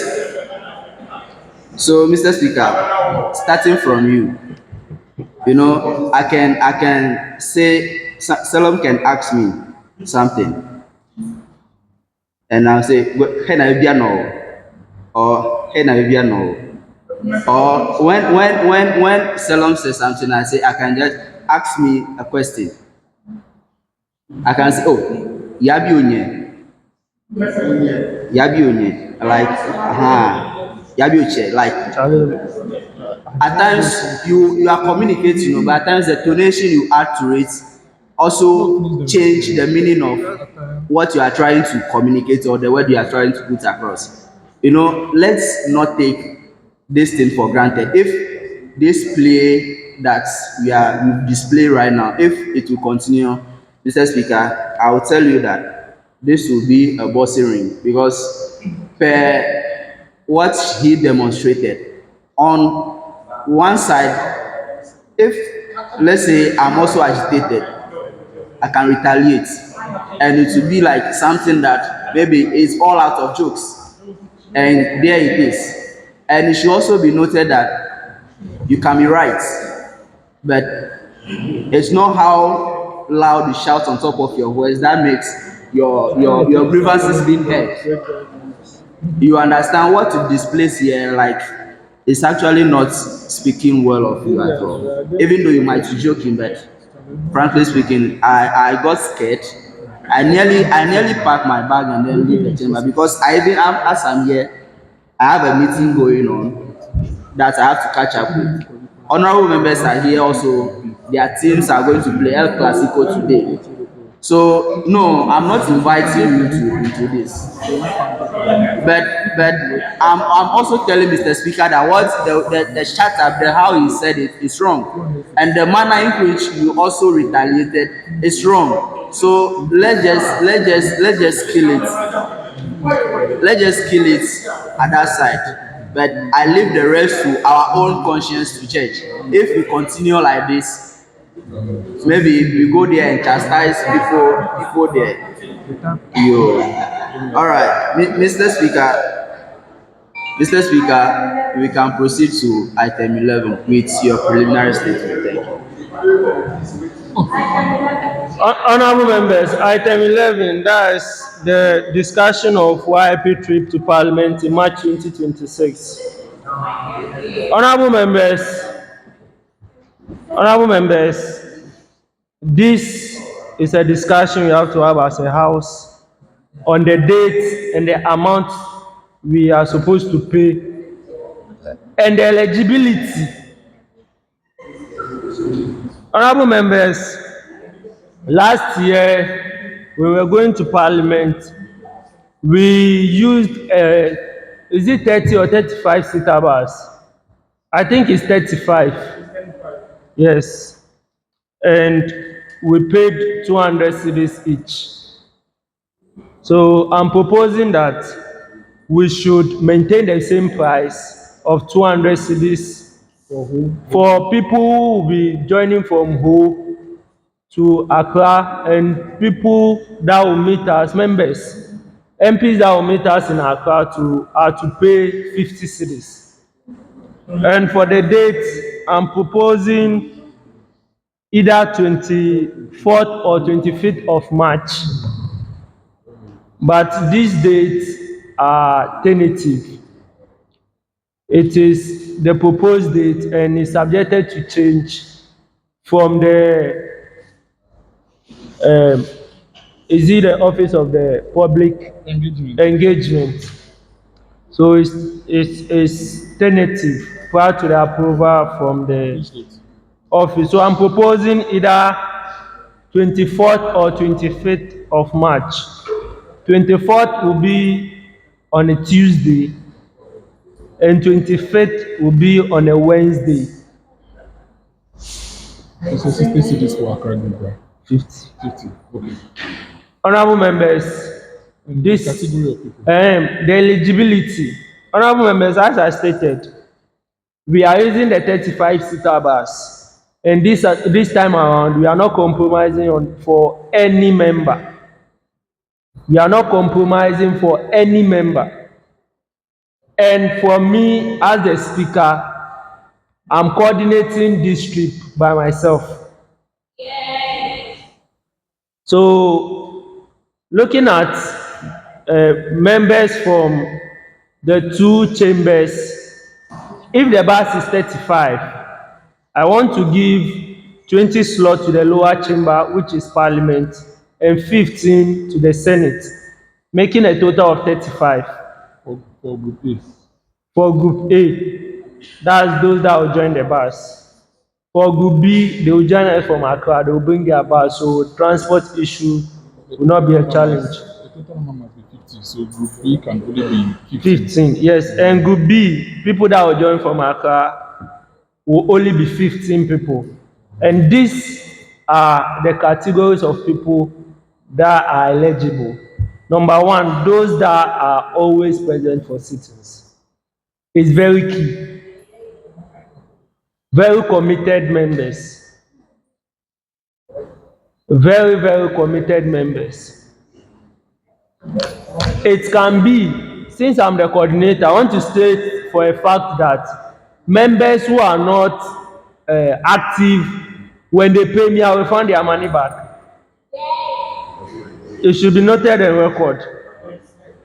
And from if the 24th or 25th is applicable, a member, each member will have to pay the full amount to secure a seat, not later than by 1 week to the whole program or to the whole trip. You get me? So if we are to go on 25th, that means you have up to 18th of March for you to pay full amount to secure your seat, because I don't want any last minute any last minute inconvenience. Any last minute inconvenience. So we need to plan and plan well. So I'm stating it for a record. You have to be an active member, always coming for sitting, be in good standing to be part of the group. I will personally vet the people that are going. When I see that you are not eligible, I will remove your name from it. That's the truth. So with this said, I want input from honorable members. Honorable Kendall.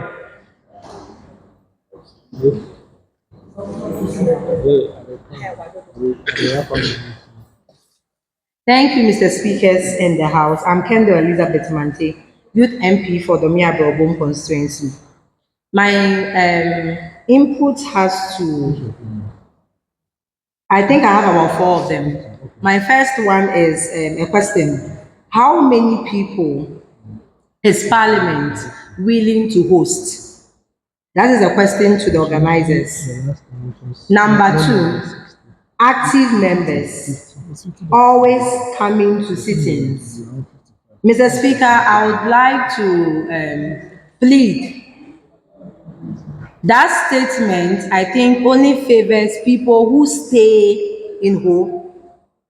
That being said, transportation within Ho, everywhere you are coming from, to the SRC JCR is 3 cities, 50 pesos.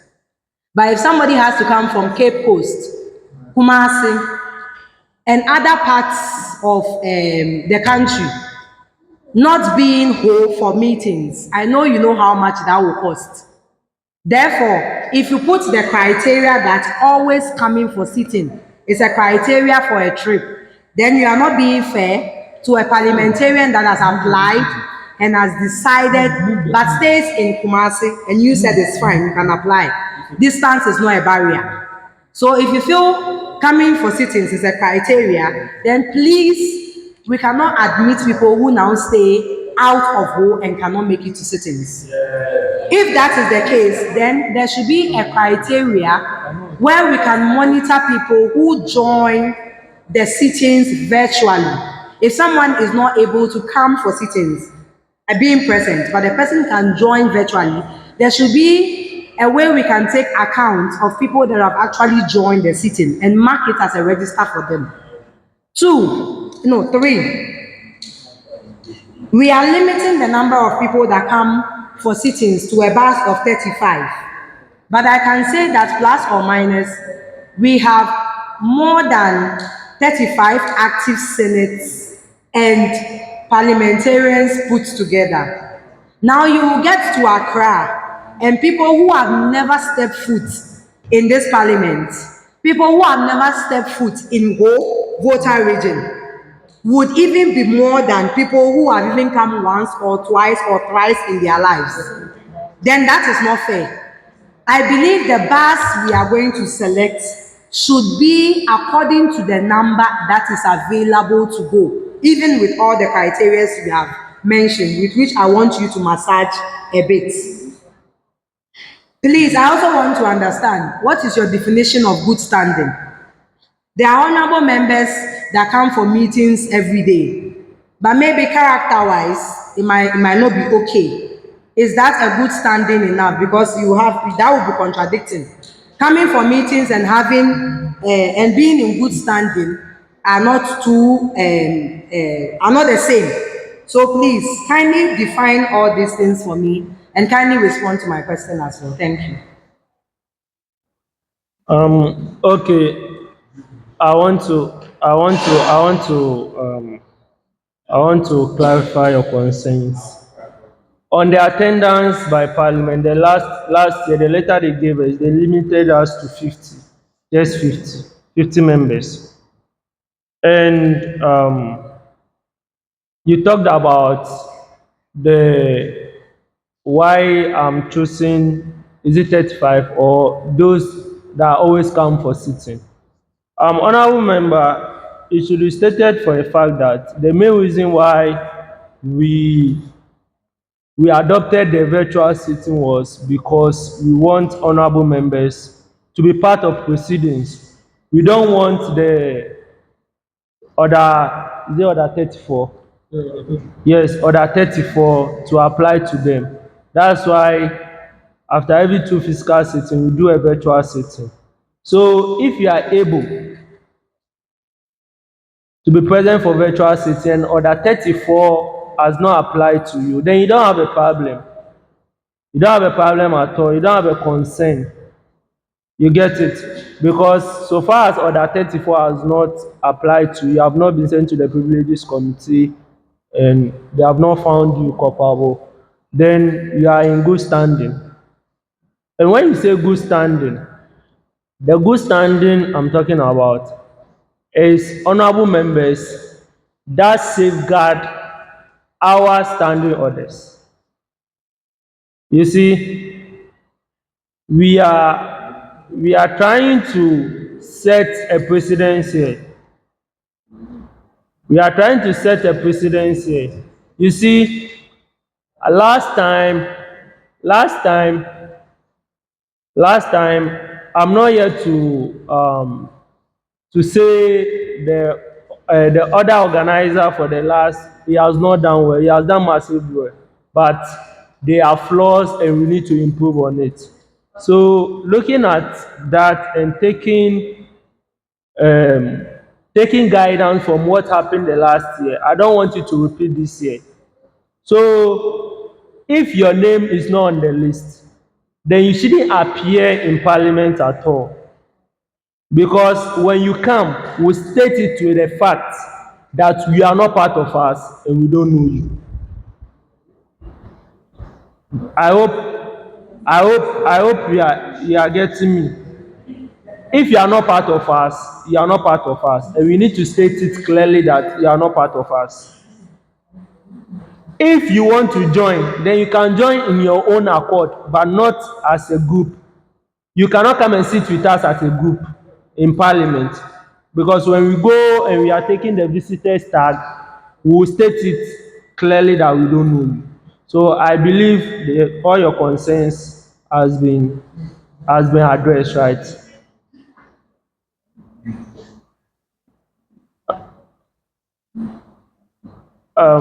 Honorable Agnes.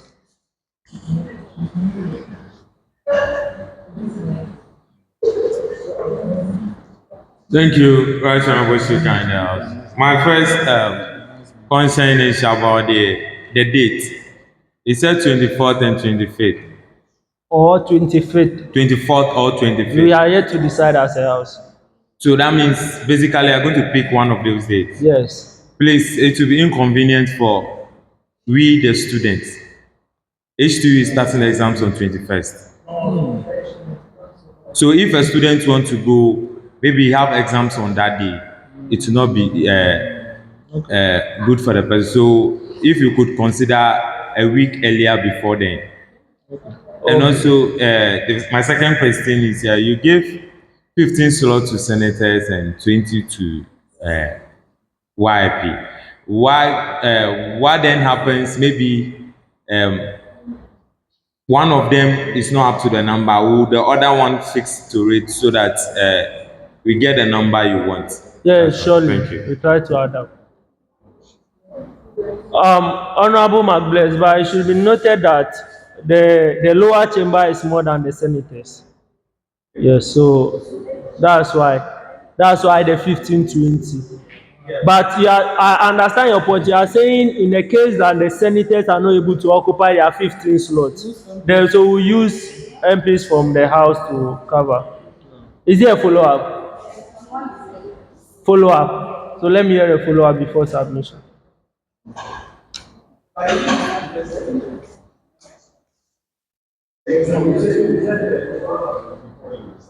Thank you, Mr. Speaker in the House. I'm Kendra Elizabeth Mante, Youth MP for the Miabro constituency. So a follow-up on what he said. Looking at the lower chamber, we are more than the Senate. So a difference of 5, to me, might not work. Looking at our number and looking at the number, I don't know if we can do a ratio. 2:1 kind of ratio. Look at the number of senates as compared to, because we are over 100 and something as youth MPs. So if you are giving us 20 out of the 100 and something, of which senates I'm not sure I even up to 50, the balance is not fair. So please, I think the balance proportion should be. So please, what are you proposing?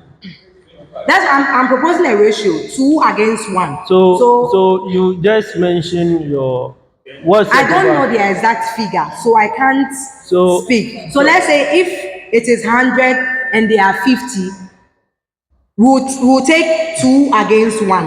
Okay, so Honorable Kendall, will 10-25 work for you? Say again. 10:25, 10 for the Senate, and 25 for. Yes, it's fine. It's fine. Yes, please. But Mr. Speaker, that makes 35. Yes. So the extra 15 that are joining us from Accra, are they also a balance of Senate and the Parliament, or how are we doing it? Over there, I think we could give 5 to Senate and 10 to Parliament. Okay, so in Accra too, we are going to do the balance. That's fine, thank you. Still follow up. Is it still follow up? Then give a follow up. No, we did follow up. You are doing like this, so that's No, that's not follow up. All right. This is a dialogue we are all having, Mr. Speaker. Follow up. So it's all about comes back to seriousness. You know, you can give 32 parliamentarians and they are not serious and then they are not ready to even pay and go for the said program. What if, let's say, 20 senators are ready? It's all about what's the name? The capacity building. Either a senator or a parliamentarian. To me, I think we should just leave it open. When it gets full, so be it. We are good to go. If it's 10 parliamentarians that were able to, let's say, pay for the said amount before the deadline, we are good to go. Leaving it, giving it like a ratio, this and that. I think even per what you said, Honorable Magbless asked a question earlier.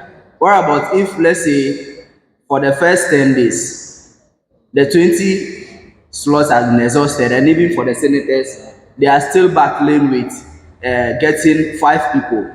Then we have to come back and then ask. Just balance. So let's just prevent or leave this total stress or take this burden and then just make it open. Whosoever shows an interest, it's all about the seriousness we are asking for. Okay. That's my suggestion. Okay, Honorable Hubert. You see, from previous experience, this is what we are trying to prevent. So if there is a deadline for payment and you don't meet it, automatically you're out.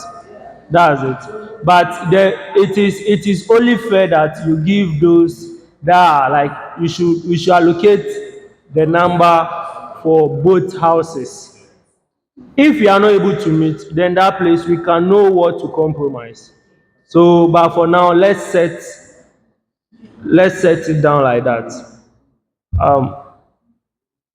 Let me take follow up from Honorable Samson. His one has been up from. Yeah, we'll wrap up with the date. Don't worry, we have not forgotten. Yeah, thank you very much for the opportunity. My name is Dr. Samson, the Youth MP for Kwama Personal. Mr. Speakers, I just want to know the dress code for the trip. Yeah, because last year when we were going, we were given a specific dress code. So I just want to know the dress code.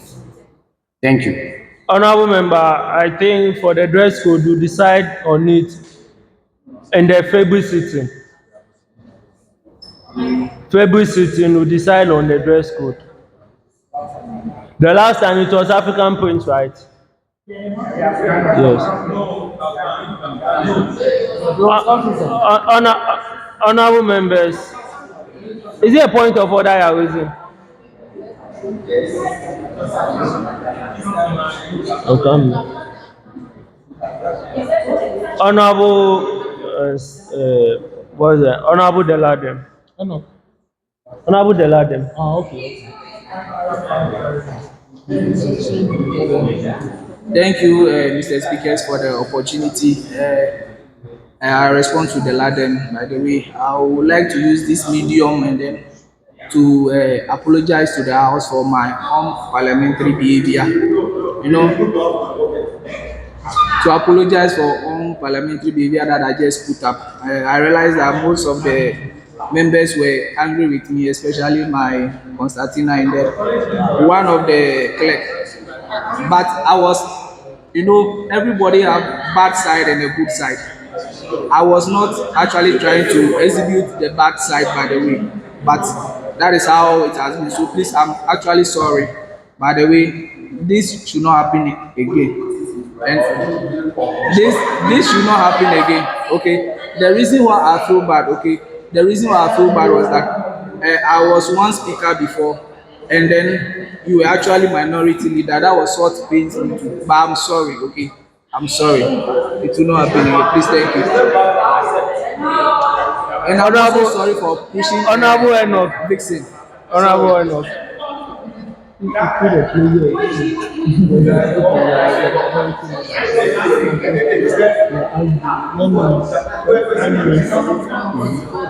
Honorable Enoch, you have the floor.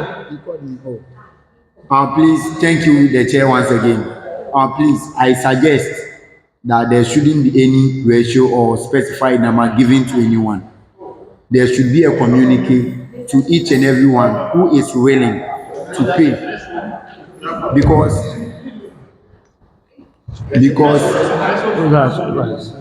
I know there is a ratio to travel there, but Honorable member, please, this issue I've clarified it. I've already clarified it. So please, if you don't have anything else, please resume your seat.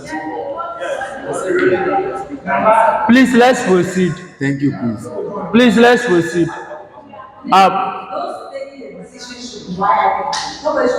Honorable members, let's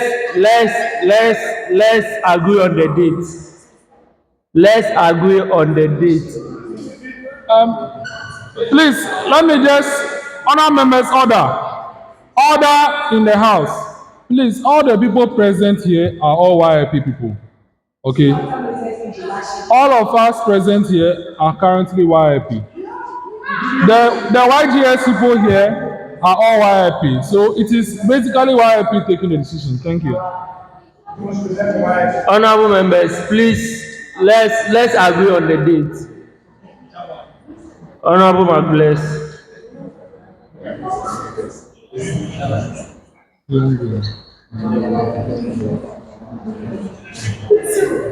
Mr. Speaker, thank you for the opportunity once again. My name is Donovan Magbless. Yeah, you said you are the one that will look at the modalities to.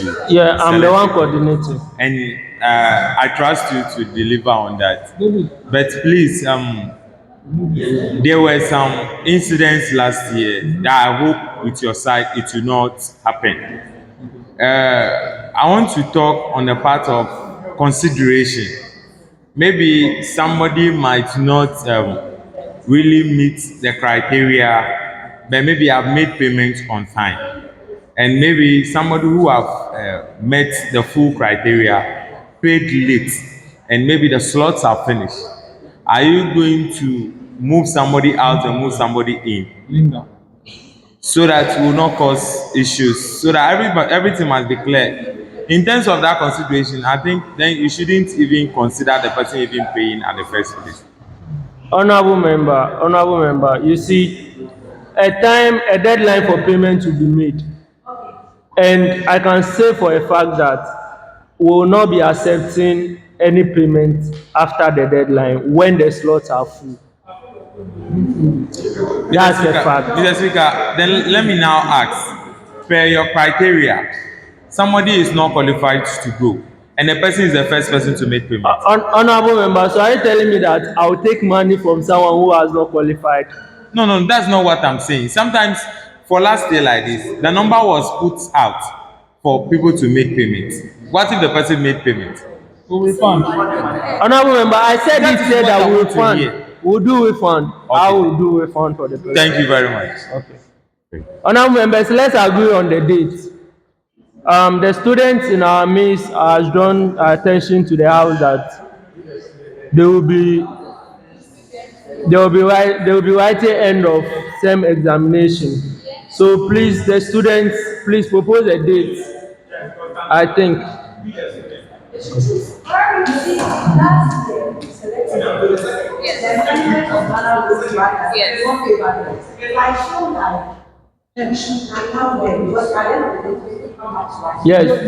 you see, so we are the one that will propose the date first before they will maneuver and see which one. Yes. So we have to propose first. So, Honorable Constantina. Thank you, Mr. Speaker. We the students in this noble house are proposing either 11th of March or 12th of March. At least a week before the exams. That would be a Wednesday or the Thursday.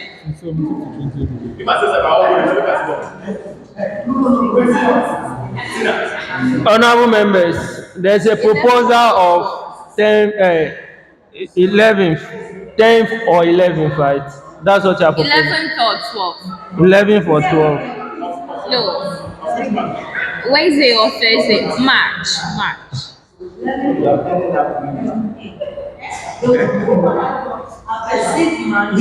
Yes. No. Honorable Constantina, I think we should take it 2 weeks after the holiday sit March. Yes. But last year we went on 13th March. Or 20th. 20th. Yes. Oh, okay. Last year we went on the 20th. And it was because of the budget.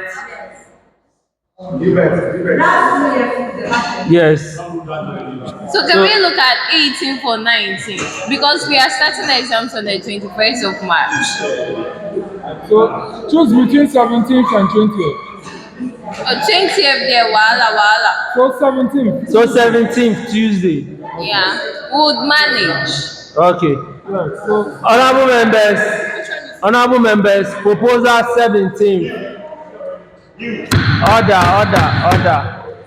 Honorable members, proposal 17th of March. All those in favor say aye. Those against say no. Honorable members, the House has come to a consensus that the date chosen is 17th of March. Honorable members, since you have selected 17th of March, it means that all payments should be done latest by 10th of March. That's what it means. That is what it means.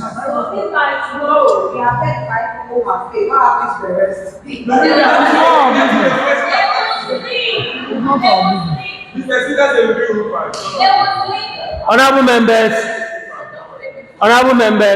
last announcement, and we adjourn the House. Just do that. Honourable members, please may I have your attention? This is a very important information I want to relay to the House. Honourable members, from the Office of the Executive Director in conjunction with the Executive Board of Youth Impact Movement, wishes to announce to the entire Youth Impact Movement in Parliament Fraternity the appointment of the Acting Administrative Director and Finance Director for the movement from January to the ending of July. And the people being appointed to act in these two portfolios are Right Honorable Adam Usman, appointed as Acting Administrative Director for the movement for the said period, and Ms. Mary Tetega, Acting Finance Director of the movement. Both appointments will take effect after the letter is being published. On the day the letter is being published, it will take effect from there. The letter will be published hopefully by next week, and they will act in the office to August.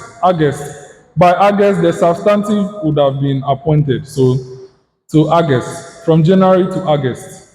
So that is for the attention of the House, and we call on you to congratulate them and help them manage the office for us. Thank you very much. Thank you very much, Director. We have come to the end of business. Adjournment sine die. Honorable members,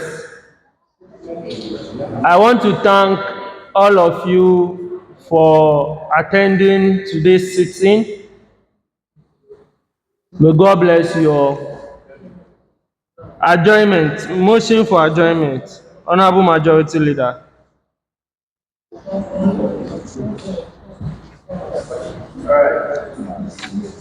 Use the podium. Mr. Speaker, since we've consumed the business for today and we've actually bypassed the time that we are supposed to close, Mr. Speaker, I think we are in your hands to actually close us. Thank you. Honorable Samson, you are saying you have a question, but you know by practice, you have to send your question to the speaker. The speaker have to admit it before it comes to plenary. Honorable members, thank you Thank you all for attending today's sitting. Today's joint sitting with the International Youth Network for UN Security Council Resolution 2250 has been a success. And with your cooperation, we have seen the end of today's sitting. Honorable members, the House is accordingly adjourned.